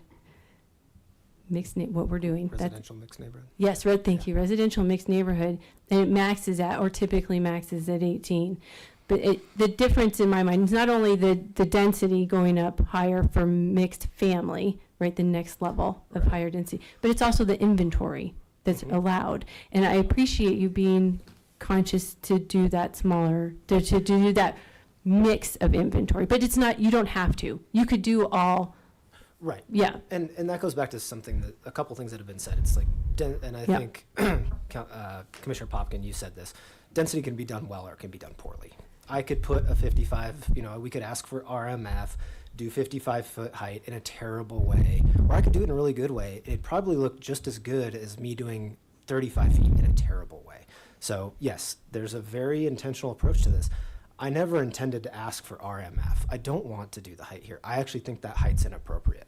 So that's why we're consciously doing 18 DUs per acre. I understand the difference in the neighbor's opinion on whether that's dense or not, but candidly, 18 DUs per acre in this location in the city is very light. Typically, and I work in a lot of municipalities, 20 DUs per acre is considered like rural greenfield zoning. That's your density limit. When you get further into the city, it goes higher. So 18 is actually a pretty light use, and I actually think it's the appropriate application for this property because it is a transitory use. There is no zone district below residential mixed neighborhood. It drops to single family. So this is the next step up. There is no other step up. From what is zoned, what it's asking to be zoned right now? From the adjacent use, residential single family. There is no zone district between residential single family and residential mixed neighborhood. Correct. Yeah. Yes. So we're asking for the least. And that intensity 18 use. though is the max for, and the floor for the other. That's what I'm asking. And because there's that special provision in there about, well, I don't know if provision's the right word, for going up to 20 and the other bits in the inclusionary housing. Because that's where I get a lot of my intent for city council and city councils in the past and citizens of the past is the intent of the code, right? As I'm sure you and the other collaborative parties do on your development review. Commissioner Saunders, if I could jump in just yes, for a second. please, thank you. I just wanted to note a couple things concerning the discussion. So 220 doesn't apply yet. I know it's a good frame of reference for looking at affordable housing, inclusionary housing, things like that, but that's not on the table right now. I just want to make that clarification. Because it's not at a concept plan. Right. Certainly. And it's hard, as you can understand, because we don't have that annexation agreement. So we don't know a lot of the story and how things are developed. And, we also want to make sure that we're reviewing the maybe some of the thought processes that city council had. So you know, maybe they want to look at this. Also looking at, and I know this isn't a possibility, and I'd love to hear the hypothetical on this, about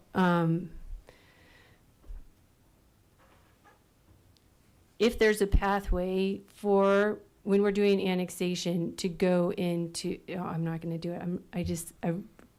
I wanted to ask about open space and how that pathway goes. And I know it's too late to even broach that subject, but I know it's been an interest of city council and other community members that, you know, it looks like open space, but when we say open space in land use and in planning, it means other things, right? And so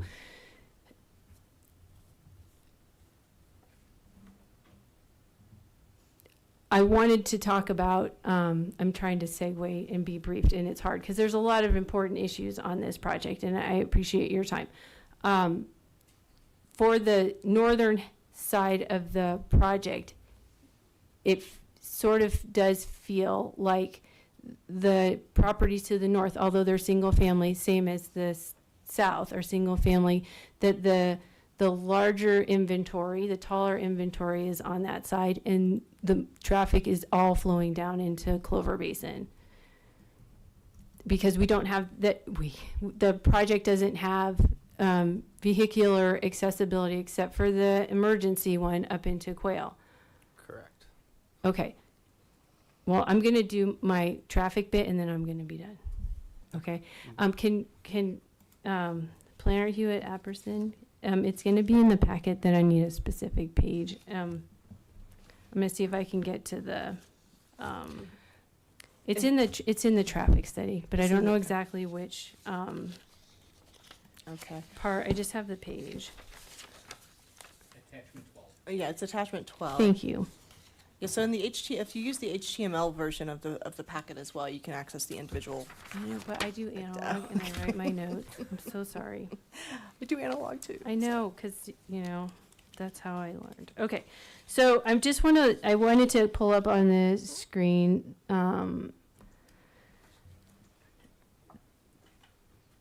the traffic ratings, and I think I want to do the build out. Well, I mentioned earlier that the existing traffic volume, and that's on page 572, but if you get close, I'm going to go up higher.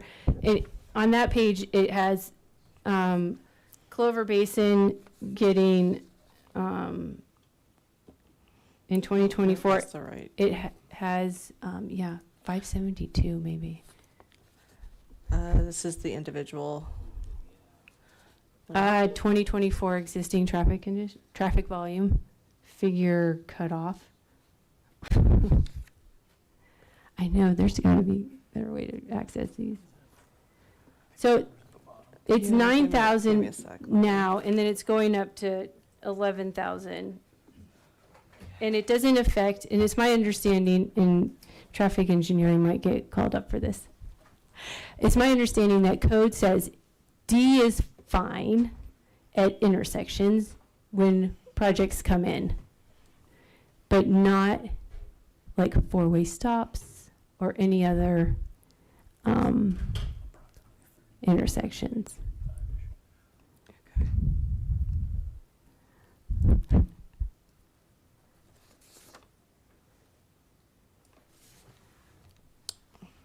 Okay, so roughly here.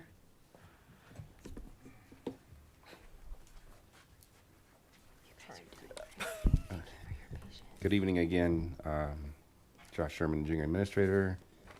Let me try to answer what I think was the question, but I'm really just going to reference the code just so you can maybe That's fine. hear it if that's okay. Yes. We're citing code sections I- 1505, 150.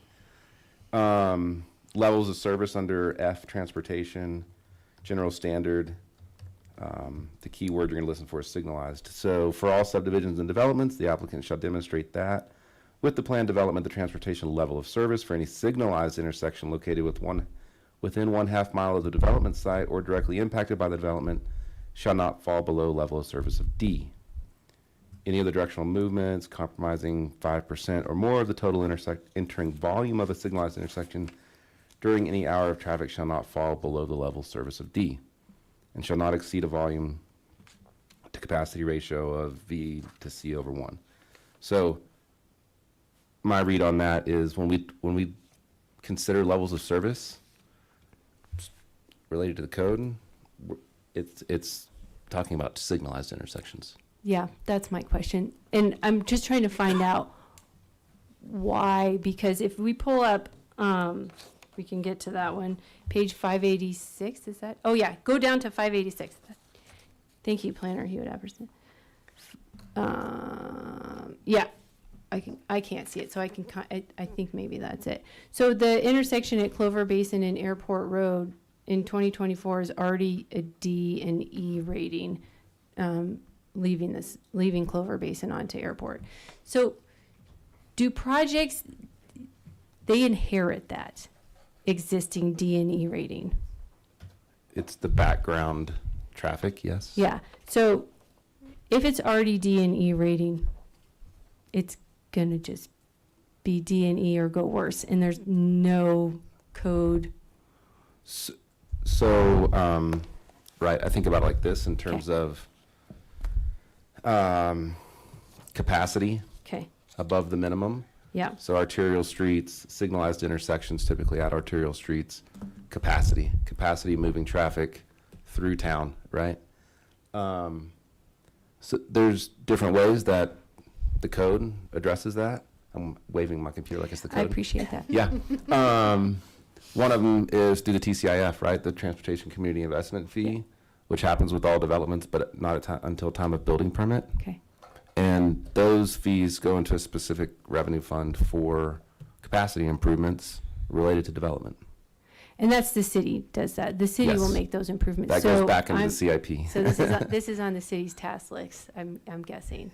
It is, I bet it's somewhere, you don't have to tell. it's That's on a totally fine. priority list. Great. Okay, so this is where I'm headed here, and why I'm asking that it's not affecting the intersections, because this neighborhood, right? Quail seems a little unfair because the Quail gets all this, and it doesn't go all the way through, so I don't want to say that it's unfair. It just seems that the traffic volumes are very different, and then the traffic volumes on Fordham and Clover Basin go bad. They go from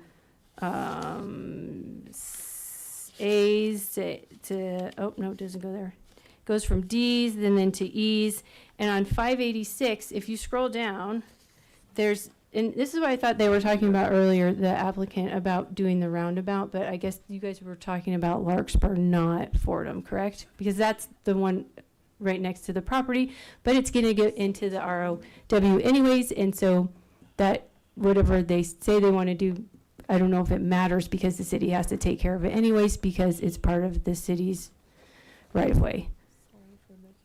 Clarify which portion again? Oh, the one on Larkspur, the city is going to take care of because it's in the right of way. The developer, per their approved traffic study, is going to make the improvements because they're adding the north leg to that intersection At Larkspur. at Larkspur. Yeah, so they're going to do the roundabout. Yes. Or traffic mitigation. Yes. You're welcome. Thank you. But nothing's happening at the two-way stop at Fordham, further east, where they go. There's currently nothing in the traffic study that's required for them to make any improvements at that intersection. Correct.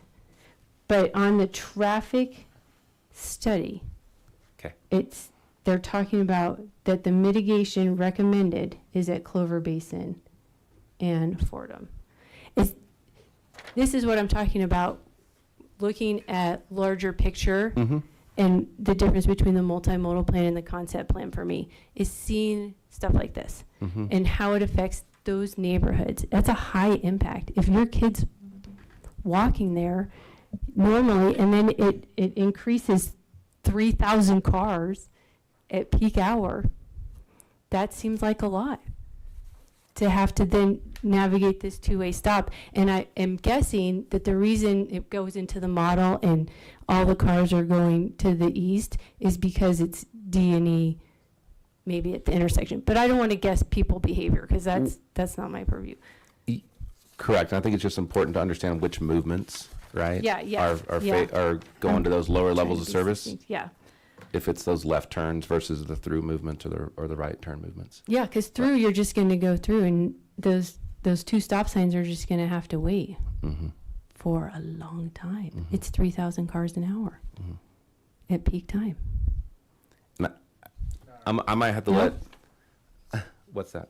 I might have to let Caroline come up if you have specific questions about the traffic, but Okay. what I recall from the traffic study is they did do an analysis about making it a 4-way stop, and it didn't help, and No, may it have made it actually worse. It did. It made So- it worse. And that's what I thought they were talking about. I'm like, that's mad props for them because they're really seeing the community and they're connecting to the community that I know and love. And I think that that's my thing because I'm not a planner. I'm not an engineer. I don't Mhm. do the code part. That's happens before it gets to me. Mine's compatibility. Okay. Yep. Nope. That's great. Thank you. Mhm. Yeah. So So my name is Caroline Michael. I Oh, work in thank you, traffic Caroline. engineering. So Yeah. I do have like a few points, like I think important points to make about some of the Thank level you. of service evaluations. So one, a level of service is a measurement of vehicle delay. So a worse level of service means that vehicles are being delayed more. So it doesn't really have anything to do with safety directly, as some residents might think about it. So if we see like a poor level of service, usually D or worse than D is how our code reads. But so like at Airport and Clover Basin, we have protected only left turn operation. So that's a pretty calculated trade-off for something that might increase delay. Like, yes, you can't turn on a green ball or a flashing yellow arrow, and you have to wait for the green arrow, but there's a safety benefit from that, and we have seen crashes go down at that intersection, quite frankly. And at Clover Basin and South Fordham Street, we have, so I can't tell what year is on this figure here. Oh, yeah, just scroll But down. It should be so in some 27. cases, when developers do traffic impact studies, they're assuming a really like conservative, case. Like, nothing's gonna happen at Clover Basin and South Fordham Street. And while it's true that Josh mentioned earlier that there's no specific plan in the current CIP to address this intersection, the city is working on like a citywide, like a lot of safety efforts right now. We have a lot of crash data. Like I know that there's crashes at this intersection. It's not a surprise to me.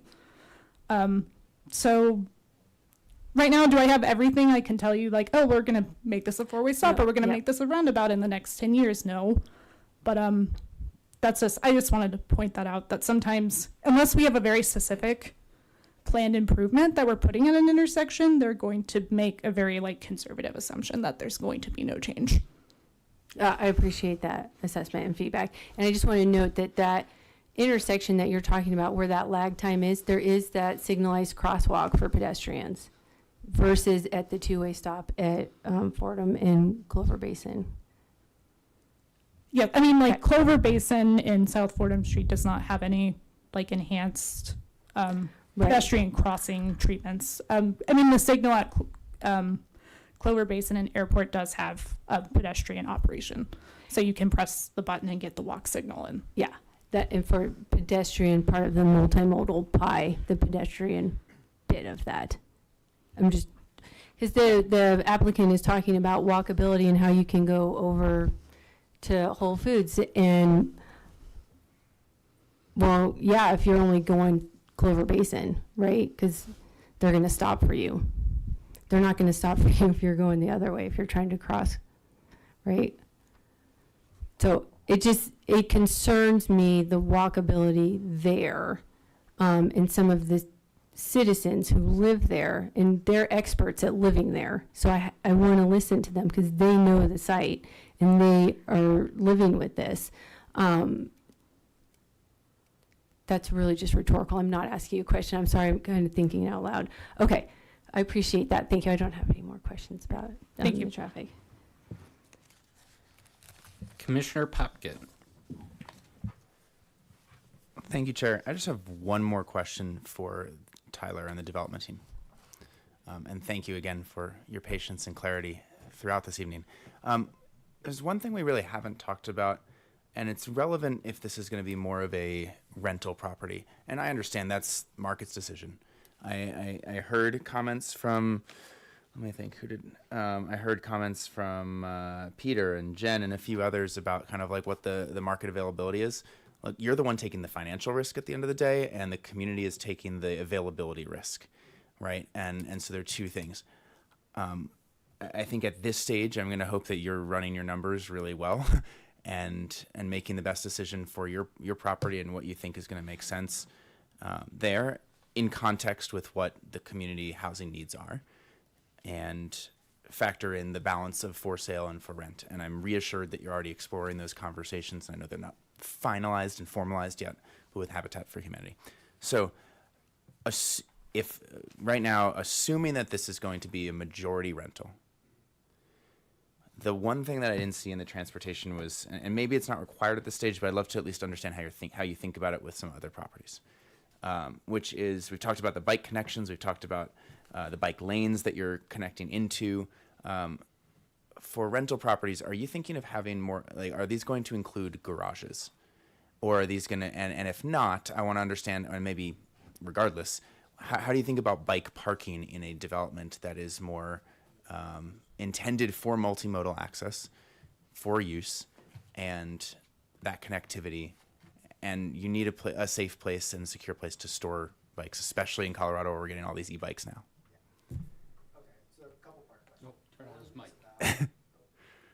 There we go. So let's talk about the parking first. At 18 DUs per acre, a typical site like this with a 3-story building, I can get up to 22, 25 DUs per acre. That's kind of a normal unit mix with a 3-story apartment. Sorry, DU is? Dwelling unit. Dwelling unit, domestic unit, sorry. Thank you, it's late. So we're going to have some space on the site for standalone garages if we can, fit those on there. But I think given the lower density, we can actually find room for those. The other thing I like to do is tuck under garages, meaning that the first floor of the apartment is actually a garage. On the back side of that would be a unit, but the first floor of the, call it street-facing garage, we'll try to, new urbanism policy, try to face all the garages in so that, you're not looking at a bunch of garages from Clover Basin.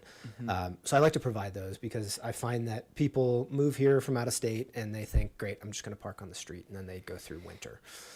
So usually garages are in pretty high demand come in about a month when people have scraped ice off their windshields. So with tuck under, we're probably going to get about 1/3 of the total unit count of tuck under. So maybe a little less, call it 85 to 90 tuck under parking spaces. The towns, the 2-story stuff on the north side of the site, those will have a garage. The rest will be surface parked. Okay, so then when we think about, we want to try to encourage bicycle use and bike So parking. there's a couple of things we can do. More urban areas, bike theft, you hit right on the head. We provide, or I like to provide personally in my developments, a bike room, bike mechanic room, bike storage room with secure locks that's actually in a facility that's not in an open area. It has to be secure to the tenant. So I like to provide some sort of storage maintenance type shop so people can have a place to work on their bikes. They can store their bikes instead of dragging a dirty bike into their apartment. And then another thing I like to do is I'll probably buy like 10, 15 bikes, and whether those are electric or not, maybe split the difference. But I like to provide bikes for maybe tenants who don't have them yet. Bikes can be a very expensive thing to purchase when you first move to Colorado. So as a management operation type thing, we'll buy some bikes for our residents to check out because I think it facilitates the use of bicycles if they can. Great. I know that's not required at this stage, but really encouraged to hear that. And hopefully, folks, the importance of that is not just to support bikers, right? That actually reduces vehicular use as well and traffic in the area. And so there's a real tangible value of providing additional, some might call it amenities, but services really to encourage bicycle use. Absolutely. If I have a tenant that owns a car, but they don't own a bike, and they say they have to drag their bike up to their apartment, I want to reduce the amount of friction it takes for them to get on their bicycle and ride it to work rather than get in a car. Yeah, great. Good. Well, I just want to thank you and your team and staff, front of house and back of house staff, for staying this late so far. I saw you, Josh. Thanks. And everyone from the community who's still watching or will watch this long recording and who's still here. I'm going to summarize what I've learned from this because it's really helpful. And if anyone is a recurring viewer of our little camaraderie here, you know that I often will propose conditions on development when we have the authority and ability to do so. I don't actually have any to offer at this stage, recognizing the part of the process that this is at, and that the responsibility of staff, planning and zoning, development team, and city council to continue to see this through responsibly as we go forward, because we have confirmed that north-south pedestrian and bike connection through the development that you're proposing in the concept plan there in orange. We've confirmed that the Quail Road access is going to be emergency vehicle only, plus pedestrian and bicycle. We've confirmed that max height of 35 feet and clarified that that really is what is the governing height restriction for this entire development, regardless of the story. Likewise, we've not confirmed the exact height amount for that 2-story amount on the north side that's intended to be a step down, but from what you've shared on the record, it sounds like it'll be somewhere between 25 and 30 feet. We have confirmed that there is both some combination of landscape buffer and park or recreation space on the east side of the property, and maybe more incorporated into the property as you see fit as going forward, but that's what you've kind of committed to in the concept plan. We've confirmed that a roundabout is the likely transportation solution in partnership with the city at Clover Basin and Larkspur there, along with numerous other pedestrian crossing areas that will be strategically integrated, let's say, within some vicinity of that roundabout to allow for safe pedestrian crossing, vehicular flows, bicycle flows, and other transit and vehicle flows. We have confirmed, or you've stated on the record, kind of a good faith effort to get input on design when it gets to that stage. Yep. And I think that's really important here when we're trying to kind of integrate this density appropriately. I understand that you have to make something work financially here, and hopefully the community better understands that here, but also will take you up on the opportunity to thoughtfully contribute to the design there, because that can make or break a project like this and how it integrates. You've stated on the record, and this was, I think, news to and refreshing to hear for a lot of folks here, that there will be you're aiming to have a for sale element of this in partnership with Habitat for Humanity. Yes. I know you can't confirm that. We're not going to require that in the concept plan, but that's something that you're interested in. You've clarified the relationship, and staff has helped here too, between this proposal and the property to the west that is going through the annexation process, including both the vehicular connection, or maybe lack thereof in terms of its impact on the Quail Road north side, and the connection from your property over to the city of Longmont's pedestrian and vehicular, I guess it's really just pedestrian and bike connection across the north side of the property and the property to the west. And we've also just clarified, and this is always helpful for me in orienting on this project in neighborhoods, just that this is actually this is a higher density than the immediate surroundings. And that's what the image and Longmont document said was allowed here, right? And you're responding to that in kind. But we've also clarified that this is actually lower density than the southwest side of Airport and Clover, where there is a higher density of units around the little commercial area. So, with that, my 2 comments here at the end of this are, I think it's really, really critical, especially for staff and the development team here, that we get that Clover Basin and Larkspur intersection done really well. And that will offset some of the impacts and safety concerns that we've heard tonight. Maybe not all of them, but we try to mitigate that as much as possible. I can't think of, for the life of me, something to specifically require at this stage, but I think that we have heard a lot of folks, back of the house, front of the house, and from the development team here, speak thoughtfully to how you're approaching that intersection, and that it's fully within the control of basically the people in this room to get that right. And then lastly, I cannot stress enough the importance of conscientious design in this space when you're trying to blend between 2 different zoned areas and make this work well. And so it seems like you, from what you've described on kind of the sustainability elements of this, the transportation elements of this, that you bring thoughtfulness to these proposals. At a certain stage of this process, we have to accept good faith and well-intention, and I hope that you will live up to that. Thank you.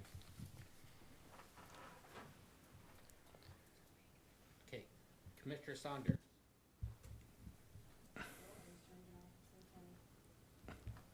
you. Thank you, Chair Pullen. Jeremy, I just have 2 quick questions. On criteria 6 for applications, the word adjacent for adjacent developments through street connections, sidewalks, trails, and similar features. It's my understanding that that is different than surrounding on 4. I just had it. Number 4, the criteria, the application will not adversely affect surrounding properties, the natural environment existing. I'm trying to understand the difference between existing and surrounding.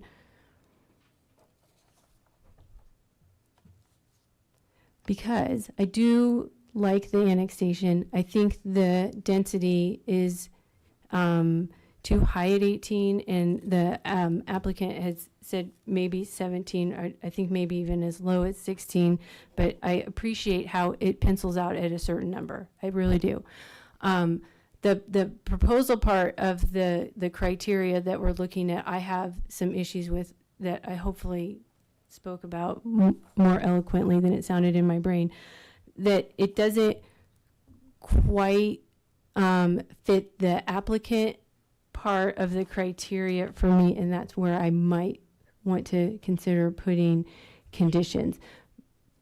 Understanding that we are a group of people, though, I'm not seeing that that is going to be well received, so I might just motion it and then move on so that we can wrap it up as soon as I hear back from Jeremy. I'm not clear on what that would be conditions. So Okay, I will.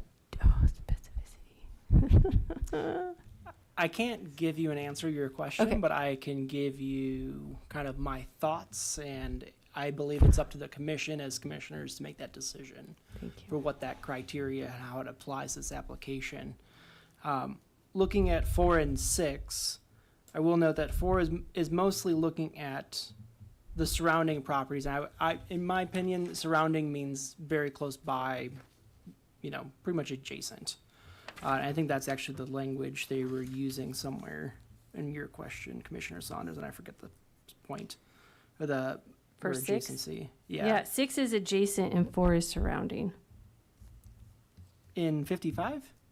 No, so in our, it's page 21, and where'd 6 go?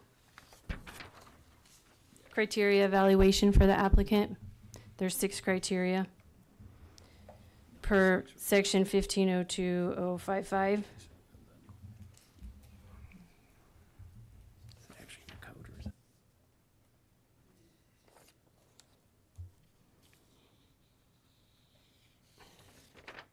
What did I do with that other piece of paper? Okay. I couldn't see the word adjacent. I was just misreading. Yeah, I know, I probably had to 'cause throw, it's buried in there. 1138. Yeah.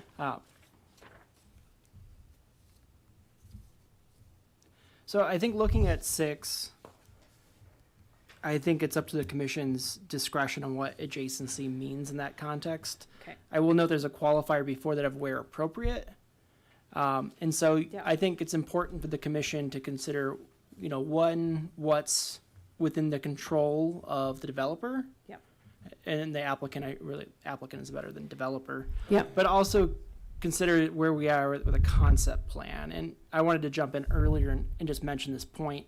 When we're looking at concept plans, we talked about a lot with Bond Farm, and I don't want to belabor that point in that prior discussion. But I just wanted to point the commission to 1502.060A3, which talks about what a concept plan must include. I'm sorry, can you say that more Yes. slowly? 1502.060A3. 060A3? Correct. Thank you. It's not specifically mentioned in the council, in the communication of planning and zoning, because we're focused on the annexation and whether or not it meets the actual criteria. know. Yep. But as a concept plan is a requirement of the annexation, it's kind of incorporated into the commission's decision. And that's why we're having the discussion about the concept plan and things Yep. like that. And I just wanted to highlight that a concept plan, and reading from A3, includes the following general information: appropriate land use, utility, and transportation design, including multimodal transportation access, given the existing planned capacities of the system. mitigation of potential adverse impacts on surrounding properties and neighborhoods, and mitigation of potential adverse impacts to the environment. So I just really want to focus on the elements of general, looking at the high level approach, and looking at appropriate given where we are in the current phase. I just wanted to reiterate those concerns. I appreciate that, and I do understand that there's a lot of unknowns. I really do. But there are some knowns, like walkability studies, right? So that we can see the claim of it's so great and walkable, and I can go to Whole Foods, but there's no crosswalk in the intersection. I know it's not for code for an intersection with 2 stop signs to go so poorly from I think it's a C to a D or a C to an F, and that's a concern for me. And I think that that's closing in on the criteria for the application, not the annexation, not the zoning, but the application, because it's really like 3 things. That's why I think this one's complicated and deserves a lot of review. So for me, the yes on the annexation, yes asterisk to use for the zoning with the application, not the zoning district, but the density chosen for the proposal, with it at 18 per the traffic study, while it doesn't crush that intersection at Clover Basin and Airport, it has high impact on Fordham and Clover Basin. And without seeing other plans and how it interacts with that traffic study, you can't just look at traffic like right in front of the property. That's why the traffic study goes further out, right, than just what's adjacent or touching the property. And that's what I would want to put on as the condition for the applicant to add a multimodal transportation access with walkability, and how the traffic at 18 is affecting that versus maybe 16. And I know you can't do a comparison, but it would be helpful to the study of this site and its compatibility by having those conditions. But I don't have that quite formulated yet. And so I think it's appropriate to put on the condition of the applicant so that the density itself is looked at, because at 18, it goes 3,000 cars at peak hour more, and that's quite a bit on Clover Basin, and that's the only access that they have right now, except the project has right now, except for potential one on the west. But that's potential, right? We don't know if that's going to happen. Were you going to say something? Okay, thank you. Commissioner Popkin. Thanks, Chair. Commissioner Saunders, I respect where you're trying to go with this, and I think maybe I can clarify a couple things, because I thought about this question too. I think what you're trying to get at, as someone who's workshopped a number of condition languages over the last year, I think what you're trying to get at, and unfortunately I don't have a condition for you, but what I think you're trying to get at is if the proposal proceeds at 18 units per acre, then you would like to see X, Y, and Z of improvements to the transportation system. I think that's where you're because you're saying at a certain level of density, there's a higher volume that would spill over into certain areas. I think the challenge that we were discussing earlier here is that the applicant only has so much reach in terms of what even the applicant and city can do for this one proposal for some of the intersections in question that you're flagging. And I respect the fact that you're looking at the traffic from a systems level, because it really is that, right? It's not just an isolated island of one intersection or two, driveway spouts out. I think, unfortunately, the intersections that you're pointing to in question aren't within their purview, which maybe I'm misunderstanding which ones you're focusing on. And if that's the case, then I don't know what condition would satisfy that requirement.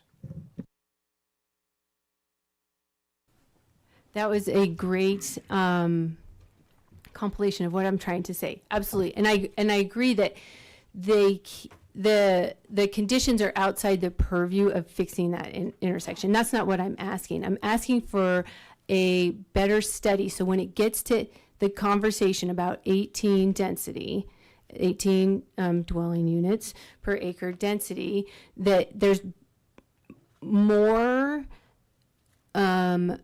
study elements to evaluate that for council, to be able to see the walkability of the other pieces of the site. Because why are we doing that traffic study that's further out from the property boundaries, right? Because those systems are affected by the density of this project.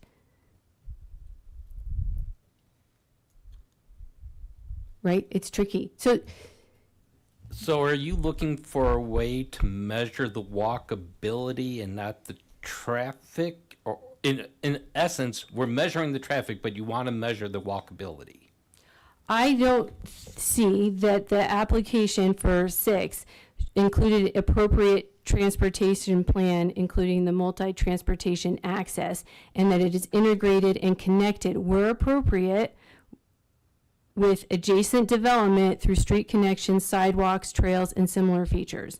I'm not seeing how it's connected to the rest of the neighborhoods, which I think is an appropriate transportation plan. So that would be my condition, is to do a transportation plan that we could evaluate with those other connectivities. But that's what attachment 14 is showing.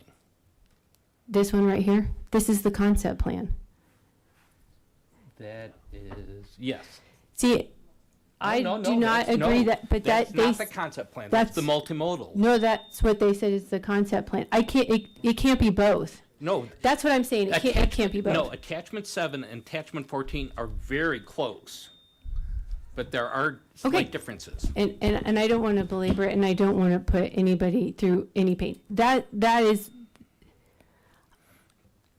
without having without having a condition for mitigating the problems I see with criteria 3 and criteria 4 and how the density affects the surrounding neighborhoods. I'm a no on this part of the application, and I can't figure out a way to say no to that and then yes to the other pieces that I like. So I'm just going to have to say no to all of it. Commissioner Popkin. Yeah, I share Commissioner Saunders' concerns for the multimodal connectivity, and it's something I look really closely at in like every proposal we get. And in this case, I genuinely, I don't know how much would be different. And in a different situation, I see connections on the north side of the property, through the property, to the western border of the property. There isn't really anything northeast because it's been intentionally blocked by the landscaping. And then, I don't even have it up in front of me. Oh. Then on the south side of the property, we see it across to the intersection to Larkspur, which is the main intersection that they have control over. And then we see it as a pedestrian, like a sidewalk and bike lane connection on the east-west side alignment of the south side of the property. And that stretches from everything I can think of to the maximum borders of the property, where for pedestrian, bike, and vehicular. And then when you add in the transit stop that they're going to improve that is on an existing line, the transit system itself they don't control, nor do they control the stop on the south side of Clover Basin. I look at the multimodal access in terms of pedestrian, transit, bike, and vehicular when we're talking about multiple modes. And I don't know what else they could do at this stage, even if they were trying to maximize it much further. I mean, unless we're going to start governing the width of certain bike lanes or sidewalks for more relative to more density. So I guess I'm trying to figure out what you would want different, and I don't know what that looks like.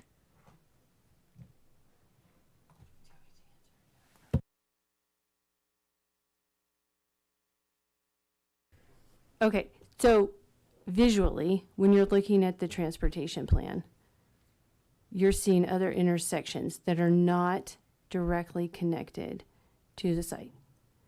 You're saying that you have seen the bike, trail, bus, things that are directly attached to the project. Yes.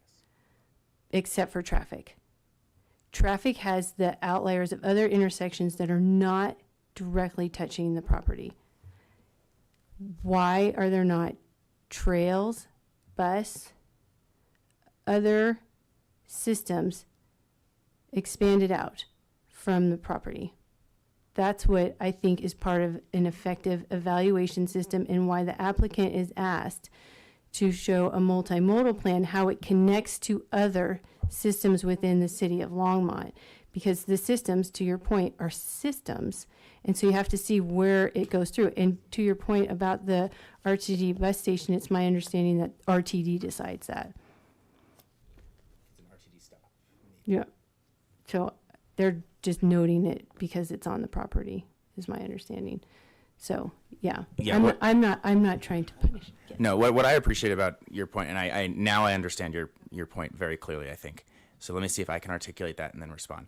What you're looking at the transportation system here as a network and a system, as it is, and that is true, and that's, I think, really important for people to understand. Unfortunately, in the piecemeal patchwork quilt of land development as it exists, from my understanding, like across the country, we are unfortunately in a reality where you're building one square at a time on a blanket that needs to be woven together ultimately to look pretty. But we can't control the ones that are there with this one site outside of a capital improvement plan process that city council and staff would work on to improve other intersections that are disconnected from the property in question. So when we're looking at the traffic impacts, which I understand are system-wide, if it's not directly attached to the site, it's outside of the purview of the applicant and what the city can require the applicant to do in this situation, as frustrating as that is, given the circumstances. Am I understanding? No, but thank Okay. you for the wording. I'm not asking for them to control things outside of the site, outside of the boundary. That's not what I'm asking. I'm asking for the analysis of the other systems and how it builds into the network of the rest of the neighborhood.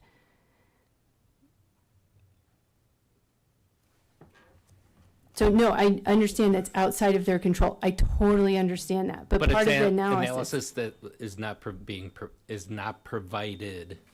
But that's what a multimodal plan is for me. In the experience that I have, is that when we're doing a site analysis, we do look at the outside systems, we do look at the neighborhoods and how our system's going to connect into the other neighborhoods.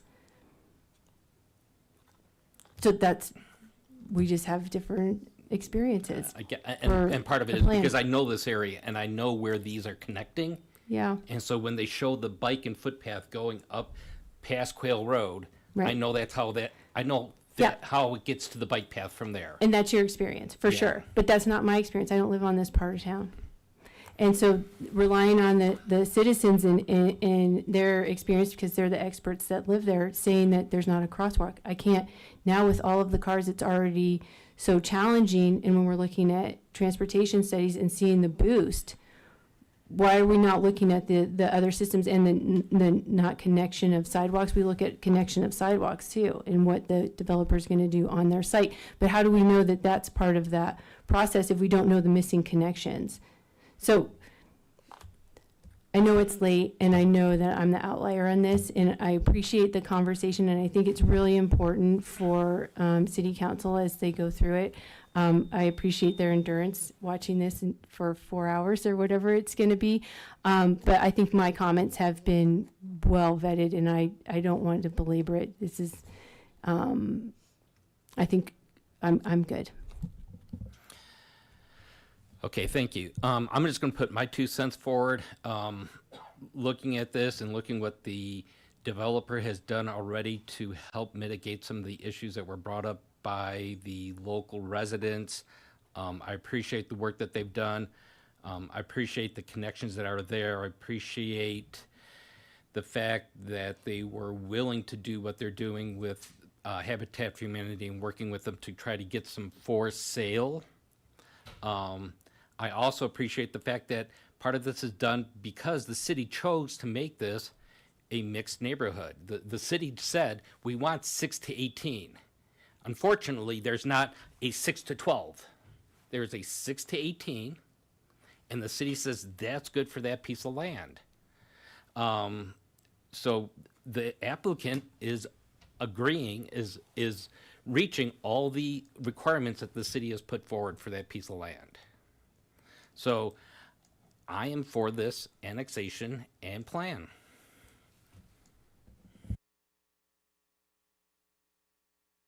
Do we have anybody who would like to make a motion?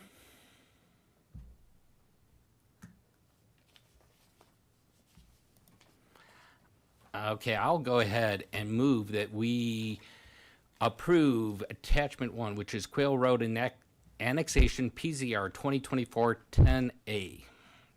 Do I have a second? A second. Commissioner Boone, seconds. Do we have any other discussion? Jane, let's have a vote. Commissioner Tetta? Yes. Commissioner Boone? Yes. Chair Poland? Yes. Commissioner Popkin? Yes. Commissioner Saunders? No. Chair, that passes 4-1 with Commissioner Saunders dissenting. Thank you very much. This item will now be forwarded to the Longmont City Council for action. If you are unfamiliar with council procedures and intend to appear before City Council, please contact the Planning Division for further information at 303-651-8330. Okay, let's move on. Next, there is a final call. So if anybody has anything to say that is not something that was on our agenda today, the public's invited. You have a final invited to be heard for 5 minutes. Jane, did we have anybody signed up? Nobody has signed up. Please come forward. Just looking at, sorry. And remember to state your name and address for the record. Garth Lindbergh, 1121 Alder Way. There was the one map where it showed about 20% of the property being like a greenway on the east side. Uh-huh. If you take away that 20%, it's actually like 22.3 units per acre. But They get the... I don't know how that works. Well, anyways, and this is supposed to be for things that we were not discussing. Oh, I'm sorry. today. No problem. Okay. Okay. Thank you. Anybody else? Seeing nobody else come forward, I'll go ahead and close out public invited to be heard final call. Next is items from the commission. Commissioner Saunders. Thank you, Chair Poland. And I apologize, I took the thing off my screen. I wanted to, say thank you to everyone for their patience. And this is an important topic. But the one I wanted to talk about is the land acknowledgement. I just turned it off my thing. And I wanted to also say our land acknowledgement and discuss whether or not we can have it said at the beginning of our meeting rather than at the end. Because everyone leaves at the end. And I think it's an important thing to keep in front of our mind. So I'm wondering, can we just agree on that, or do we need something more formalized to do that, or discussion? I think we need a motion if we were going to have something that would be said at the beginning and or said at the end. Okay. You would like a motion? Do you want to read it first and then we can discuss the motion? Read the motion or read the acknowledgement? The acknowledgement. Okay, yes, I would like to read the acknowledgement. Thank you, Chair Poland. We acknowledge that Longmont sits on the traditional territory of the Cheyenne, Arapaho, Ute, and other indigenous peoples. We honor the history and the living and spiritual connection that the first people have with this land. It is our commitment to face the injustices that happened when land was taken and to educate our communities, ourselves, and our children to ensure that these injustices do not happen again. Adopted by Longmont City Council, July 13th, 2001. Thank you. Thank you, Chair Poland. Would you like me to make a motion? Thank you. I would like to make a motion that we read the City Council, the land acknowledgement statement at the beginning of our meetings rather than at the end. Commissioner Teta. Second. We have a motion, we have a second. Any discussion? Jane, let's take the vote. Commissioner Tetta? Yes. Commissioner Boone? Chair Poland? Yes. Commissioner Popkin? Commissioner Saunders? Chair, that passes 5-0. So Jane, I think therefore what we will need to do is add an item to the agenda after the call to order and probably roll call. So new step 3, that would be the land acknowledgement. Can we do it under communications?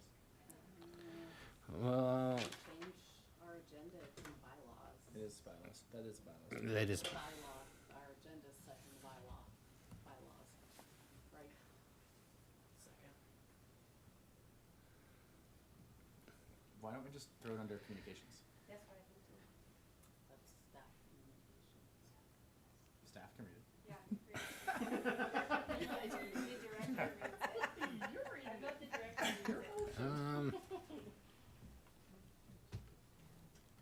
Okay, I have a, well, we approved it, but I have a suggestion. We look at the bylaws next month for the year. So, yep. So next month, in every January of the year, I believe we take another look at the bylaws. That's where the agenda is specified. I think we all agree with the intent of Commissioner Saunders, and considering, I believe now officially, we can, like, since Commissioner Saunders will be a regular commissioner in January, you can make sure that you hold our feet to the fire on that. But I will maybe encourage the chair to take it upon us and remind us just in January to make sure that we just update the bylaws in the spirit of what we just voted on.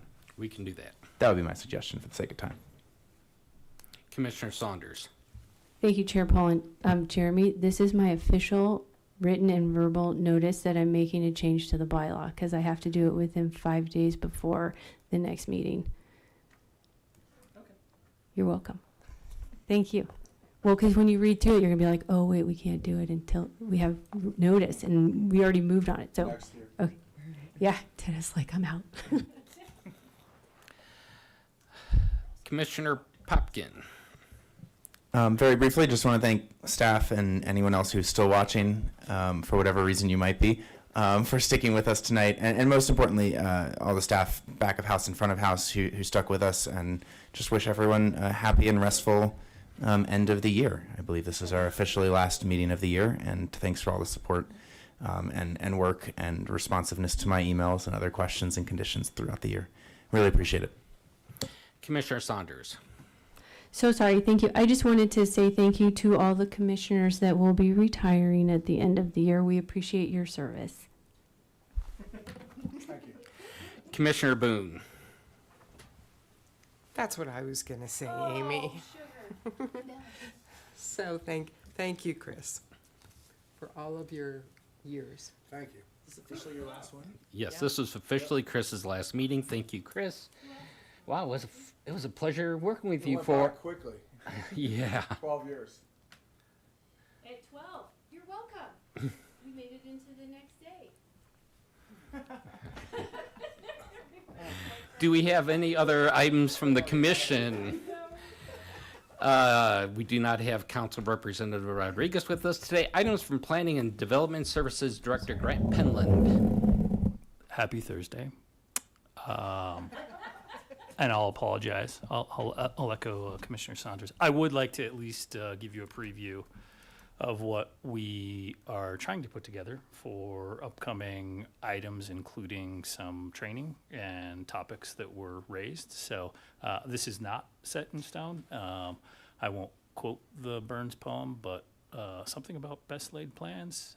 This changed earlier this week. So it's still subject to change, but just walking through, looking at January, the hope would potentially be to do a study session in advance of the actual meeting to discuss, I'll say high-level basic commissioner training, as well as I have it described here as URA training.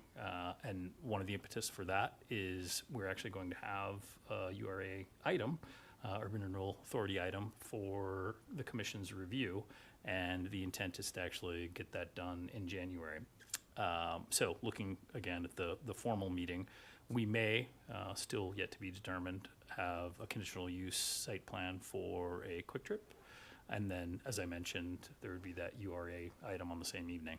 And then further moving through, thought from a timing perspective, it might be appropriate to bring an update and kind of an overall review of the progress of the Longmont Transportation Mobility Plan. So not something that council or the commission will have to act on, but timing wise, we wanted to bring that in front of you.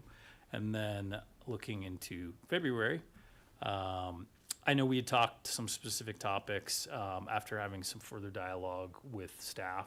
We have in the past kind of done some planning commissioner education training on a high level. I think Commissioner Boone referenced kind of a session or a potential item for that. So we thought we might use an opportunity to do that before we jump into specific topics. Again, not definitive, but we may have 2 variances where the commission would be essentially wearing their BOA hats for two variances that I have listed there. Again, still very tentative. We thought it might be good to have those on the same evening to kind of keep the topic the same. And then looking towards the end of February, jumping into one of the other topics of discussion that was raised by the commission. And again, this is somewhat staff dependent on timing as well, but talking about e-bike trends and bicycle parking. Is that the 26th and not the 22nd? Yes, thank you. Good catch. No, we're going to make you come in on a weird day. Yes, the 26th. Thank you. So the special meeting. So that's as far as I got. Again, having had to change this 2 days ago, we'll coordinate and communicate, of course, as we solidify this. But at least wanted to share that with the commission and get initial thoughts, concerns, but at least give you a preview. Thank you, Commissioner Popkin. Yeah. First of all, thank you. I was going to ask if you didn't bring it up, but figured I'd save time and just ask you after the meeting if you didn't share a specific update. Really appreciate already the responsiveness to 2 of the 3 study sessions that I suggested we explore. Wanted to clarify that so the distinction between the end of January discussion on the Longmont Transportation Mobility Plan, that won't include the e-bike and bike parking one? Because that does seem like relevant if there's an ability to like kind of sync those up. We could. I looked at the bicycle parking and e-bike topic as pretty detailed and specific, as opposed to the overall transportation mobility master plan on walking through kind of the process and how they have got to where they are right now, and then looking forward to what the next steps of adoption of that broader topic is. Now, as part of that, they may kind of give an overview of the bicycle aspect of that multimodal, but that's why the distinct difference, I guess, in the separation. So Got it. Yeah, I can see that there are different depths or different focuses. One's more broad overall community level, and one is more specific topic. I'll leave it to your discretion there. If this topic, since we're having a special meeting anyway on the 22nd, that's the 22nd. If we're having that special meeting anyway, and you think that topic is less than an hour or about an hour with questions, I might suggest we try to combine those. This is the same topic area. Sure. Yeah, we can definitely explore that if it's possible and available, conditional upon staff time. Absolutely. And then the only other comment was, I trust that you're looking into the drive-through thing as well. My only preference there would be that if there was another drive-through proposal that would be coming to this commission, that we try to have that study session before we see that. So we'll follow your discretion there. You seem to have a sense of the pipeline there. So I presume you would know if one was coming up in the next quarter. Hopefully, yes. Sometimes things come in faster than expected. But yeah, that would be the intent, was to get that in front of the commission beforehand. Appreciate it. Commissioner Boone. Thanks. Grant, would you mind sending that slide to Oh, us? absolutely. Yeah, we can share that. And I'm I trying guess, to write it all down, but yeah, I can share that. I guess the intent would be to, once we get it further solidified, actually share that with the entire group. But I can share the draft now as well. that'd be great, because I'm planning a couple of trips. Okay. And I would like to work around it if possible. Understood. Commissioner Saunders. Thank you. Special meeting, is that a study session? So in the bylaws, we talk about regular meetings. I don't know if it's specified study sessions, but I think there's a difference about study sessions. There's no motions and there's no public invited to be heard, or maybe there is on study session. I just, no public. Yeah, so it would be a study session is what I'm understanding, but there's some special. And you're talking about the 22nd, Yeah, the 26th special meetings? meeting. Yes. That's up there. Yeah, no Study action. session. Yes. Like okay, that's what I think that might be important to delineate for the public. And I think I differentiated just from a regular scheduled versus a alternative date that isn't regularly scheduled. That was my differentiation. I appreciate that. So no motions at this Correct. one, Yes. just information. And That's it what I would like. be recorded. Yes. But no public invited to be heard. But can they come and listen? But, And yeah. will it be live streamed? Ooh. Dallas has So already left the building. He's like, it- nope, I'm out. It is up to the chair if we want to do public invited to be heard. If public show up and they want to speak, it's a public meeting. Yeah. So we can't say no. Again, we call our fourth meeting of the month a special meeting. We can call it a study session. It's Yeah, I would differentiate versus between that kind of thing. a second meeting of the month versus a study session. A study session is just really information being provided to us with no public hearing items. Yes. So, yeah, I just think it's important when it goes out, like when people Yeah. what the expectations are, and that's yeah. Understood. As of right now, we'll see what happens at the beginning of the year.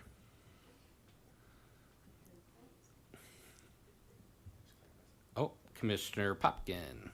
Yeah, and just to clarify, since I proposed the study session originally, the intent was not for it to be like an open call for like every opinion on this. I wanted the commission to get smarter on these topics so we could kind of better navigate them and determine if there are certain topics we might want to have public invited to be heard on down the road if we are suggesting amendments to certain codes or protocol.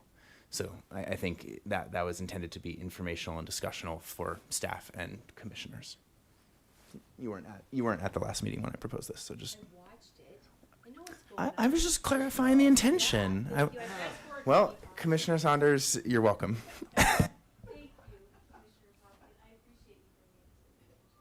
Anything else, Grant? Nothing else. Okay, thank you very much. We are in adjournment.